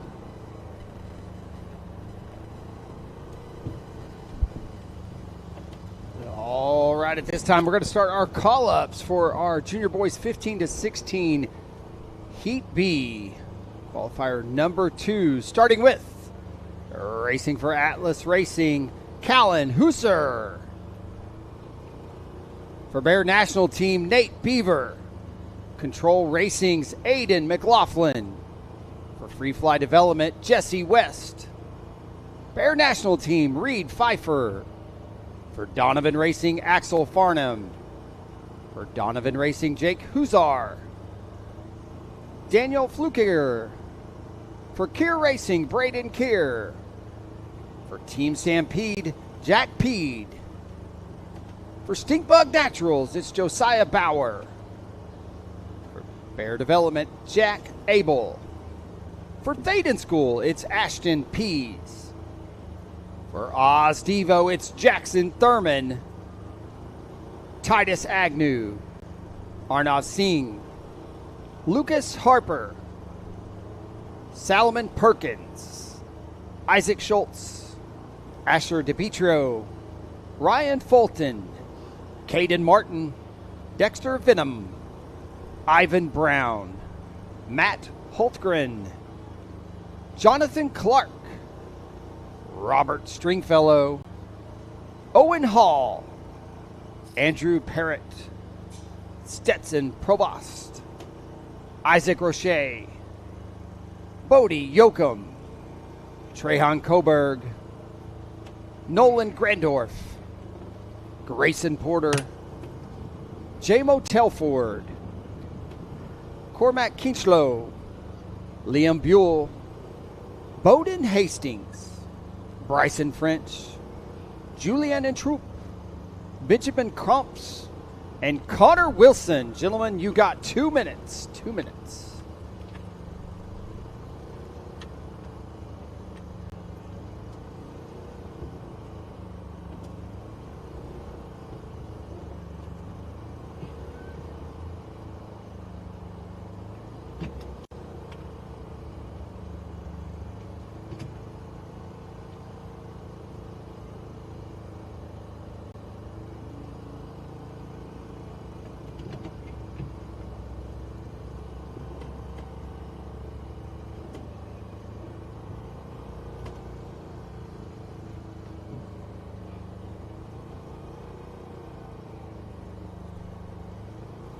Once again, qualifier number 2 for our junior boys 15-16. Going to be doing 3 laps.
All right, and we're back to racing here at the 2026 Walmart Pro Cup. A little bobble there at the start.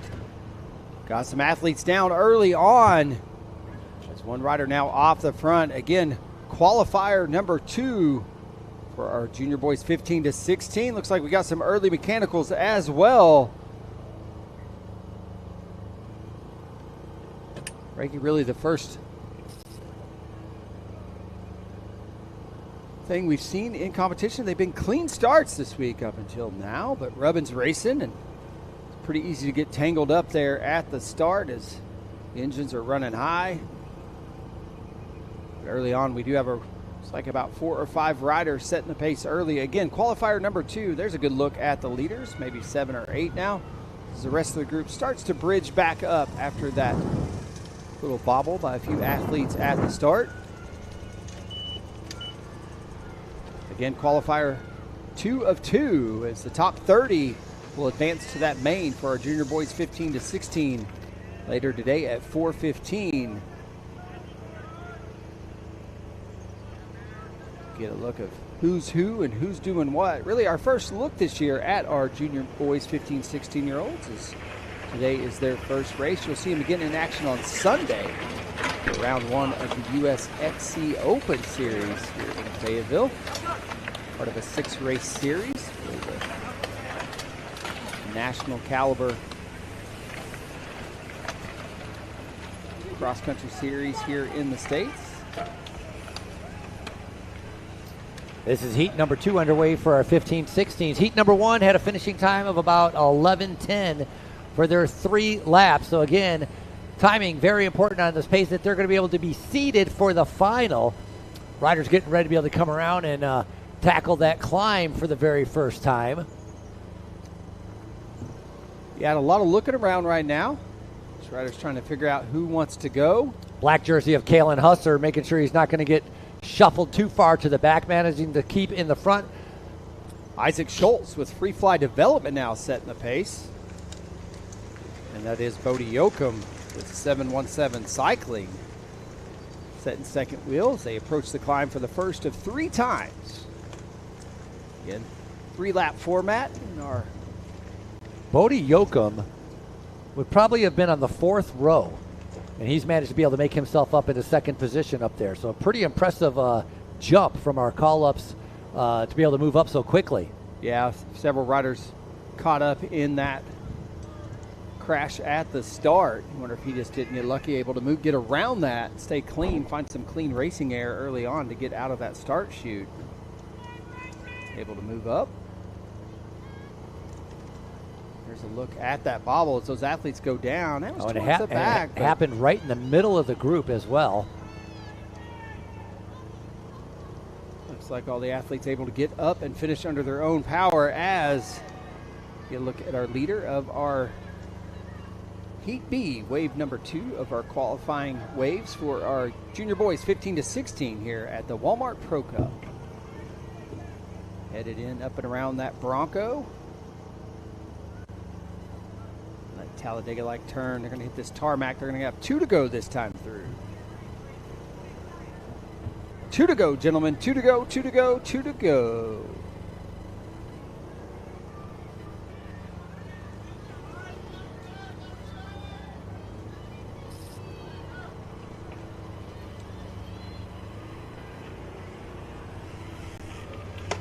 Does look like Bodie Yoakum setting the pace here with under 2 laps to go in the short track format. Again, 1.2 miles around each and every time, about 100 feet of elevation gain. That all comes at about the halfway point, about 0.2 of a mile climb from bottom to top.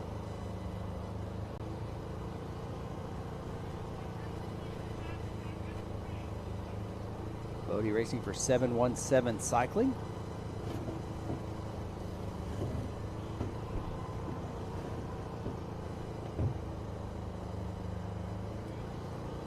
Again, top 30 going to advance, but time does matter. Let's see, wrap this race up. We'll take the top 30 from our A and B qualies and sort them out by time for call-ups for that main event later today at 4:15. As they go up and over that flyover, back into the woods. Jack Abel sitting in second position up there with the Bear Devo team. And once again, Bodie Yoakum again coming from about the third row, being able to make his way up into the front. That red jersey sitting there is Aiden McLaughlin sitting in about third position. Rest of the riders all tacked on, following the wheels. Remember, 3 laps, winning time in heat number 1, 11 minutes and 10 seconds. Riders are thinking about the time, but also thinking about have to be in the top 30 in order to advance to the final.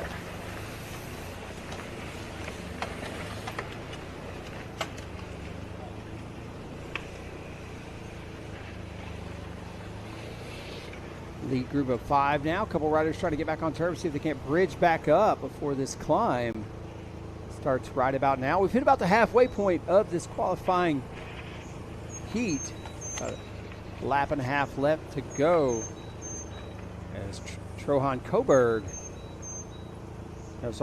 Bodie Yoakum there setting the pace.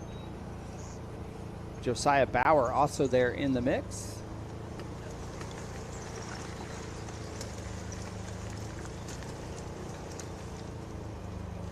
Aiden McLaughlin.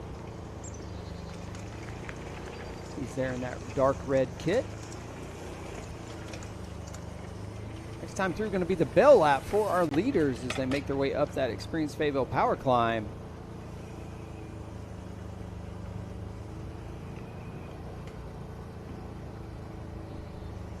That's a lead group of 13 right there going over that little bump before they go into Stonehenge. Yeah, again, so 13 riders will be able to, if you're sitting in 10th, 11th, 12th, right, you look over your shoulder, you see a big gap, you're like, all right, I'm safe. I could just kind of cruise in this group. And look at it, even on the front, starting to be able to cruise. Thinking about saving the legs for a little bit later on in the final could be a dangerous mistake. Remember, winning time, 11:10. All of those riders that were stacked close together are all going to have pretty quick times.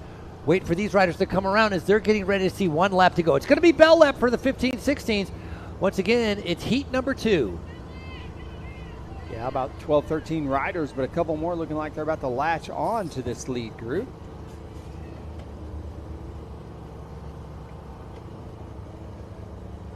The thing is, with 1.2 miles left, you don't have to worry about winning.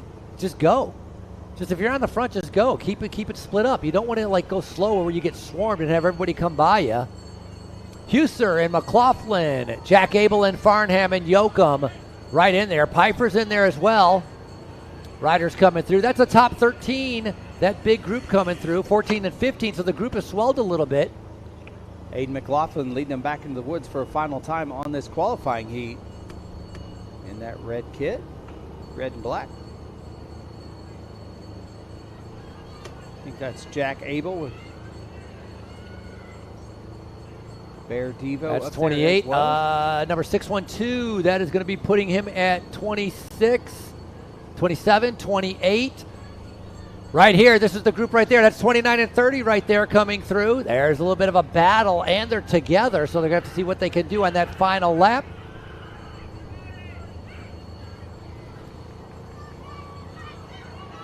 Keep her going, Matt.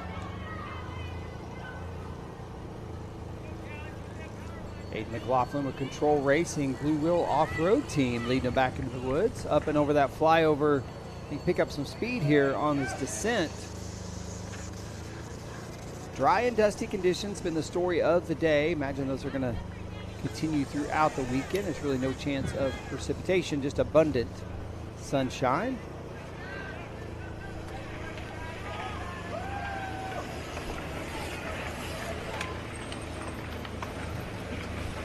Single file now as they make their way to the bottom of the north side of the mountain before they make that hard right-hand turn and start that descent back to the top. Again, just a little bit over 100 feet of elevation gain. Pretty challenging climb, though. It's got a false top, several stair steps in it.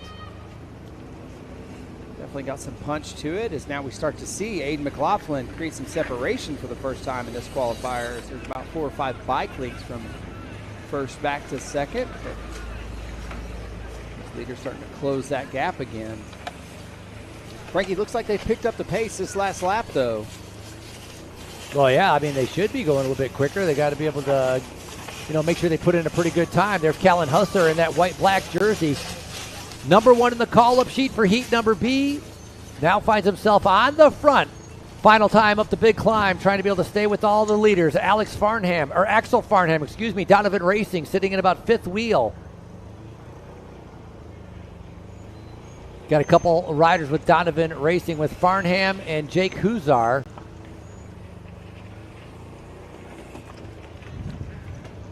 But right now we're looking at our Elite Five making their way in for the final turns. Now Callan Hooser with Atlas Racing going to lead them in here. Might be Jack Abel maybe on the outside in the back making a move around. Once again, position doesn't matter. It's all about time. That's your top 5. Behind that, you're going to have the rest of the riders trying to be able to get into that top 30 to advance to that final. Again, that final coming up a little bit later on. Junior men final at 4:15. A few more twists and turns. One last sweeping turn before they hit that tarmac. And it's about a 100-meter sprint to the finish line. Let's see here who's going to lead them across. Bragging rights on the line with these guys right now. Look at them sprinting into the line. That's Husser picking up the win in that division. That's going to be followed by Pfeiffer and then Farnham, McLaughlin, and Abel. That's your top 5. Lap time of 3 minutes and 34 seconds. Total race time 11:17, Frankie. 11:17. So that's 7 seconds slower than what our Heat A was.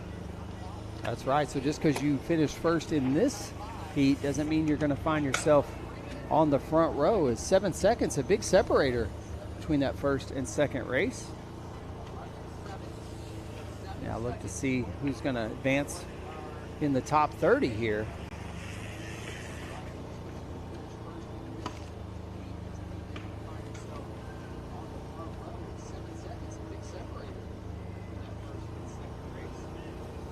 That's top 20, 21 unofficially, 22, 23, 24, 25, 26, 27, 28.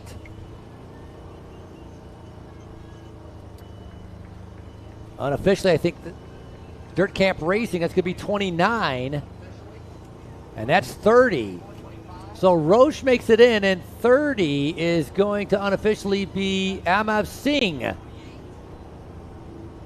As our top 30 will advance to our junior final. Congratulations to all of our riders in our A and B. It's going to be an exciting race later today. Again, that main for our junior men 15-16 scheduled for 4:15 this afternoon. Thank everybody for tuning in live on the live stream on InsiderMTB.com.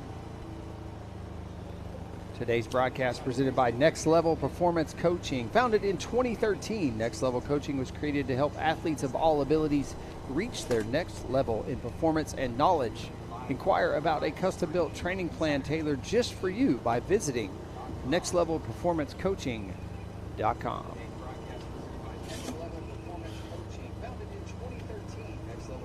Up next, we're going to keep the race action going as our full schedule of racing this afternoon. Go ahead and do our call to staging. We'll do our first call to staging for our open men 19 to 39 and 40 plus. The race scheduled to start at 2:30. Once again, we'll do our call to staging for our open men 19 to 39 and 40 plus age group category. The race coming up here in about 15 minutes.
saw you were home early, so.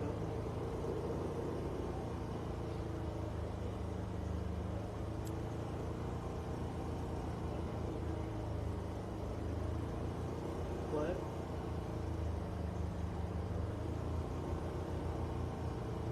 Okay. No. I was just making sure everything's okay. I gotcha. Okay.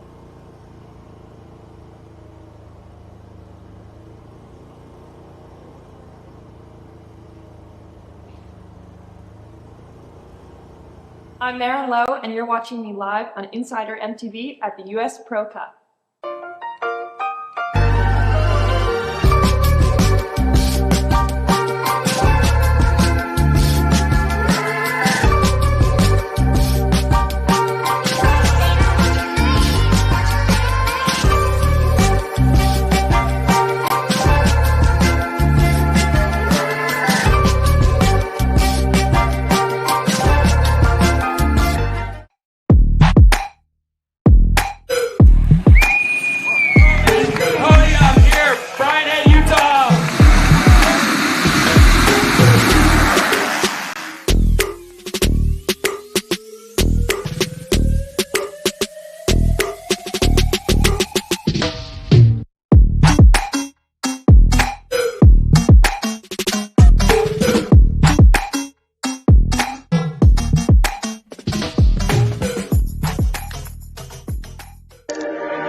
Automotive Group, we've proudly served Northwest Arkansas since 1946.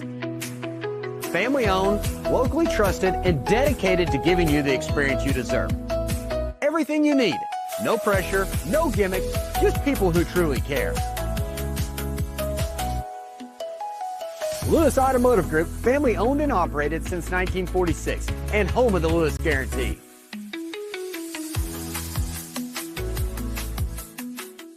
I'm Marin Lowe, and you're watching me live on InsiderMTB at the US Pro Cup.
At Lewis Automotive Group, we've proudly served Northwest Arkansas since 1946.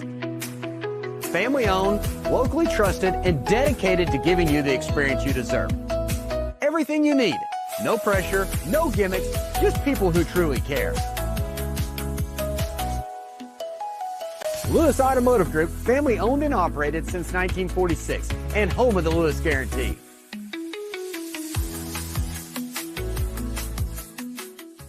I'm Marin Lowe, and you're watching me live on InsiderMTB at the US Pro Cup.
Lewis Automotive Group, we've proudly served Northwest Arkansas since 1946. Family owned, locally trusted, and dedicated to giving you the experience you deserve. Everything you need. No pressure, no gimmicks, just people who truly care. Lewis Automotive Group, family owned and operated since 1946, and home of the Lewis Guarantee.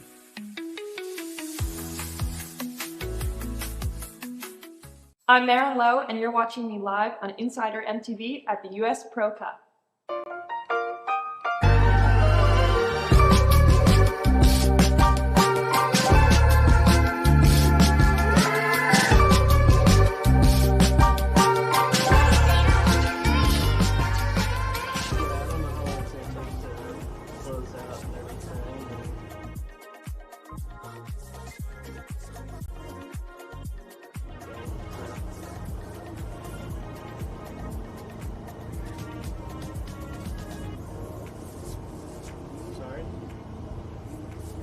I mean, I'll be back. I'll be leaving out early on Monday, but yeah, I'll be back in plenty of time to pick her up and everything. Okay. Sorry.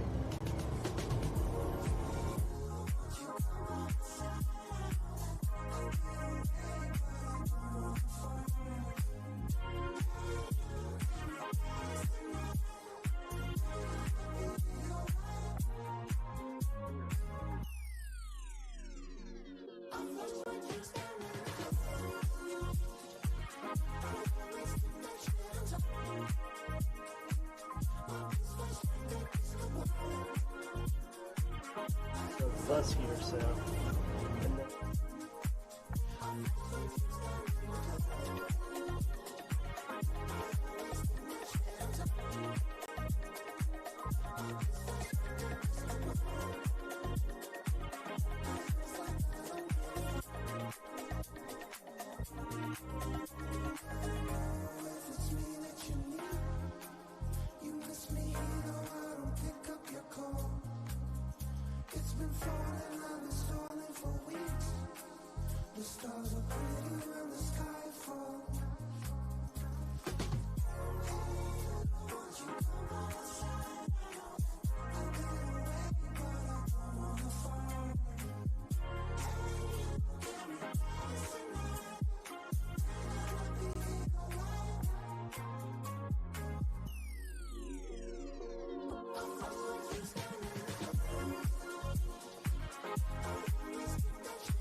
All right, I want to welcome everybody back to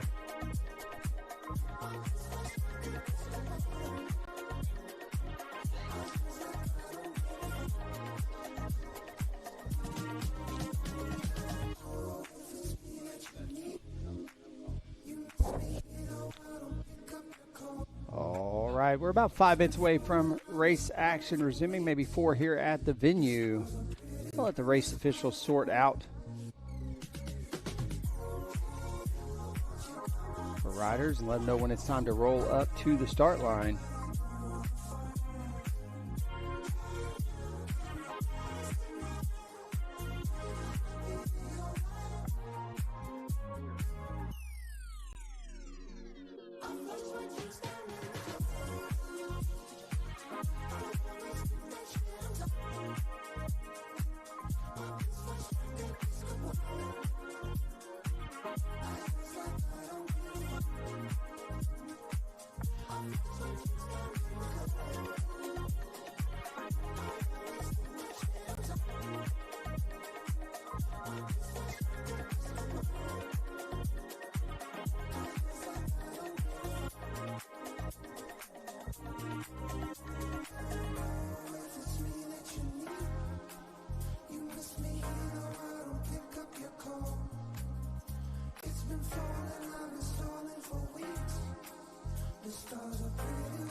So right now, getting ready for our 2:30 start, it's going to be our open men 19 to 39 and our 40 plus. 40 plus, you're going to be on the line first, 30 seconds back, 19 to 39. So 19 to 39 riders hang back a little bit. You're going to be going off 30 seconds after. It's going to be our 40 plus that are going to be on the line. Got about 25 riders total getting ready to be able to tackle the short track here in Fayetteville. All part of our Walmart Pro Cup fueled by Honey Stinger. This is our 6th year at Centennial Park. This purposely built mountain bike track built from the ground up. Norba ended back in 2008, and thus the U.S. Cup started to take its place in 2009. Coming up on 2 minutes out, riders. 2 minutes. Current race temps 88 degrees. You're looking at a wind of about 7 miles per hour out of the southwest. Pretty calm conditions. Beautiful first day of spring.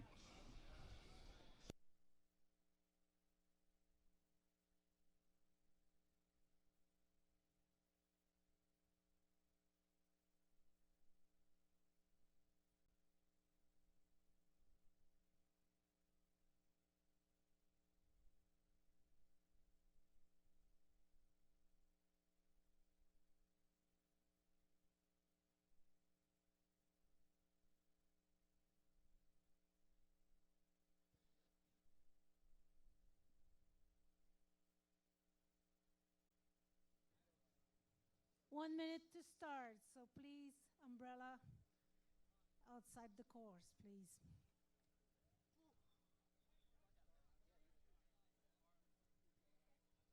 So there are gonna be 30 seconds between the two categories. So the first start is just for 40 plus.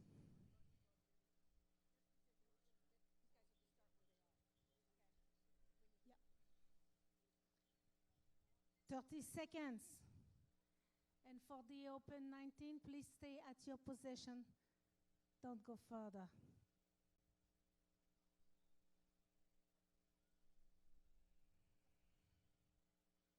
Fifteen seconds.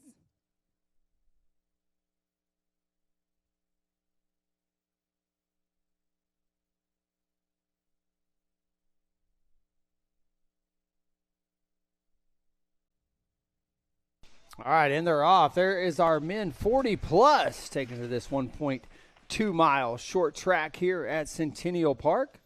Decent sized group heading into the woods. 20 minutes of race action. 15 seconds. That's Philippe Nystrom.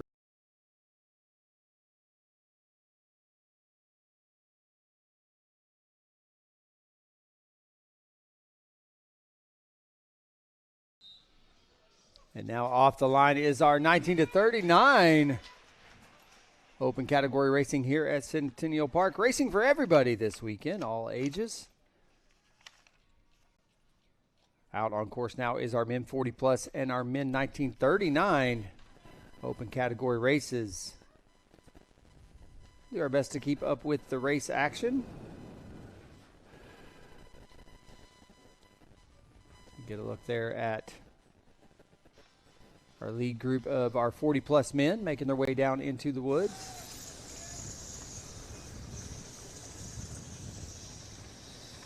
+40 men all on that start. The Dirt Camp Racing, Greg Galleda, Chris Zymek from Old New Mexican, Scott Preston, Team Soho. Couple Team Booger riders, Tom Rice and Alden Kroll. Dirt Camp Racing, Drew Edsall. Team Soho, Adam Pulley. Donovan Racing, Ryan Waldron. Britton Patterson. Philippe Spencer from Huggins Berman Racing. Walmart, Jeremy Duckworth. And Knights Bike Shop, Nick Vaughn.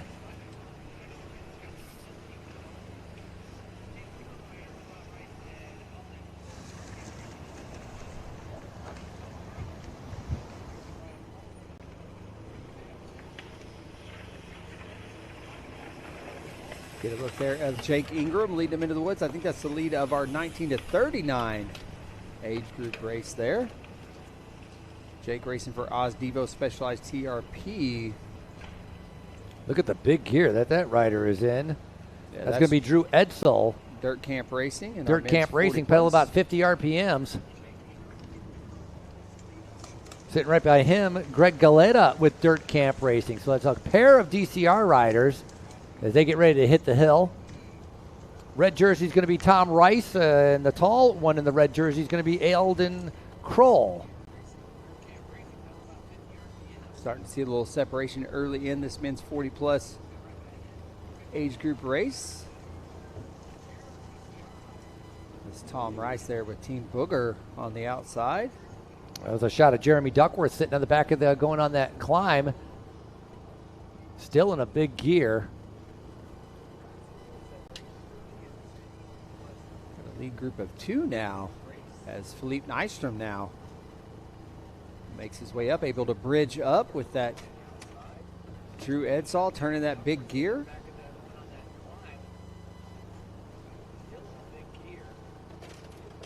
Get the early separation here in our men's 40-plus category race.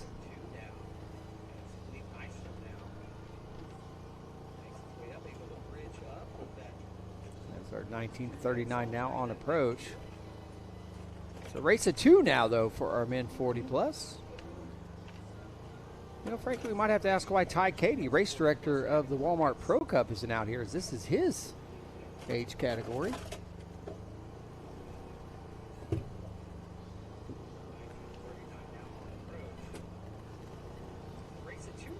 Ty, a 5-time national champion. Pretty deceiving with how they look out there, but that lap time was 3 minutes and 33 seconds. That's quicker than what a lot of the other races have been doing. So pretty quick time, 3 minutes 33, as our leader Edsall was the one leading them through. Right behind Edsall was Nystrom. That was the 2 riders that had separated themselves. Then we got Nick Vaughn and Galeta coming through.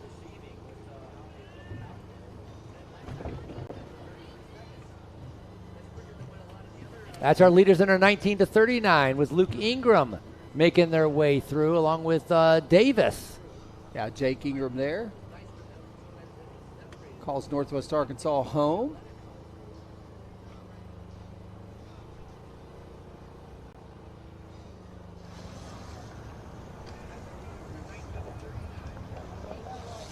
Take a look here at the leaders of our men's 40-plus is Drew Edsall. Still turning the big gear out there with Philippe Nystrom.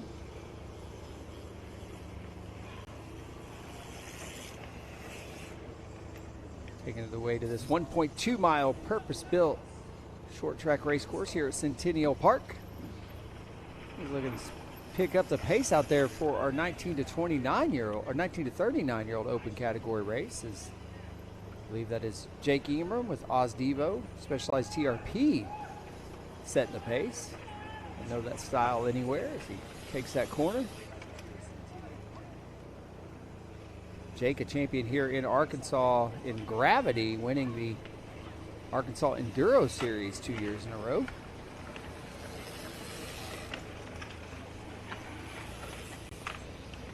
In the pro division.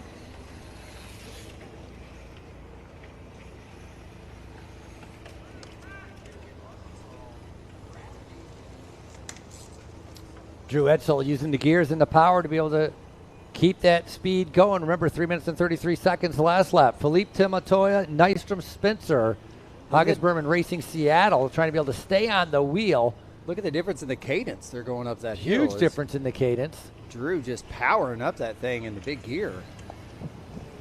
Chase group of about 4 or 5, just behind them, not that far.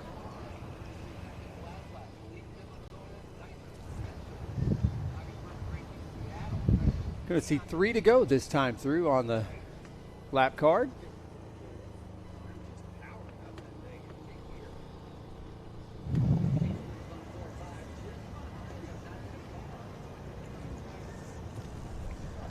Chase of a couple athletes as they make their way up that experienced Fayetteville power climb. 2 leaders playing a little bit of games with each other.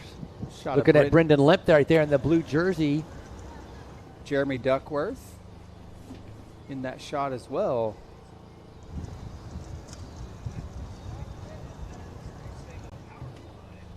Again, leader's going to see 3 to go this time through. 3 to go, gentlemen. 3 to go, 3 to go, 3 to go. Starting to set up a little bit. So Edsel and Nystrom coming through with 3 laps to go. A little bit slower lap, 3 minutes and 46 seconds that time around. Waiting to be able to see how big a gap to the chasers that it's going to be. Chasers haven't even come into Talladega Turn yet, so that's going to be definitely about a 30-second gap or more. I think we're about to see the leaders of our 1939 open category race start to make their way through shortly. So there's our chasers coming through right there. That is going to be about a 30-second gap. So 30 seconds, Gaeta and Vaughn right now currently sitting in 3rd and 4th. 19 to 39s are getting ready to be able to head down the hill. Got a nice battle going on with 3 riders in that group. Davis, Ingram, and Douglas. See them making their way through now. Ingram in that all-black kit.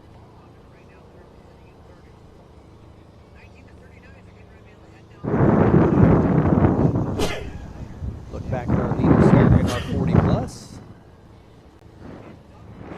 As Nystrom now making a move, making his way around Edsel, the DCR.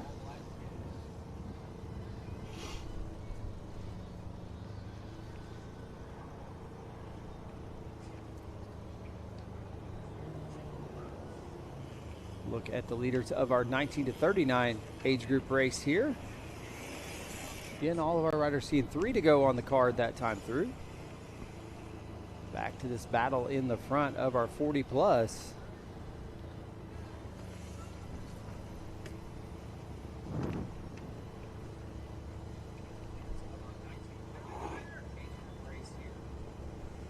Two young men, just it's the future of the sport right there, Frankie. The opposite? Joke never gets old. Look at that. Nystrom's putting the pressure on. Trying to be able to tackle those turns as quick as he can. He perhaps senses the pressure coming up from behind. Remember, it's a 30-second gap to the chasers, but pretty soon what you're going to see are the 19 to 39. They only started 30 seconds back, and they've caught most of the other riders in the 40 plus. So they're going to start making their march towards our leaders here in the 40 plus. Edsel now counterattacking in the big gear up the climb.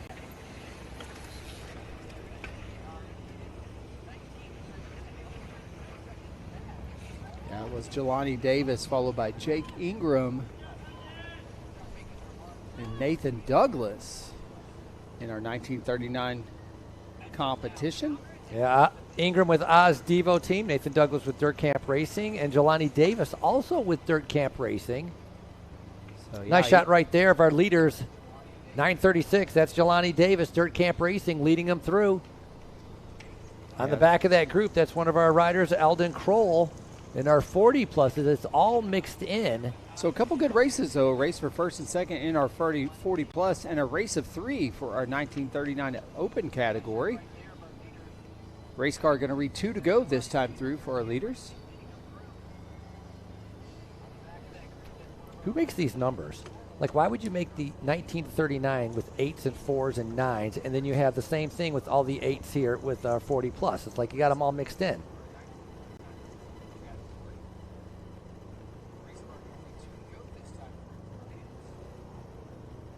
Come, our leaders making their way through here, seeing 2 to go for Philippe Nystrom and Drew Edsels. They make their way through. 2 to go, gentlemen. 2 to go, 2 to go, 2 to go. You can see that temperature taking the effect on them, right? Pouring the water all over themselves, taking a drink every chance they can get to this smooth part. Yeah, there's not a lot of... Temperature's very hot out here with that sun baking down. Yeah, it's up to about 88 degrees, high of 89 today, so they're finding the heat of the day out here. As now we get a look at Stonehenge, and a little bit of separation between first and second now in our 1939 age group race, as Jelani Davis, I think, is able to ride away from Jake Ingram and his teammate Nathan Douglas with DCR. Look back here at our leaders of our 40 plus as they dive into the woods again. 2 to go, gentlemen. 2 to go, 2 to go, 2 to go. The leaders of our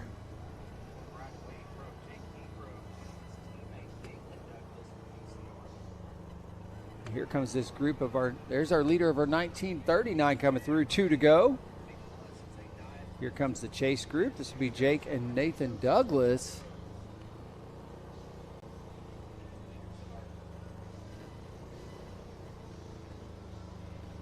Two to go.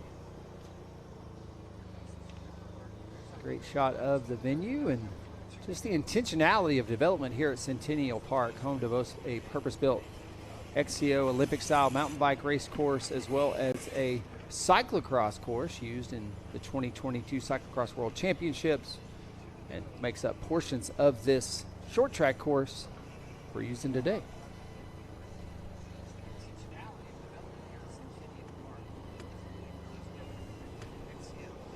Rider on the front right there, Haggis Berman Racing Seattle. You would think coming out of Seattle, Washington, this would definitely be a shock to the system with this kind of heat.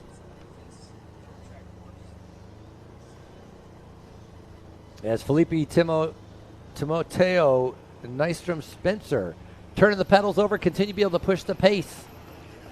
Yeah, that looks like that's Greg Galato you're seeing there on your screens at home. There's a look back at our leaders of our 40-plus. I don't even think Edsall needs gears. That's Drew Edsall starting to create some separation. Going to be the bell lap next time through for our leaders. So as much Philippe Nystrom's trying to get back on terms. Sorry, so much power from Edsall in that massive gear. It's amazing. On the uphills, the flats, he just keeps powering it over, and it's making a big difference. Remember the first lap they did 3:33, then they followed that up with a 3:46. Waiting to see what they're going to do this lap, and they're going to be seeing bell lap, or no, they're going to be seeing a bell lap with 1 lap to go coming up. Look back at some of our other athletes. Greg Galata right there, and Nick Vaughn with Knight's Bike Shop. There's our current leader of our 1939. That's Jelani Davis with DCR Dirt Camp Racing. And the chase is on. See if Jake Ingram and Nathan Douglas can close that gap with about 1.5 laps to go. They got their head down. They're in chase mode, absolutely. They are not letting Jelani Davis go away easily. So they're on the hunt. It's funny how they keep looking over their shoulder behind them instead of like focusing on what's in front of them. But you can see that they're suffering. That's why they're doing that. Griffith Watson right there, number 818. And Fitness All Out. Yeah, Nathan Douglas for DCR moving up into second for Dirt Camp Racing, and that men's 1939. There's the bell lap as our leader, Drew Edsall, just came through the start finish here in our men's 40-plus. Good shot. As we get a look at, and then here Nystrom, it's only about 5 seconds, only about 5 seconds. You got a possibility of being able to catch up to him. As Drew Edsall looks over his shoulder. Unofficially 5 seconds. Officially, it's actually 12 seconds, but didn't need to let him know that. Ryan Waldron making his way through the course. That's Scott Preston there with Adam Pulley, part of that Team Soho group. We saw some of their athletes have fine success earlier today. More athletes come through getting the bell. Jeremy Duckworth coming through the start finish here. Riders starting to get all spread out, but we're looking for the leader of our 19 to 39 now. Expecting them to be making their way through.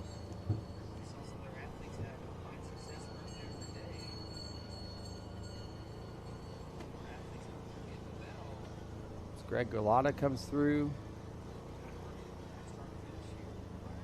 That was Gaeta and Vaughn making their way through. Here comes Davis right now with 1 lap to go. 1 to go, 1 to go, 1 to go. That's your leader right there, 19 to 39.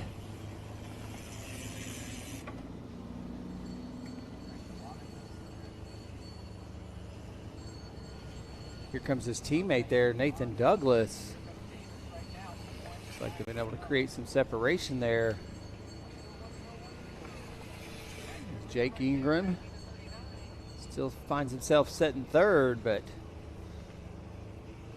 a war of attrition out here, Frankie, as the temps have peaked on the day. Again, first day of spring, but gonna feel like summer this weekend. High of 90 degrees tomorrow. Good look there, Jelani Davis making his way through the course for a final time. See if we can't get a look back at our leaders in our men's 40-plus for a second. As it's been Drew Edsel turning that big ring, able to create some separation between himself and Philippe Nystrom.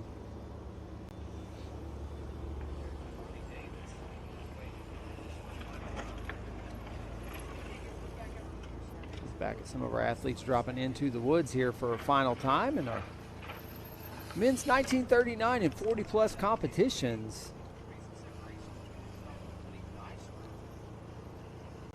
And great thing I love about this event is it's not just the juniors, the development, the elites, also opportunities for our masters and amateur athletes to get out here and race the same course and towards the same finish line as our Olympians, national champions, and world champions are doing. There he's gone.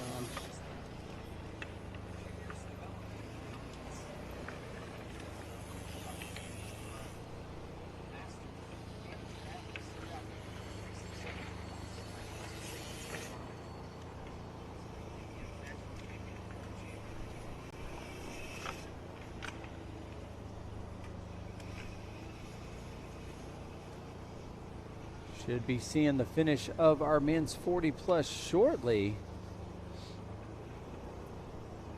See if we can find where Drew Edsel is out there on course. Here he is on approach now. Ladies and gentlemen, put your hands together. We're going to take the win for our men's 40-plus. Drew Edsel with DCR Dirt Camp Racing getting it done. Able to create some separation out there in front of Philippe Nystrom, but Philippe also with a strong effort out there, going to come across the line in second. Leaving it all out there on the course.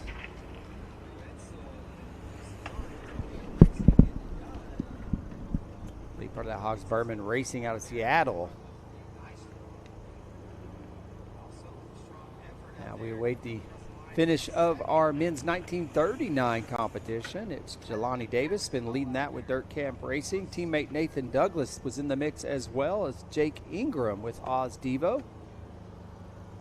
I think that is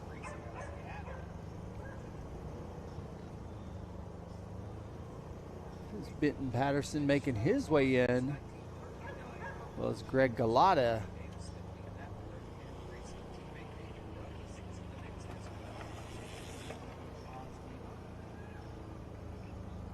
Wrapping up their race.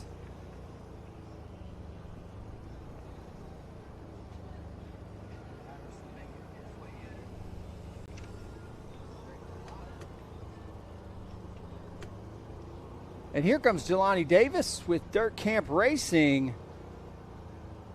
Going to take the win today for our men 1939 open category race. Nice little post up as he does. And here comes the rest of the pack. They're up and out of the saddle. Put some watts down here. Jake Ingram finishing strong.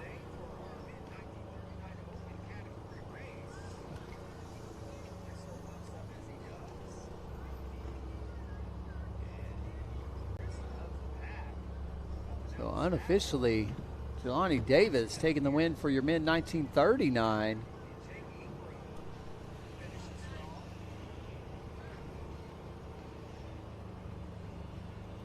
And it was Drew Edsel in that big ring getting it done for Dirt Camp Racing for our men 40-plus. Last lap, Drew Edsel doing about a 4-minute lap, but getting it done with a first place. As a reminder, top 5, Podium, 4:45. Again, Podium for our open in 19 and up is 4:45 Podium. As we welcome back all of our other riders doing a fantastic job out here in the short track. All right, at this time, let's do our call to staging for our open women and junior women 15-16. Once again, call to staging for our junior women 15-16 and open women category racing today. Going to get to see our junior women 15-16 for the first time of the weekend. As this Sunday is going to count for round one of the 2026 US XC Open Series.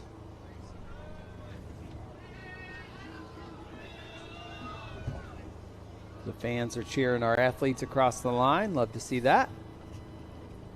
I want to thank everybody for tuning in. The 2026 Walmart Pro Cup fueled by, our friends at Honey Stinger.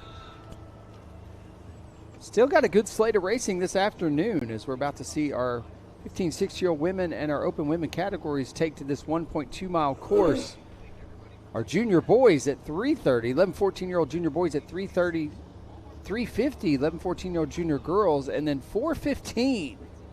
Going to be that junior men's 15 to 16-year-old final. Reminder, we did 2 qualifying heats earlier in the day at 1:30 and 2 o'clock. 4:15 going to be that final for our junior men 15 to 16. Going to be some exciting action out here. Let this race wrap up, and we're about 7 minutes away from getting the next race underway here today. Beautiful Centennial Park in Fayetteville, Arkansas.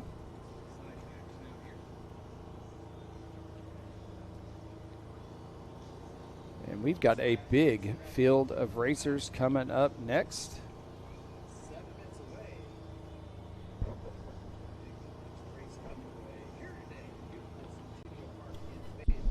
Big group, 15 to 16-year-old junior women, as well as our women open 19 plus. Riders, we're coming up on about 2 minutes to our call-ups. 2 minutes to start our call-ups. Once again, 15, 16, women open 19 plus should be in our staging area.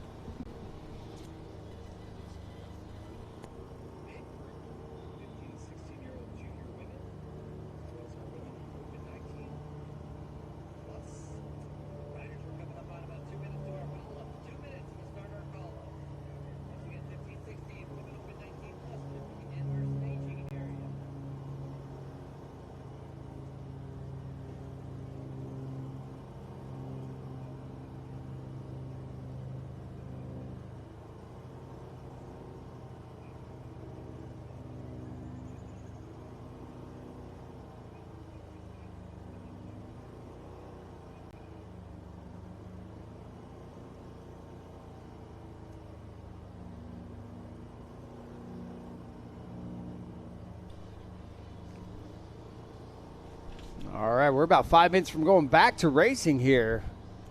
I'm Haley Baden, and you're watching me live on Insider MTB at the US Pro Cup.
Bear National, Ava Silva.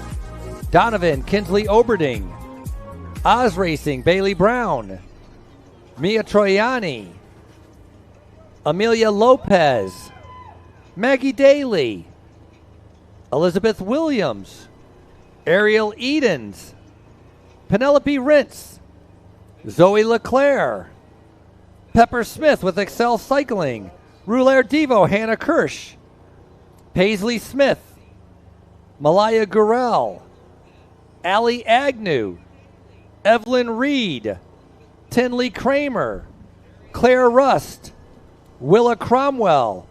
Callie Ritchie, Phoebe Hackensack, Anna Strife, Kieran Newby, Sarah Murphy, Juliana Sartain, Harley Dieters, Hannah Frank, Amelia Conkle, Grace Finley, Kedzie Ruckel, Charlie Price, Annabelle Sackett, Eden Terrain, Mav Jones, Amelia Fulmer, Kinley Griffith, Quinn Miller, Sophia Salazar, Lucia Arneson, Miley Hoffner, and Eva Klesner. We also want to welcome to the line in our Open Women's 19+, Josie Bozeman, Mav Tulin, Maggie Kemp, and Elsa Harrison.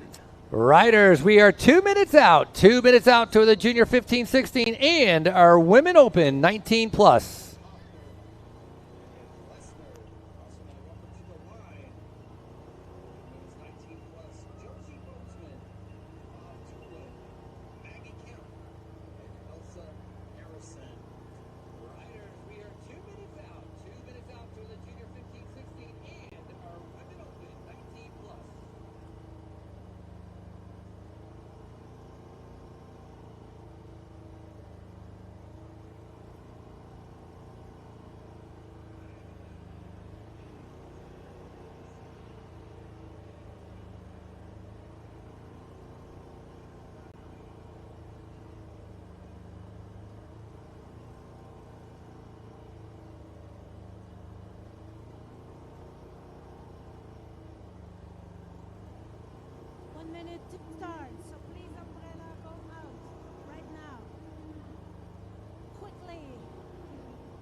All right, back to racing here at the Walmart Pro Cup, fueled by Honey Stinger. That's the start of our Junior Women 15-16.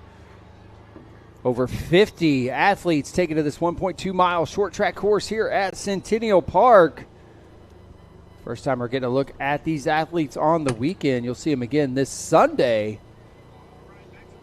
But right now, all eyes on short track racing.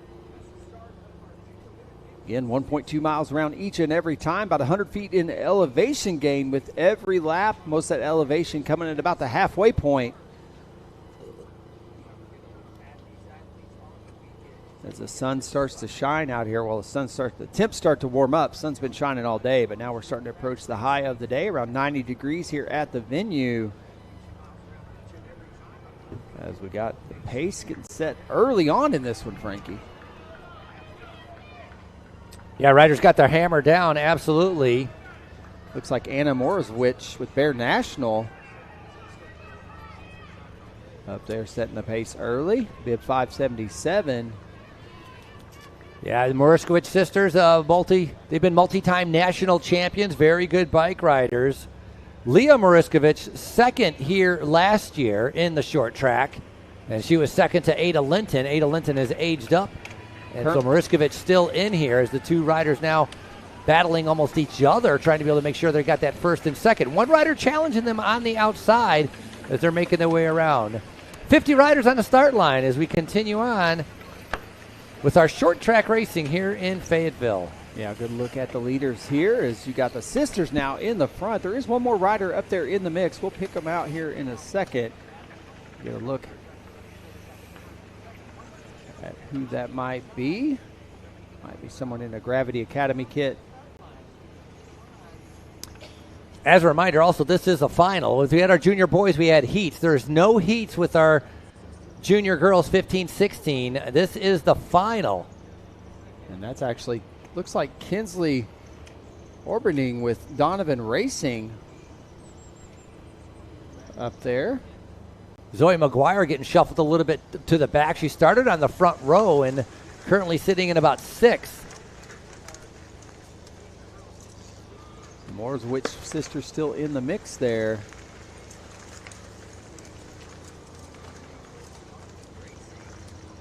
Got to hope you had a good warm-up. First riders hitting that uphill for the very first time. It's going to be a little bit of a leg breaker for many of them, making their way up to the top. And that's when they're going to enter onto the grass fields and then sweep around to Stonehenge and then go through all the twists and the turns going up to Talladega Turn before they complete lap number 1.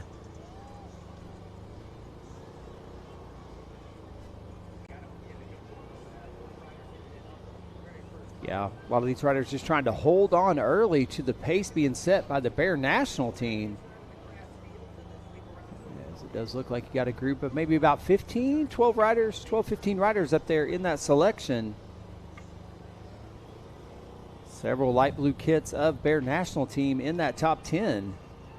I do think that is the Morswich sisters, Leah and Anna, leading them in.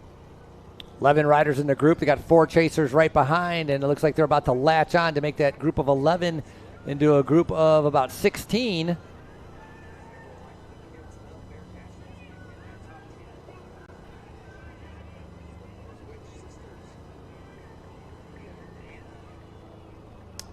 Hitting the top of Talladega Turn, riders coming around, getting ready to complete lap number 1.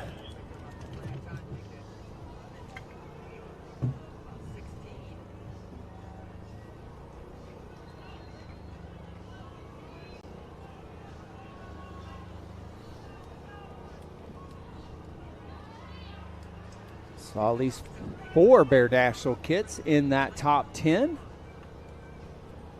Alexandra Poskowicz sitting right up there in about 4th position, coasting actually, just waiting to see what's going to happen up there. Got to say, a nice ride as well coming through.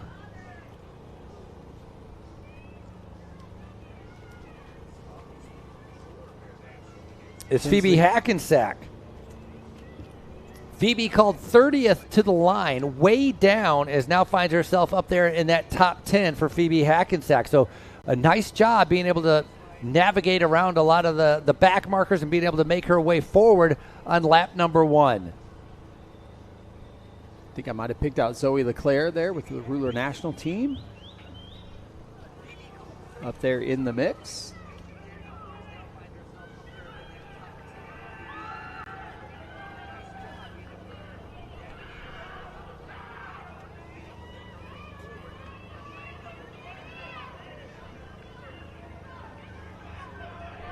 See the race fans moving around the venue as the action unfolds.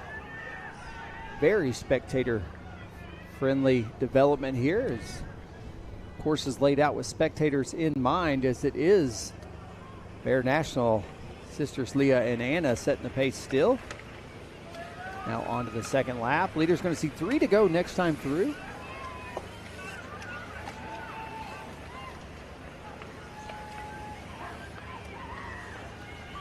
They drop back into the woods off the north side of the mountain. Twists and turns so they can really pick up some speed. Conditions are pretty dry and loose out there, though. We've seen a little bit of drifting and some moto-style cornering out there by some of our athletes today. As pace looks like it's picking up now as they're going to approach that climb for a second time. That is Anna Morsowicz now leading the way. Sister Leah right behind her. And then Zoe Leclerc right there with Ruler National team in the mix now coming up. Currently setting 3rd.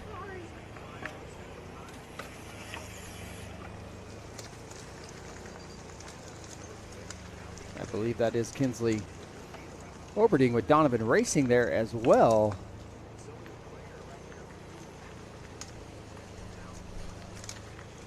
As they push up that experienced Fayetteville power climb.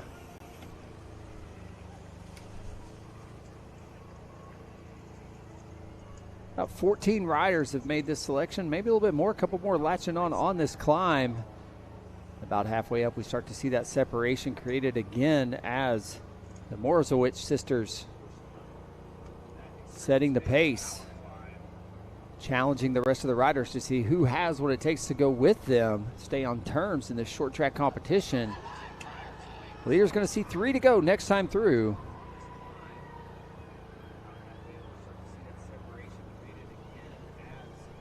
And Zoe Leclerc now finds herself setting in second.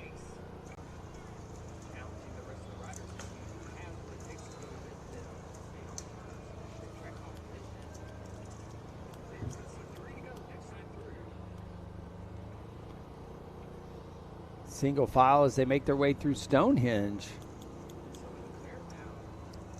Look at some of our other athletes there. That's Lucia Aronson. Back to our leaders here as they make their way through Stonehenge, up and around that Talladega-like turn. Again, race card going to show 3 to go this time through. Nice little breeze up here. It's got to feel good with the temps. 3 to go, racers. 3 to go, 3 to go, 3 to go. Riders all looking for somebody else to be able to take the lead. Zoe McGuire up there doing a great job. Couple of the chasers coming through as well. That's going to be Anna Strife doing a fantastic ride. We had a little bobble there by one of our athletes. Bumping some bars there. Having to come unclipped to keep it upright, but does. Looks like they're able to keep the momentum and stay in that group. That might have been one of our Morozowicz sisters.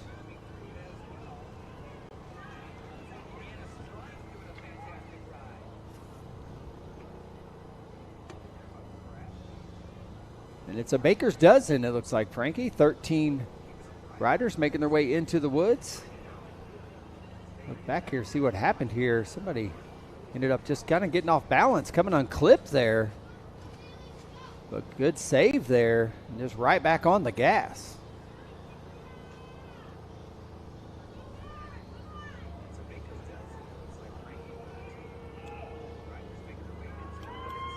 Three to go, racers. 3 to go, 3 to go, 3 to go.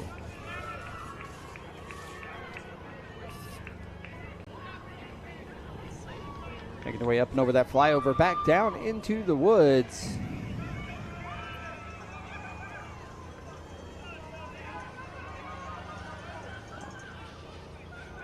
All right, pace continues to quicken out here as Anna Morozowicz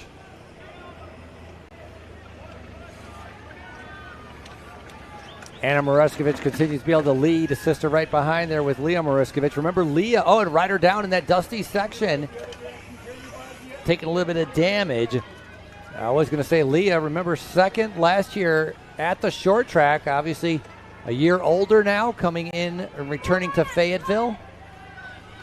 Yeah, we've talked about that corner throughout the day and see it gives some athletes trouble. Again, getting pretty dry and loose in that turn.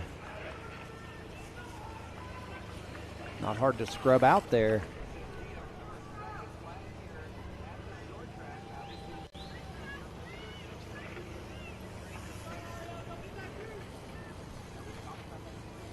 We got the sisters there setting the pace. Other racers in there. Zoe McGuire with Gray Ghost Stars coming up on the outside. Racer 643. Yeah, I think I saw Evan to the front. I think I saw Evan Paget Waller in there as well. Race car going to read 2 to go next time through for our junior women 15 to 16 at the 2026 Walmart Pro Cup, fueled by Honey Stinger Short Track Day here at the venue. Looks like a group of 11 separating themselves. That's your elite group right now, waiting for them to be coming around. When they do, they're going to be seeing 2 laps to go.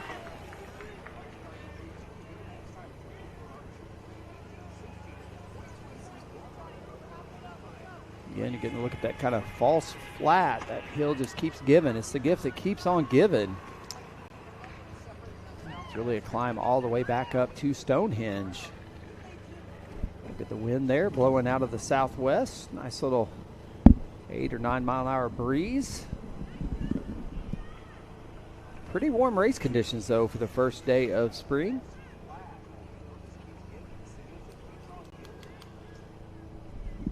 Zoe Leclerc continuing to make her presence known up there in the top 3.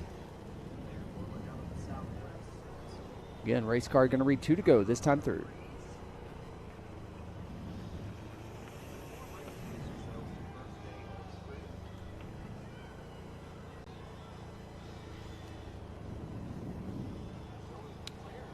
Leaders coming around Talladega turn, making their way down. They're going to be seeing 2 laps to go. Group of 4 now. I think they're setting up a little bit. Probably going to let this chase of 5 potentially latch back on. 2 to go, 2 to go, 2 to go, racers. Zoe Leclerc now on the front with Ruler National Team.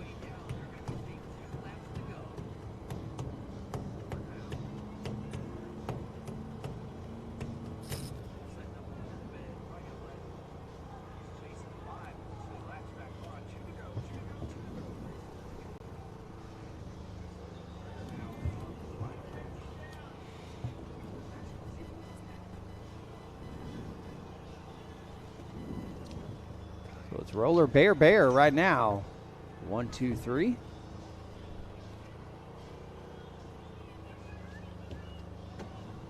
The Morzowicz sisters still pretty comfortable in that group of 5 now, up towards the front.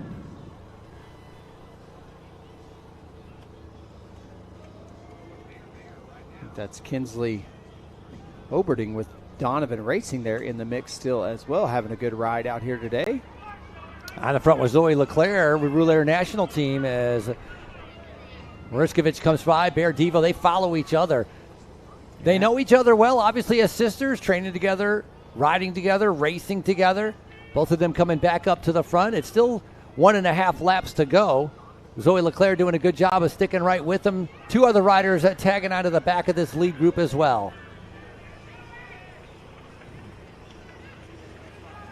Couple more riders after that. Bragging rights on the line. Points on the line. Everybody coming to Fayetteville wants to be able to win here.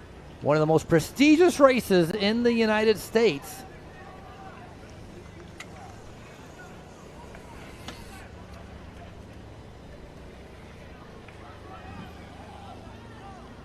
And once again, if you're watching the live stream, today's web stream brought to you by Next Level Performance Coaching.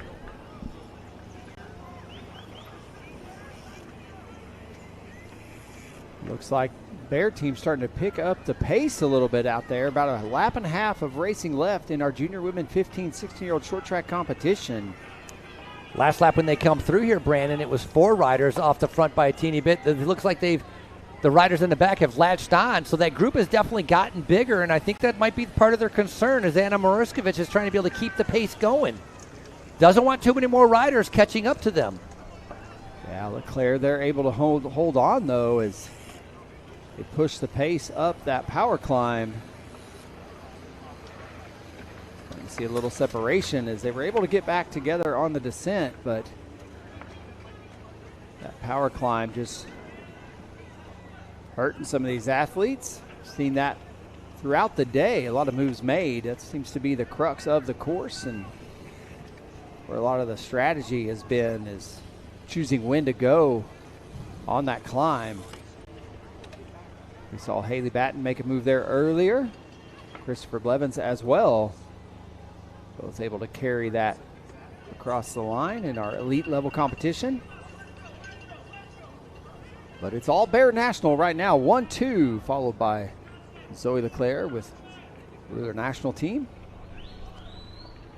It does look like that might be Kinsley Oberding with Donovan Racing able to latch back on for a group of 4 now. Going to be bringing them through. And Frankie, this is going to be the bell lap. We're going to have 1 to go. Yeah, riders got to be able to make a decision. A little bit of tactics and strategy going to come into play right now. Also, you got to be able to find the legs. And it is going to be 1 lap to go for our riders making their way around.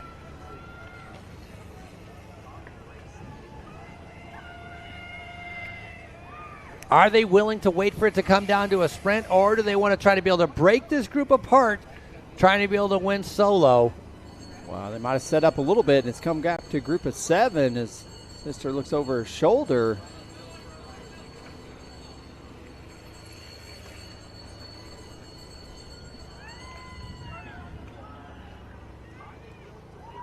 One rider looking pretty comfortable there, Alexandria Paskowitz from the Gravity Academy.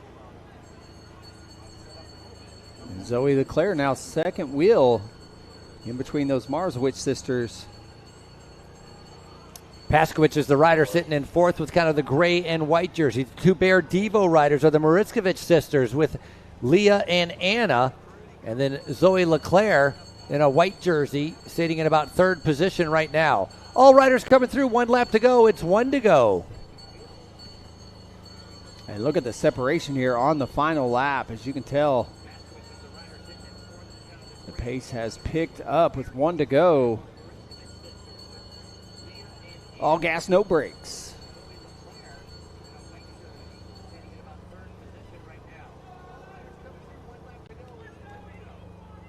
Zoe Leclerc getting in between the 2 Bear Devo riders, sitting in second. Now we got one of them starting to be able to move back up. Getting squeezed out a little bit against the race tape there, able to hold that line, go up and over this flyover. Last little bit of descending. Oh, look at who's coming up from behind. The cat and mouse game of the 4 in front has allowed one other rider to come up from behind to be able to latch onto the back, maybe even 2 other ones.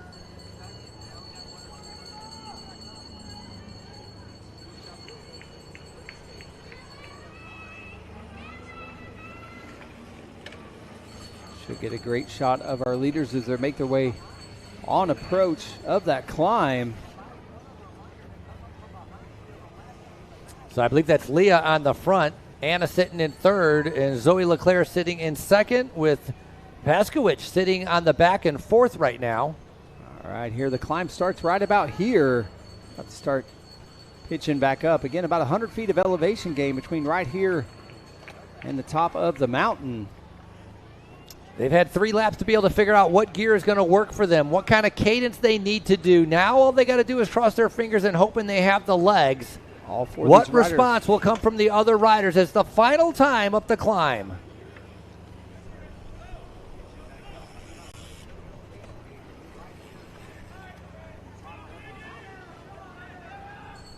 That is Alexandria Paskowitz with the Gravity Academy there in fourth. They're going to make a hard right-hand turn, and all these athletes going to be up and out of the saddle one final time as they try to punch up this climb.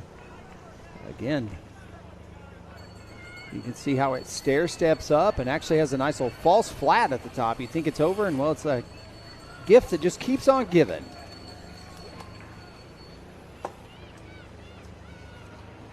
All right, but here we go. Most separation we've seen from the leaders today. Again, this final climb proven to be deciding factor in today's short track competition. Is now one rider demandingly off the front. That's going to be one of our Bear National Team riders coming through in that turn. Not sure which sister it is, if it's Leah or Anna Morzowicz. We'll get a good look here shortly. They're on final approach, but look at that. That final climb just blew up that top 4.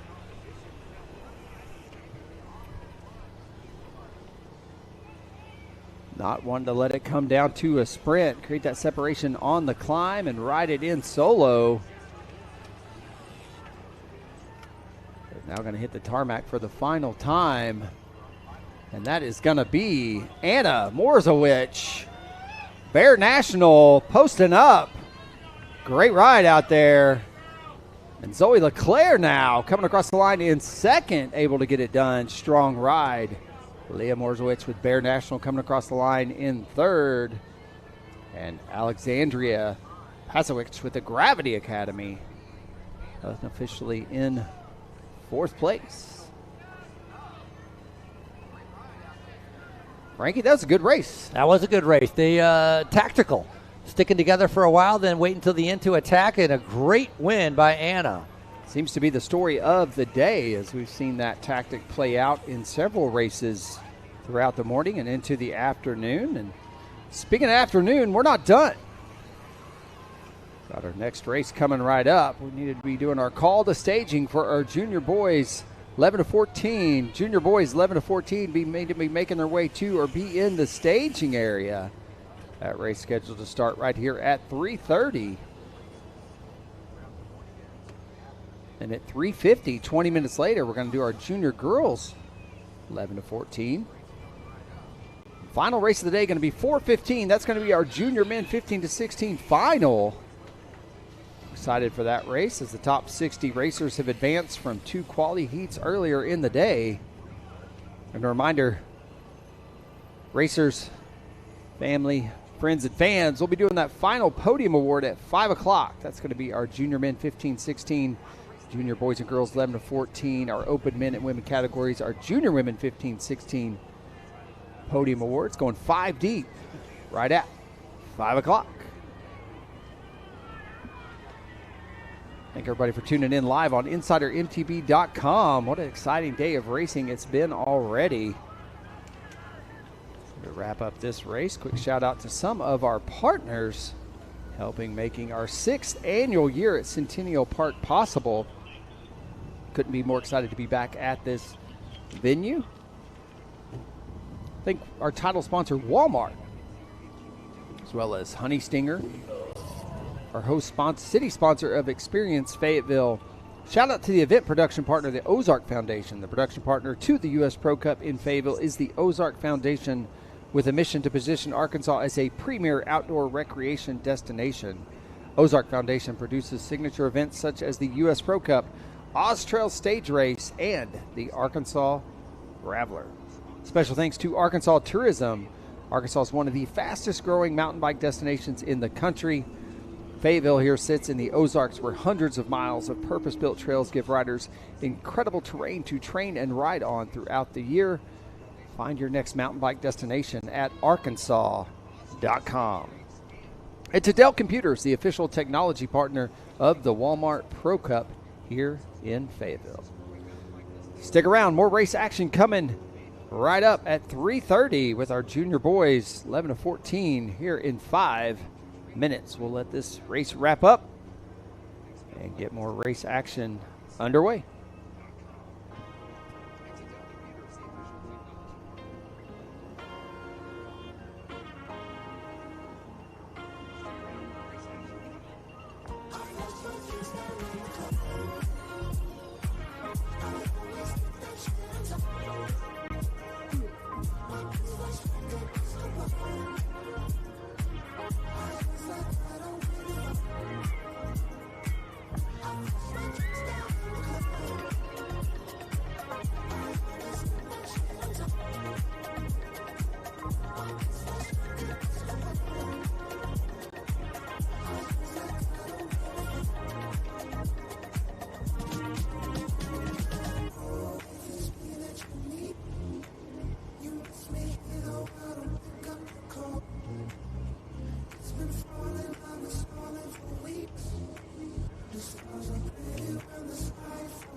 We're going to do our call-ups coming up. Elijah Gurul, Reese Stevens, Thomas Oswald, Wyatt Palea, Weston Elkins, Elliot Knox, Nolan Elkins, Ryder Litteberg, Cooper Wells, Everett Cruz, Fisher Palamaki, Wyatt Yunt, Connor Rowley, Sebastian Tirado, Martin Lopez, Braden Megan, Raylan Levy, George Binder, Kaiser Boone, Landon Flugel, Malachi Gurel, Philip Binder, Owen Moriskovich, Ari Keese, Dylan McCollum, Joe Warders, Sawyer Pierce, Graham Ganson, Max Thornton, Henry Philippot, Sawyer Weaver, Jacob Sheridan, Oliver Rentz, Judah Bauer, Luca Williford, Ray Stetters,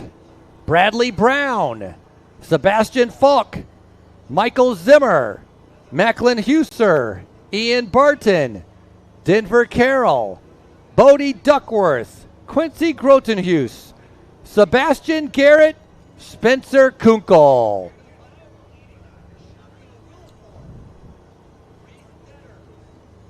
Riders, listen up and pay attention for your final instructions from your Chief Commissar.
All right, back to racing here with our junior boys, 13-14.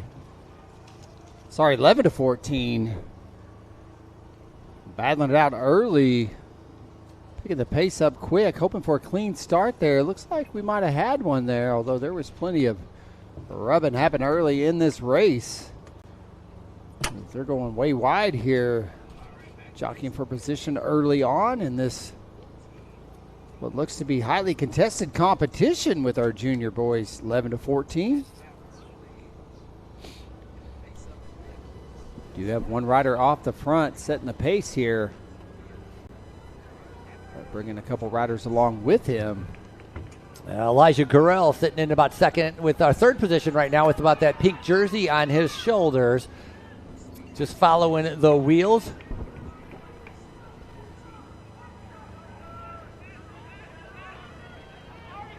Up and over that flyover down into the woods.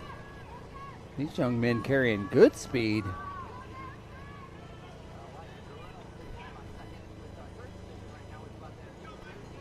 Rider trying to be able to move up. Nice move there. Look at that. Moved up from about 8th up to 3rd on this tricky turn.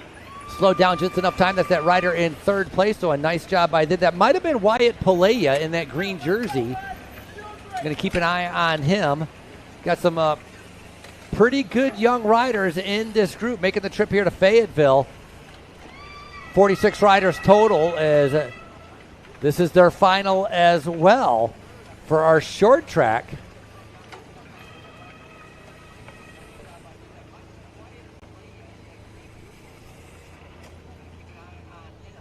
Oh, look at the gas being put down right now by that leader. Create some separation early on, halfway into the first lap. That is going to be rider 674. Max Thornton with Hub U Cycling. He's first to that power climb as well. Max was 30th on that start line, so he's the one that kind of dove to the outside, sprinted to pull into that third position before that dirt turn, and finds himself in first place going up that power climb. So a nice job, Max Thornton, taking advantage of the positioning and now finds himself in the front. I feel like that might have been Sebastian Tirado with Sunshine MTB Camp as well, moving up to second moments ago.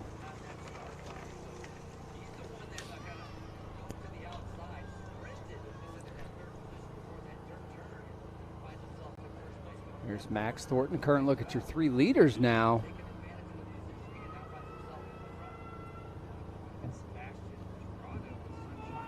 That's Weston Elkins with Elkin Brothers Racing. Set in third wheel.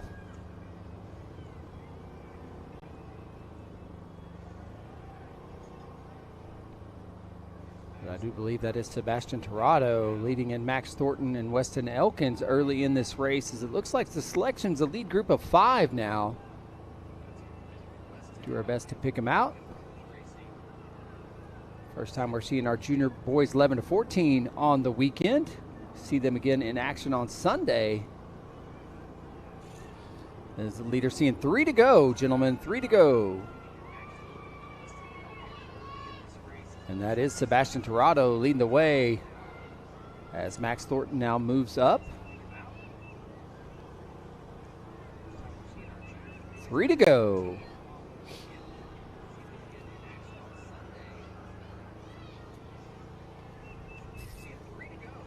Looks like 5 riders made that initial break. A couple more trying to get back on terms. See if they can't close what is a couple second gap here from 5th to 6th. And back to 8th, 9th, and 10th as well. Top 10 at times in your screen all at one time. So plenty of opportunity to bridge up. Again, leader saw 3 to go that time through.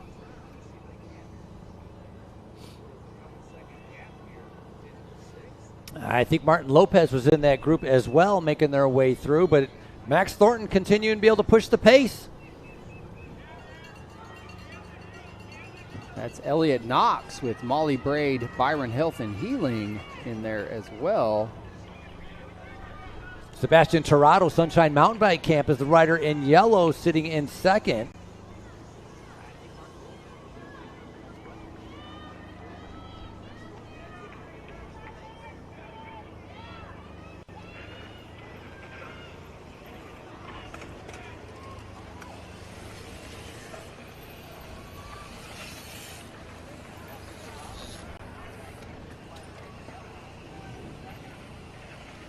.2 miles each and every time around.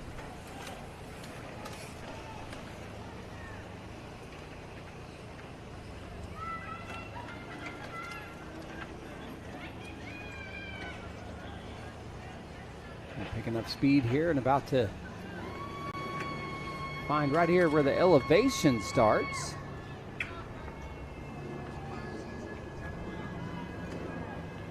Again, this experienced Fayetteville power climb continuing to prove strategic throughout the day, as we've seen most of the race wins have started from halfway up that climb.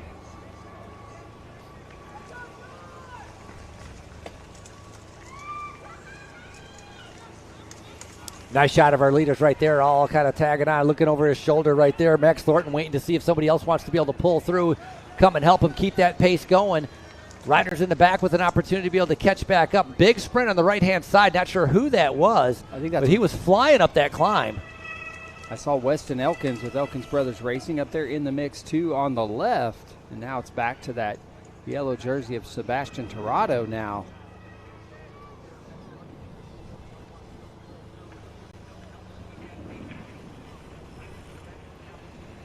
That's going to be Elliot Knox with Molly Braid. Molly made Byron Health and Healing now up front. Max Thornton right there, as is Sebastian Tirado.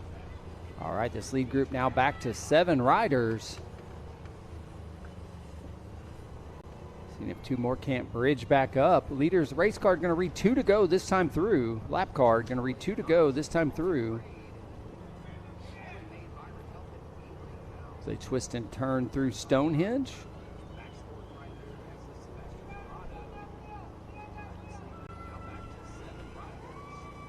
Look at some of our other athletes. Oh, pass being made on the outside in that turn there.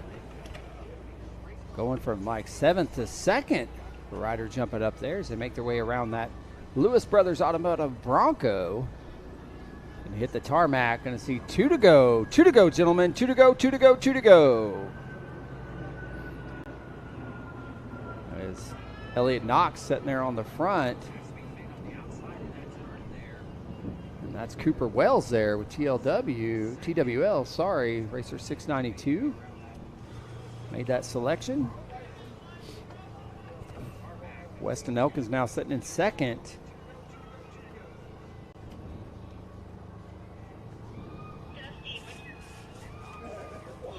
Everett Cruz making it up there from Hatch Toyota Racing, so nice job by him.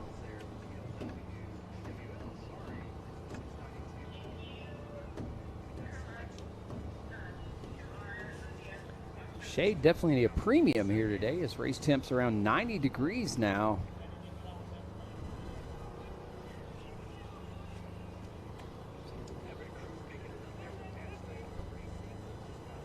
Seven riders have made it into that front group. They just came through seeing 2 laps to go. So the elite have separated themselves. These are going to be the strongest of our 11 to 14. Now they're trying to be able to figure out how they can beat each other. Yeah, that's Weston Elkins now going up and over that flyover. Wants to be in front on this descent. As you can see, Sebastian Tirado dropping back a little bit. Kind of tells you who's likes to lead the way down the north side of the mountain. This is that corner gets a little loose. You can see there. Saw some athletes scrub out there in some earlier races. As Max Thornton still sitting in the mix. Still a really contested race though. It's about a lap and a half left of race action for our junior boys 11 to 14 here today. It's short track day at the venue.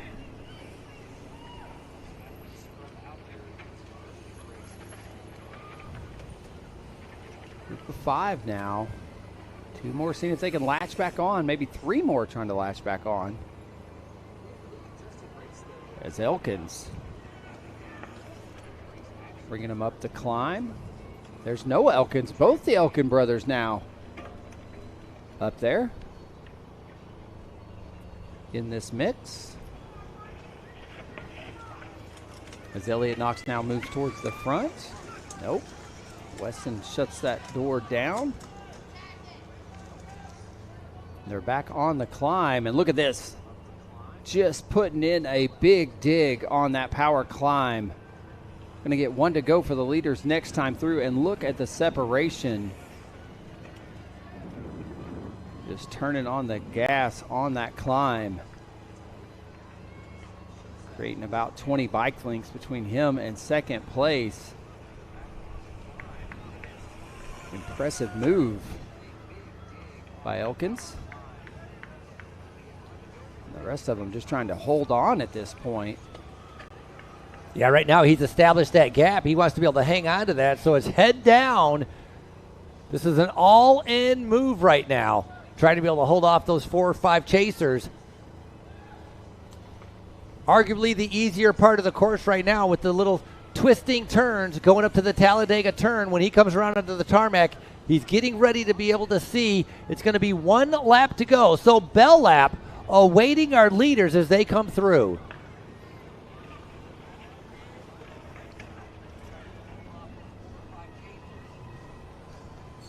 Weston Elkins with his head down, making his way down. Right behind him is going to be Max Thornton, and here comes Elliott Knox as well. Cooper Wells and Nolan Elkins. Waiting to see what kind of time gap. 3 minutes and 49 seconds for the first lap. Time gap, only 7 seconds. It's 7 seconds from our leaders to our chasers.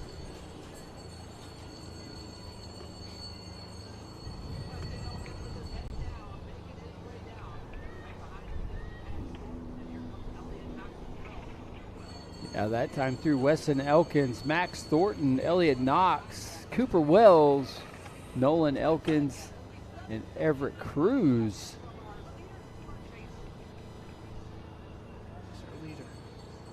But about 15 seconds separating first to 7th place now, as Weston Elkins has. Nice job, riders. 1 to go, 1 to go. Stay to your left. Stay to your left-hand side. Riders, stay to your left-hand side. 1 to go, 1 to go.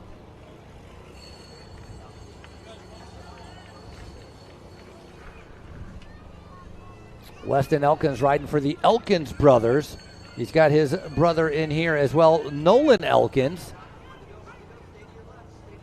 Yeah, currently setting in 6th that time through. So the Elkin brothers having a good showing here today at the Walmart Pro Cup, fueled by Honey Stinger. Riders 1 to go, 1 to go as our leaders now with a half a lap to go. They're on the backside of the course making their way around. Weston Elkins still continues with the gap that he established about a half a lap ago, attacking on the uphill, making his way through Stonehenge and coming through with a 6-second gap with 1 to go, and he still maintains that lead. Yeah, on a flyer for sure. The quarter lap before the final lap. Put in a big dig on that power climb. That effort looking like it could pay off for young Weston Elkins. He's starting to navigate a little bit of lap traffic and now finds himself on the climb for the final time. And he is up and out of the saddle. He is not going to give up here. He is just going to power this one out all the way up that climb. I think that's a good look at 2nd place. Max Thornton now, just now approaching that power line section. And you can see the gap there. Weston's already at the top. A little bit of weaving and bobbing, trying to be able to make them way to the top of the climb, out of the saddle sprinting, keeping as much momentum over the top of the climb as possible, as Elkins trying to be able to hold off the chasers to be able to win the short track here.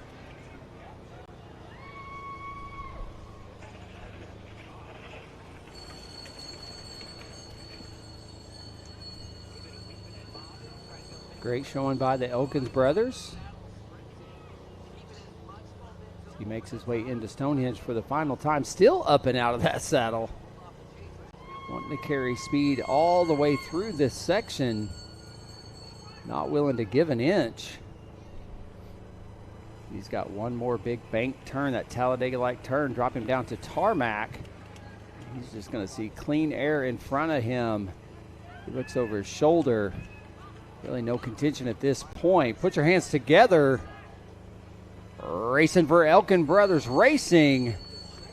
This is going to be Weston Elkins taking the win for our junior boys 11-14 here today at the Walmart Pro Cup. Fueled by Honey Stingers. There's some sprint action happening behind as more of these racers coming across the line. Nolan, his brother, moved up into 2nd place, so a dominating performance.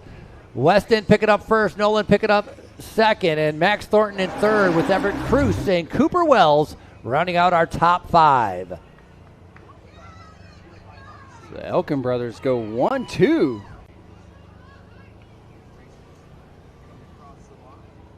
At the Walmart Pro Cup. Exciting racing happening all throughout the day.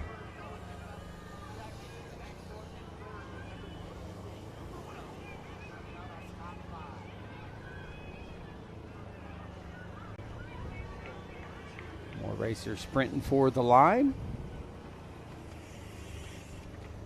Back at the top 10, though, it is Weston Elkins, followed by Nolan Elkins. Brothers getting it done. Max Thornton in 3rd, Everett Cruz in 4th, Cooper Wells 5th, Elliott Knox in 6th, Ryder Lindenberg in 7th, Sebastian Tirado, who had a strong race early on, coming across the line in 8th, Connor Rowley in 9th, and Joe Waters rounding out your top 10 and your 11-14-year-old junior boys short track competition. As a reminder, Podium will be at 4:45 or like 5 o'clock. Again, remember, parents, Podium, top 5 at 5 p.m. All right, up next going to be our junior girls. They should be in the staging area. Junior girls 11 to 14 should be in that staging area. We'll get those call-ups started as soon as we get this race done and dusted as athletes are finishing up their race. Junior girls 11 to 14 should be in the staging area.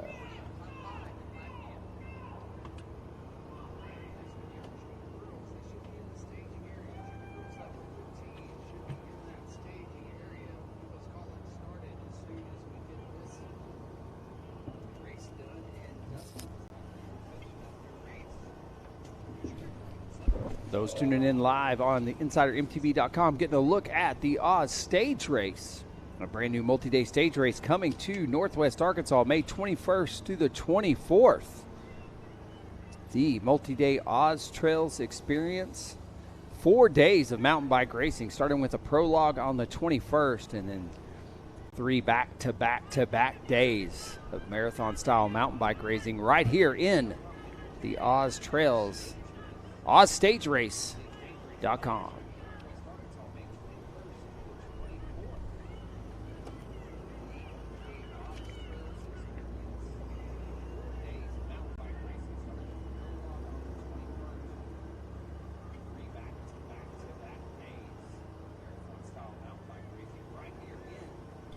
Once again, up next going to be our junior girls 11 to 14-year-old competition here at the Walmart Pro Cup, fueled by Honey Stinger. And we're just letting this junior boys competition wrap up. And we will get call-ups underway when we get the go-ahead. And then 4:15 or thereabouts is going to be our junior men's 15, 16-year-old final. Those quality heats happening earlier this afternoon at 1:30 and 2 o'clock. Top 60 riders transferred to the main. That'll be coming up at 4:15.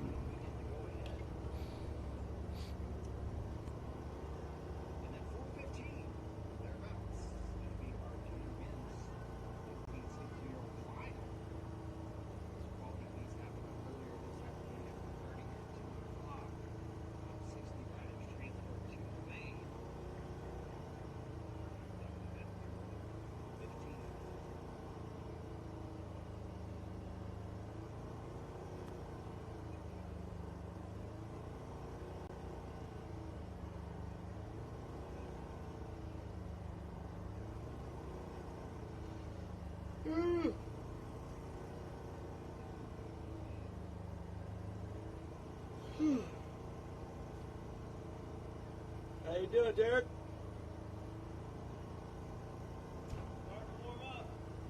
Yeah, same.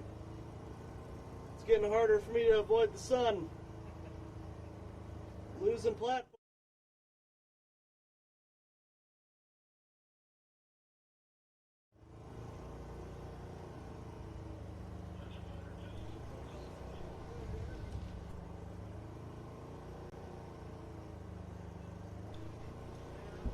All right, at this time, we're going to start our call-ups for our junior girls 11 to 14 short track competition, starting with Racing for Grey Ghost Stars, Zoe Laloy. For Blue Wheel Off-Road Team, Quinn Kramer. For Oz Devo, Dovey Allen. For the Thaden School, Allie Stevens. For Sasu Cycles Factory Racing, Sylvia Palomaki. For West Michigan Coyotes, it's Samantha Weaver. For Slay Devo, it's Adele Weiner. For Sasu Cycles Factory Racing, Stella Palomaki. For Tribe, it's Emma Watkins.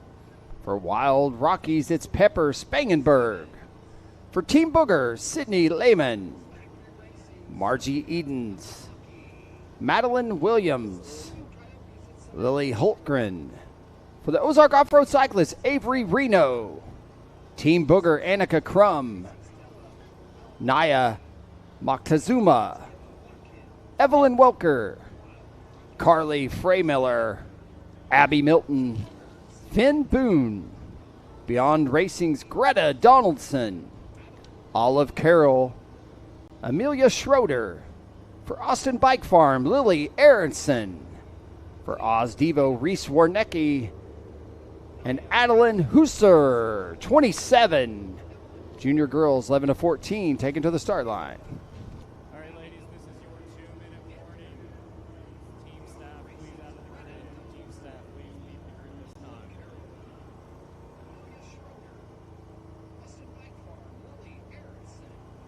This will be a 15-minute race.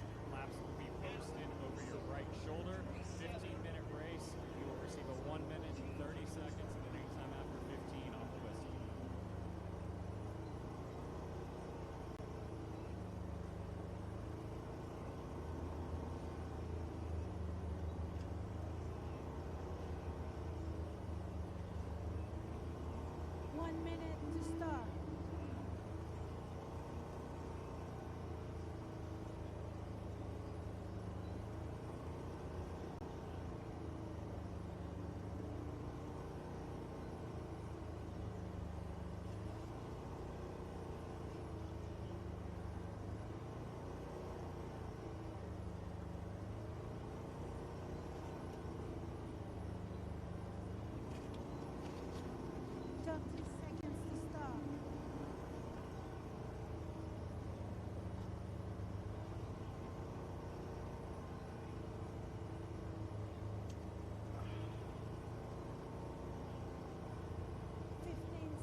All right, back to racing here at the Walmart Pro Cup. You're looking at our junior girls 11 to 14, hoping for a clean start here.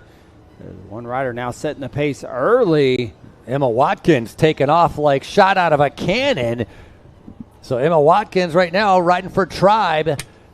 Immediately trying to be able to string this group out. Doesn't want to get messed up with any kind of bumping of elbows or handlebars or tires. Trying to be able to string this race out. Again, it's our junior girls 11 to 14. This is their final. Who will be the short track champion here in Fayetteville?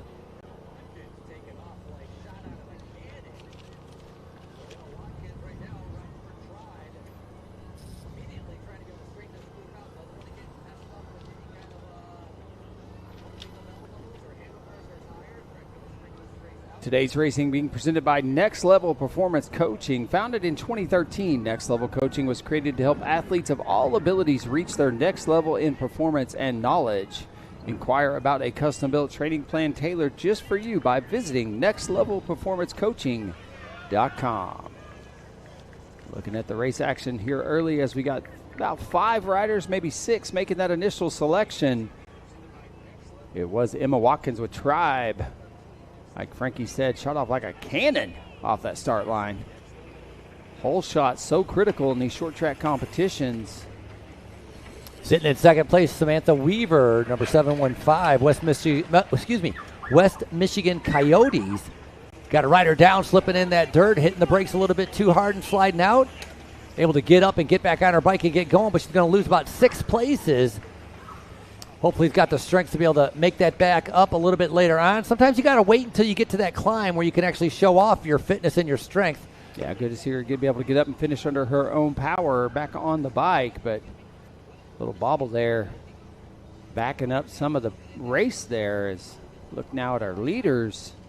Looks like our leaders, 3 riders separating themselves with a little bit of a gap. That is Emma Watkins there in the front. I believe that is Samantha Weaver with West Michigan Coyotes up there as well. Yeah. Looks like Adele Weiner is up there in the top 5. Adele's the one leading the chase. Yeah, she's the one just off the back of the 3 leading the chase to be able to try to bring them back. So Adele Weiner, Slade Development Team, doing a good job to try to be able to keep those leaders from getting too far ahead. At least it didn't cause a pile up. Going to see 2 to go next time through. Get a good look at some of our riders as they punch their way up that power climb. Yeah.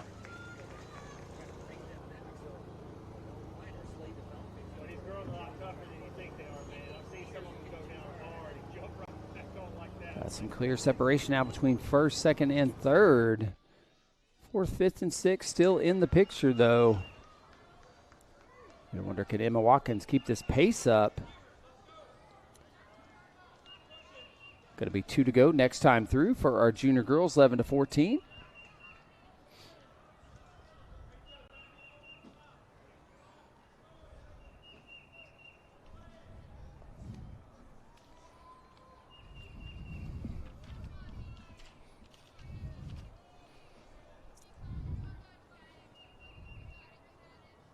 Emma Watkins making her way through Stonehenge here. Starting to string out a little bit. Lap 1, you can see top 5 on your screen. But a few seconds separating first to second, then back to third. We'll get an idea of some time gaps for you as they make their way through up and over Stonehenge. Going to see 2 to go this time through for our leaders. 2 to go, 2 to go.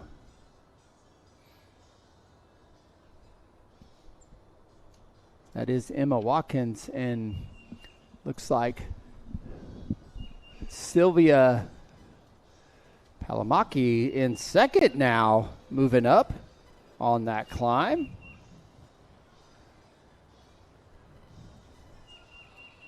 Samantha Weaver there in the mix as well. Quinn Kramer and Adele Weiner.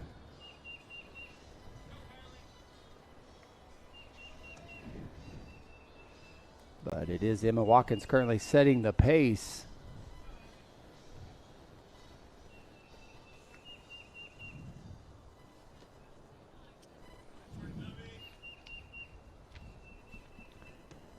As time split there, about 3 seconds separating first to second, another 5 seconds back to third. So about 8 seconds separating first to third as Avery Reno makes her way through.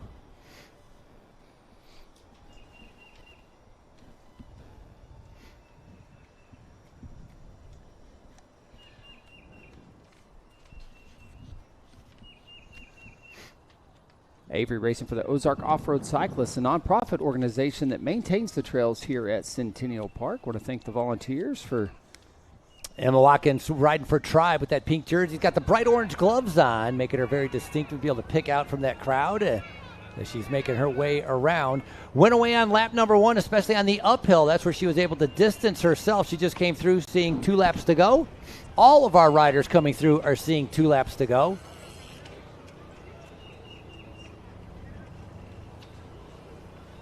There's the chase. I think that's Sylvia Palamaki with Sasu Cycles Factory Racing. Getting a look back at some of the rest of the field.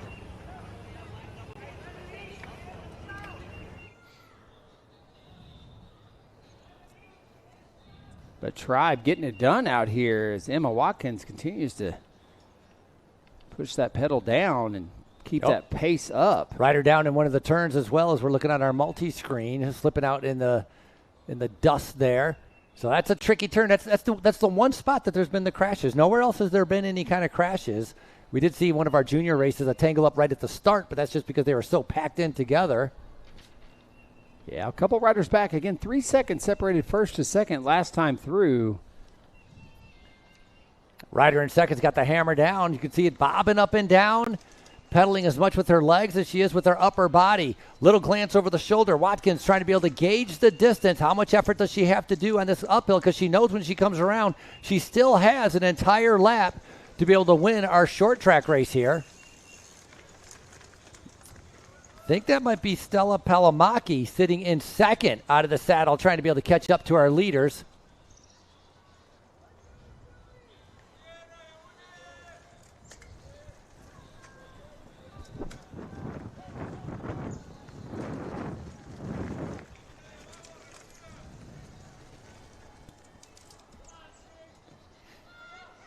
So as a reminder, coming up next, Junior Men 15-16 Final. Again, Junior Men 15-16 Final coming up next. That'll be our final race of the day. Right after that, we'll have our podium. So make sure if you're top 5 in any of these earlier categories, you go over onto that podium area. Plan for a 5 p.m. podium.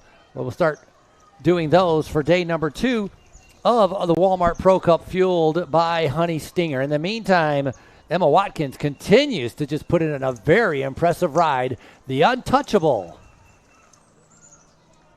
And we'll go ahead and do our call to staging for our junior men 15-16 call to staging. If you're in qualified top 30, if you're on moved up into the final, we're going to do our call to staging right now. Please start making your way over to the staging area. Call to staging, junior men 15-16 for that final.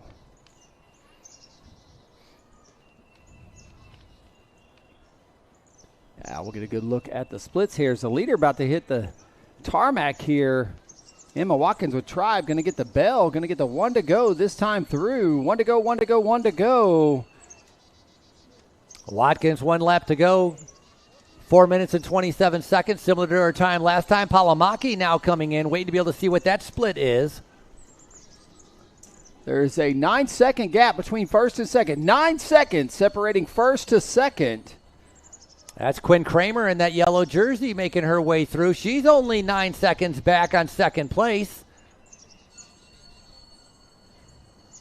And Naya Moctezuma 4 seconds back, and Lehman 5 seconds back. That's your top 5 right now, as Adele Weiner trying to be able to get up into that top 5 as well. So first place with a little bit of a gap, but after that, it's very close. Second, third, fourth, and fifth are all like within 3 seconds of each other. It's like a time trial out there. Every rider on their own tackling this course at whatever ability they can. All riders seeing 1 lap to go.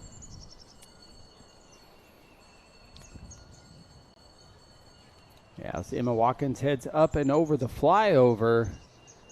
Back down into the woods for a final time off the north side of the mountain. And look, she is turning on the gas as she does. Going to carry good speed down into the canopy. Again, there's really only one place on course we've seen give riders trouble. It's it's a hairpin turn at the bottom of this descent. Seen a few riders today scrub out and go down. Something tells me Emma's going to be able to navigate that right there. Seems to take it nice and easy. Can't win the race right there, but you can definitely lose it, as here comes the chase. And that is Sylvia Palamaki with Sasu Cycles. Again, about 9 seconds separating first to second last time through. This is the bell lap. 1 to go for all riders. Locking it up in that corner to get around there as quick as she can. Nice job right there. As I think that's Naya. going to be Kramer. No, excuse me. That's Moctezuma. Naya making her way up. And that's Madeline Williams there on your screen with Next Gen Betty. Naya's only been getting lap after lap. She moved up 3 positions last lap. But that's a beautiful shot right there of our race leader. Setting tempo, staying within herself, just kind of turning the pedals over. Little Looks glance over the shoulder, right? Checking the distance. Smart. Kind of knows what kind of effort she needs to put in right here on the final climb. Race leader Emma Watkins now on the power climb for the final time of the day in our junior girls 11 to 14-year-old competition here at the 2026 Walmart Pro Cup, fueled by Honey Stinger. She's up and out of the saddle. Again, this false flat, you can kind of see on your screen how it stair steps up. This is not an easy climb, Frankie. I've done it several times, and, well, it's never easy.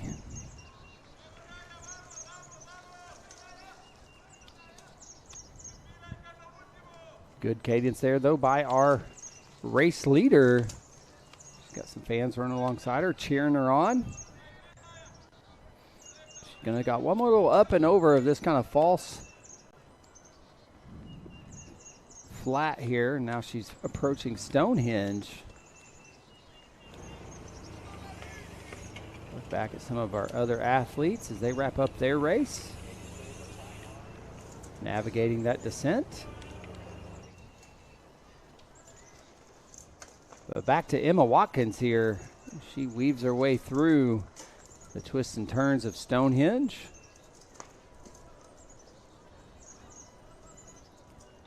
I think she was able to open up even a larger gap on this last lap.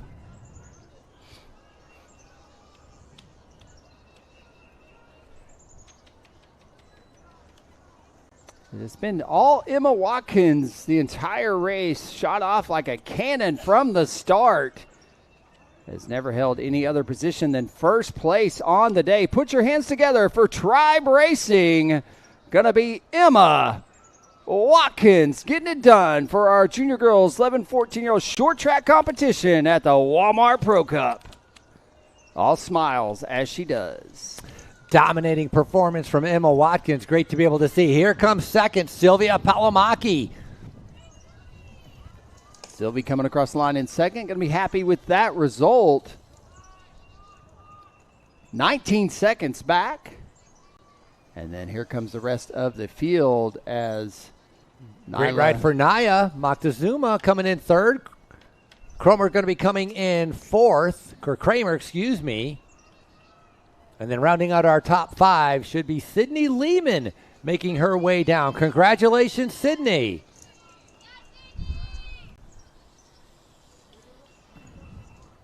Once again, congratulations to Emma Watkins with Tribe Racing. Getting it done here today for our junior girls 11 to 14-year-old short track competition. You'll see these ladies back in action on Sunday. Fourth and final day of the 2026 Walmart Pro Cup. Fueled by Honey Stinger.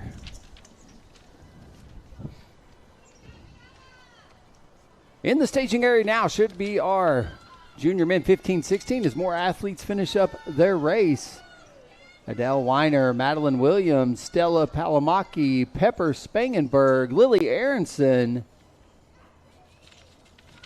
and Greta Donaldson rounding out your top 12.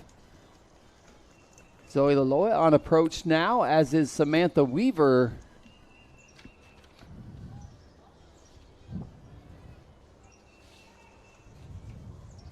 These young ladies just getting started in their racing career. Imagine we'll be calling several of their names for years to come. As Evelyn Welker now comes in.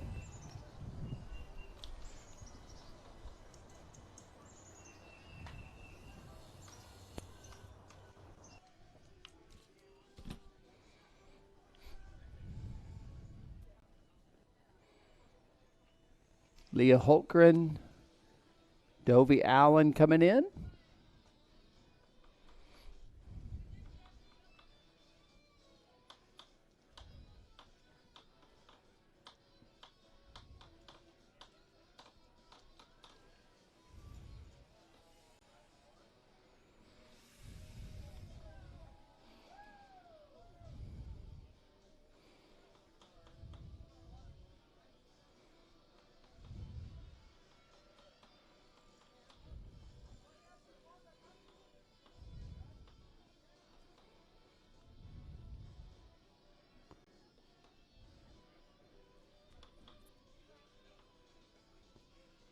This is going to be Abby Milton coming across the line.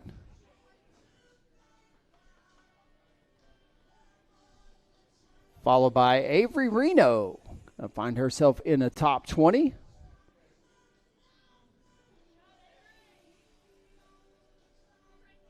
And Amelia Schroeder going to round out our top 20 in our junior girls 11 to 14-year-old competition.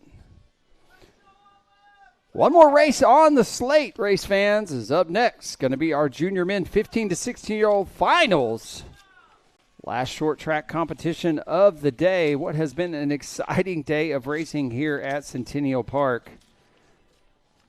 Once again, proving itself to be the premier venue for short track and Olympic style mountain bike competition, as well as cyclocross for cyclocross athletes. This is going to be the home of the 2026 USA Cycling's Cyclocross National Championships. We'll be back here in December, racing towards the same finish line,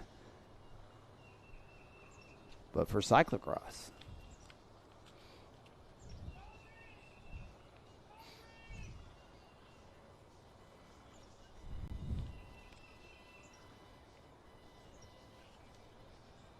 Get this race wrapped up.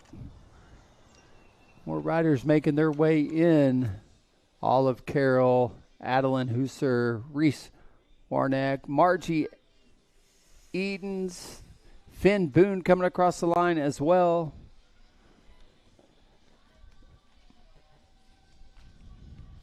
And we're going to get our final call-ups underway on the day. Congratulations to all of our 11 to 14 junior girls. Now it is time. The final we've been waiting for with our 15-16. Ronan King Ellison, Brody Lake, Isaac Spruill, Luke Johnson, Braxton Mabey, Hendrik Wuso, Will Lavoie, Grayson Wimberly, Dylan Fairbairn, Callan Husser, Reed Pfeiffer, Axel Farnham, Quillem Stevens, Aiden McLaughlin, Nico Cianciolo, Jack Abel, Rosen Beisel, Crew Melchor, Wes Matson, Grayson Stevens, Andrew Parrott, Nate Beaver, Titus Agnew, Jake Huzar, Josiah Bauer, Nigel Burke, Isaac Schultz, Asher DiPietro, Bodie Yoakum, Roden Kroll, Jesse West, Grayson Potter, Eddie Silva, Wesley Borger, Ethan Keller, Braden Kerr, Ryan Fulton, Henry Murphy, RJ Kazowicz, Leo Carlin, Daniel Flukader, Ross Bowman, Nathan Braddock, Jack Peed, Con Trong, Bryson French, Trehan Coburg, Levi Baldwin Hart, Lucas Sheridan, Julian Entrup, Jonathan Clark, Nolan Glandorf, Ivan Brown, Aiden Kaplan, Lucas Harper, Cormac Canockley, J-Mo Telford, Christopher Higdon, Isaac Roche, and Arnav Singh, rounding out your top 60. Riders, as a reminder, your podium will be after your event. Again, podium. Listen up. Final instructions coming from your chief commissar in just a moment. All right, gentlemen, you are within 2 minutes to the start. May I have all team staff out of the grid, please? This will be a 20-minute race. Laps will be converted after the first and posted on the lap counter. 80% will be in effect. You will receive a 1 minute, 30 seconds. Anytime after 15, the start will come on the whistle.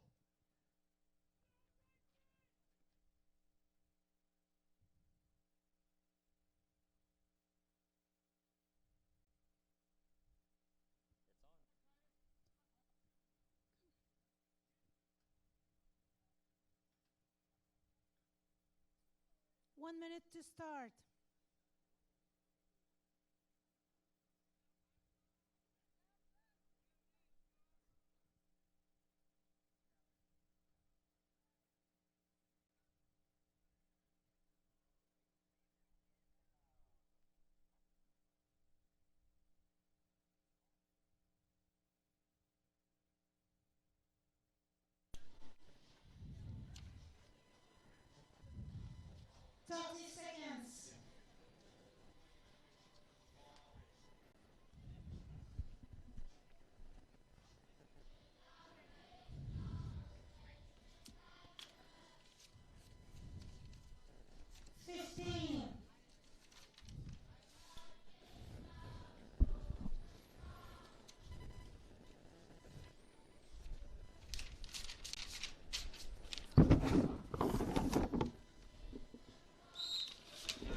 All right, there you go. Back to racing here at Centennial Park. 60 of our top junior 15, 16-year-old men taking to this 1.2-mile race course, looking for a clean start here.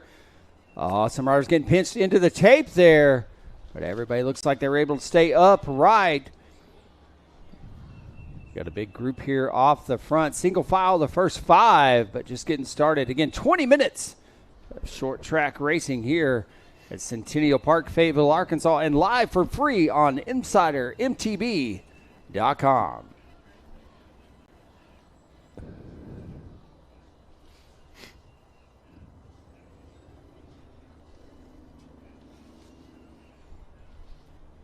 Get a good look here at the pace early on. Again, we've seen all these athletes earlier in the day as they were able to make the selection in the 2 qualifiers, finishing top 30 in those 2 previous qualifying heats. Riders taking a little bit of little bit of patience at the beginning of this race. Saw number 626, Luke Johnson from Fincraft Junior Cycling Team. That's in the blue and white, sitting in second position coming around. As a reminder, winner of heat number A was going to Ronan King Ellison. It was Brody Lake in second. And in heat number B, winner was Callan Huser in that all-black jersey with Reed Pfeiffer finishing up in second. And so these riders well aware, watching each other race, and they're going to know who to be able to look out for as our 15-16s getting ready to complete a half lap. Yeah, they're going 2-3 wide in these corners, and these riders getting pinched out, losing position on the inside. Because the outside might be the faster line. You see this sea of riders making their way down off the north side of the mountain for the first of several times. Again, 20 minutes of race action in this main event for our junior men 15-16 here at Centennial Park. As our main event's taking place, I'd like to be able to thank our sponsors again: Walmart, Honey Stinger, Experience Fayetteville, Ozark Foundation, Arkansas Tourism, Dell Computers, Arvest Bank, Violet Farms, Orange Seal, Athlo Sports, UAMS official medical provider, and Lewis Auto Group, a few of the partners making our Walmart Pro Cup very successful as we are day number 2, as this is the short track as they're tackling this 1.2-mile circuit. That is Hendrick Wasso with Cell Cycling now leading him up. Isaac Sproul was right there as well with Team Booger as they're the first to make their way halfway up that climb. Hendrick there in the blue kit, Isaac in the red. Oh, we got to move here. Another rider jumping up in front. Not happy with the pace they're setting on that climb.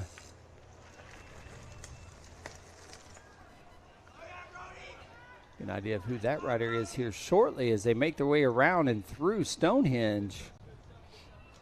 Lots of passing opportunities out here. Short stack style. It's short track style. Plenty of opportunities throughout the entire course. Go inside, go outside. Got to have a little bit of patience, a little bit of strategy with that passing. There's good moments and bad moments, and that risk worth reward. And I can promise you, a 15, 16-year-old doesn't really manage that risk versus reward very well. So you learn by experience, and that's what these guys are going to be able to do as they're coming down right now, about to complete lap number 1. Yeah, that's rider 565, Jack Abel with Bear Devo now leading the way.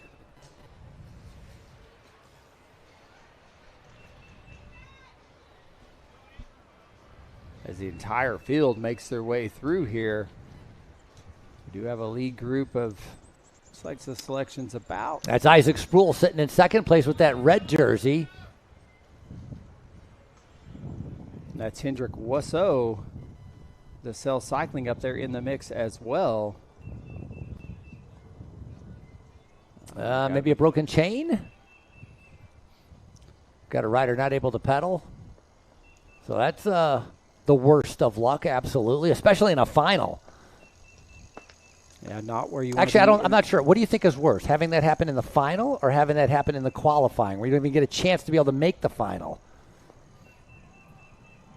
I think the final. You already did the work to be able to make the final, and then all of a sudden you had that bad luck when you had a chance to be able to go for victory. Yeah, mechanicals are just part of racing. It's not if, it's when. Looks like that rider did potentially lose a chain. Going to have to run it back out and say his race day is done. We'll see him again in action on Sunday, though, as Jack Abel, I believe that's rider 565, setting the pace. All still single file here as they make their way through. Again, it's Hendrick Wasso in the blue, Isaac Sproul in the red.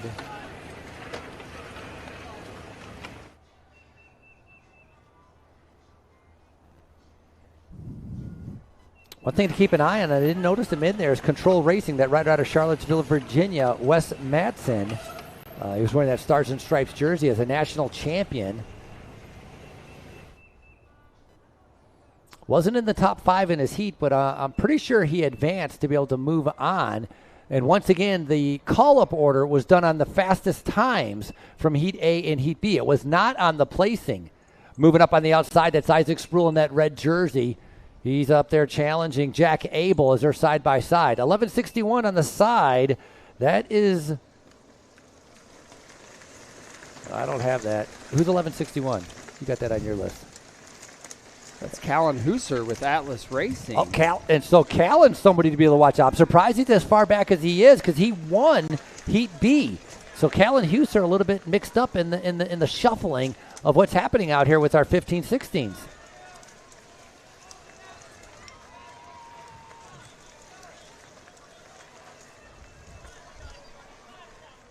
Lap car going to show 3 to go this time through. Right, so sorry, riders getting pinched and getting kind of pushed back, and so now they're making their way up here, getting ready for that 3 laps to go. So they're playing a little bit of game of strategy right now because it's swelling up in the front. That's a sign that they're not going that hard right now, as more riders are latching onto the back as they're almost coasting around some of the turns right now. Yeah, it looks like Isaac Sproul with Team Booger setting up at the front and setting up a little bit, allowing this race to come back together as you've got, looks like to be proper 20 athletes here making their way through Stonehenge at one time with 3 to go. Plenty of time to recover, Frankie. They raced earlier today at 1:30 and 2 o'clock. We're now pushing 4:30 in the afternoon. Oh, these racers feeling pretty fresh. It is about 90 degrees. Sun is shining, abundant sunshine. No real opportunity to hide from the shade. Okay. Isaac Sproul pulling off a little bit, seeing if somebody else wants to take a turn. Nobody moving up, though. Interesting there. Lap time about 3 minutes and 45 seconds. Pretty similar to what they did earlier. Previous national champion in that red jersey, Spool. He's won a national championship before, and he's on the front trying to be able to win the short track here in Fayetteville. Yeah, he pulled off to see if somebody else wanted to turn, and no one would go. So he's like, I will. I'll go. Says, I'll go. And talking about that strategy, though, up there in the front, trying to carry the pace for the race. A little strategy to see if they can't start to wear some racers down. Another strong rider to watch out for, and he's just hanging back right now, is a tall rider. We noticed him in Heat A, is Brody Lake. Brody finished up second. Pretty tall rider with a white jersey on. Brody Lake riding for that Free Fly Elite Development Team, but Sproul pushing the pace. Yeah, Hendrick Wasso going with him with a Cell Cycling. And those two now dropping into the woods. Again, leader saw 3 to go that time through.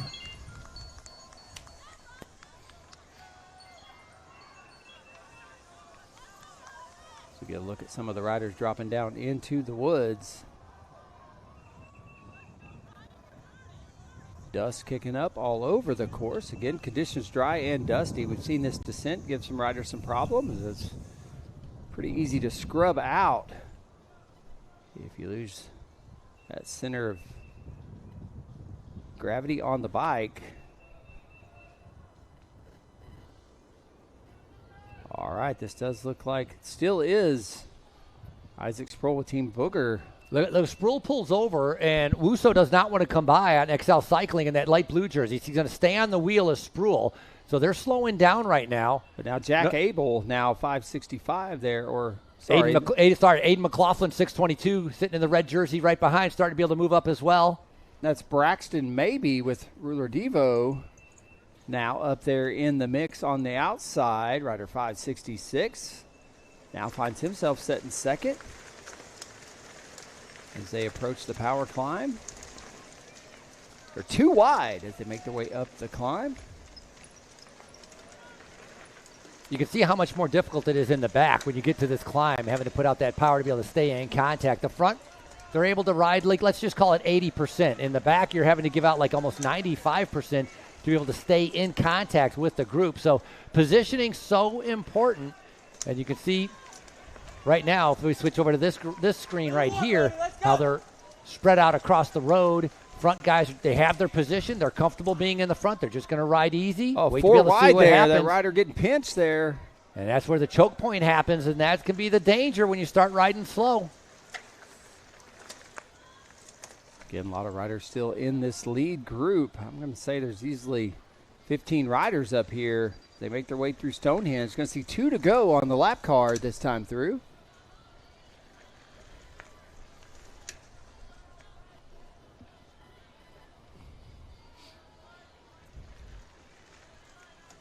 Definitely a good amount of racing left for our 15-16. This is the final. We had 2 heats earlier. 30 advanced from each group, so that makes a final of 60 riders. And there's our rider that I think broke his chain. He's walked for an entire lap to be able to get to the finish.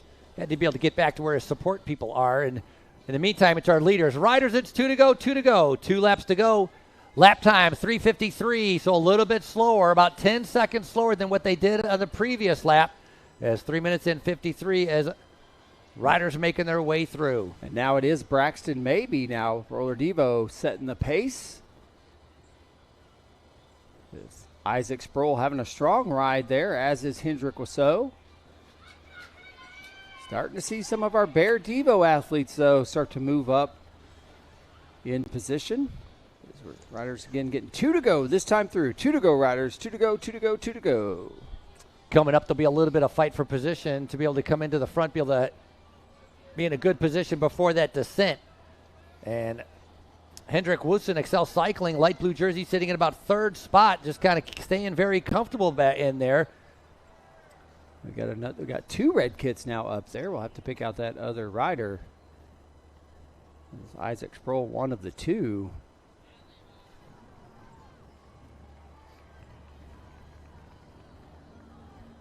That's Ada McLaughlin now up in the mix. But that's Braxton Maybe now setting the pace with a lap and a half of racing left to go for our junior men 15-16 short track final here at the Walmart Pro Cup. Fueled by Honey Stinger, race day 2 of 4. Be back tomorrow morning with a full day of UCI HC Olympic-style cross-country mountain bike action. The likes of Christopher Blevins, Haley Batten, Maddie Monroe, Riley Amos, all back with us tomorrow on the mountain. Lots of points and prize money up for grabs early season before a lot of these athletes get ready to travel overseas and start that World Cup calendar in Korea this year. Braxton obviously very comfortable on the descents, attacking on the downhill, trying to be able to string the group up. Reacting to that, Isaac Sproul in that red jersey now, starting to be able to come back up to the front. Hanging tough, though. Now he likes riding on the front, doesn't he? Well, we've seen him try to pull off and let others take a pull. No one answered, so seems to be pretty comfortable being there. But now on the outside, this might be Braxton Maybe again on this climb. This rider, a few other riders now charging up the hill. Get to the top, we'll sort it out. Great shot there of the action, though, by our shout out to the camera crew at InsiderMTB.com. Really providing spectacular coverage of all the race action today. Hats off, gentlemen. Good look at the leaders there. All right, that's Hendrick Wasso there with the Cell Cycling, now setting second wheel again and coming up around again on the outside with Team Booger, Isaac Sproul. Luke Johnson making his way up around as well. They're about 3 wide. A game of patience right now as they're going to see 1 lap to go. Bell lap coming into Stonehenge, a few more turns. Oh, Frankie, what's this feel like? Pardon? You know what this feels like. What's this feel like? 1 to go. You've made the selection. You're up in this lead group. I'm waiting for a bunch sprint. I mean, your adrenaline's just got to be firing right now. As you know, you're going to hit this tarmac, and somebody's going to go. Somebody's going to make a move. It's just not if, but when. We've seen that all day long. Look at those flags. That win maybe playing a little bit of in the decision-making process as riders come down on the tarmac. Gentlemen, it's 1 lap to go. You hear the bell. Music to your ears as it's going to be your final lap. Who will win the short track 2026 Fayetteville on the line for the Junior Boys 15-16 final? It is Braxton Maybe leading them into the woods, but right there on the outside, Isaac Sproul having a strong ride today as they're side by side. See if somebody right here doesn't want to set the pace and be off the front on the descent. Seen some folks throw a dart right here, but it doesn't look like that's the case. It might come down to that Experience Fayetteville power climb once again. Last lap, Braxton maybe attacked on that downhill. Will he do it again?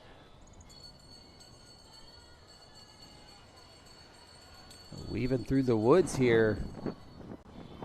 I mean, if you're a good climber, you can sit in and wait for that punchy uphill, right? I mean, you can gamble and wait for that, but we got to wait to be able to see what's going to happen as Sproul deciding, hey, enough's enough. I'm gonna come into the front for this downhill section. Yep, up and over the flyover. Hendrick Rousseau with Accel Cycling still in the mix there in that dark blue kit. But look at Isaac Sproul on the gas, leading them into the woods for a final time on the day. That's Braxton maybe in second, following really close right to him, and right behind him is Hendrick Rousseau. I think that might be one of our Bear National riders now slotting up into fourth. McLaughlin doing a great ride, sitting about sixth position in that red jersey as well. Rest of the riders getting a little bit more strung out because of the turns. They're going to find the bottom of this, and then they've got to find that elevation. Again, about 100 feet of elevation gain left here. The climb really starts right about here. You can see them start to bunch back up as the elevation picks up. It's a hard right turn. Look at the sprint. They are time trialing through the woods right now. Hard right-hand turn into that power line. And it's going to be an all-out effort up this climb. Looks over his shoulder. That's Isaac Sproul leading them up for the final time of the day with Team Booger. I hope he's got some good legs because he's definitely done 90% of the work today. Look at him attacking right now. The red jersey going away. He knew what he had in the tank. Unbelievable.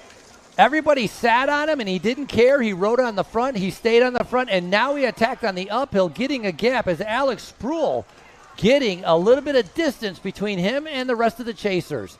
Oh, but here we go. Here comes an attack. Somebody we haven't seen all day. Is this one of our Bear National riders setting back and waiting? It's going to be a battle for the they turn. They are side by side. They're putting out the elbows. Is that Reed Pfeiffer with Bear National? Might have been.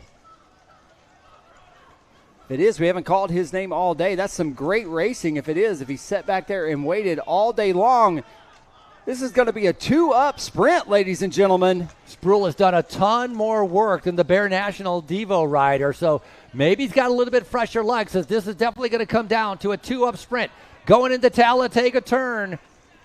Sproul is going to lead it out. They're going to be side by side right behind when they hit the tarmac. He stayed on the front, and it's going to be Isaac Sproul, your winner here at the short track in Fayetteville. Pfeiffer finishing up in second. Wimberly, then maybe Farnham and Abel. Incredible ride by Isaac Sproul. Found himself in the front, gave others the opportunity to pull through. They said no. He said, fine, I'll do it myself, Frankie. Dominating performance by the junior boy 15-16. That's the strongest ride we've seen of the day from anyone, the way Sproul just handled those 15-16. Yeah, pretty impressive, and congratulations. As a reminder, parents, Podium, 5 p.m. Once again, parents, Podium at 5 p.m. That is why we love Short Track Day here at Centennial Park.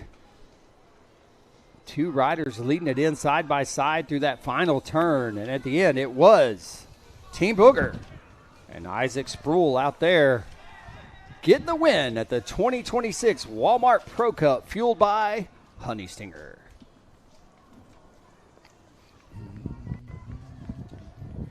Once again, Podium's going to be 5 deep. 5 deep from all of our competitions this afternoon. Scheduled for 5 p.m. is going to be for our junior men 15-16 that we just saw wrap up, as well as our junior boys and girls 11-14, our open men and open women categories, as well as our junior women 15-16. Again, those podiums coming right up at 5 p.m. Once again, we want to thank today's presenting sponsor of the live stream, Next Level Performance Coaching. Founded in 2013, Next Level Coaching was created to help athletes of all abilities reach their next level in performance.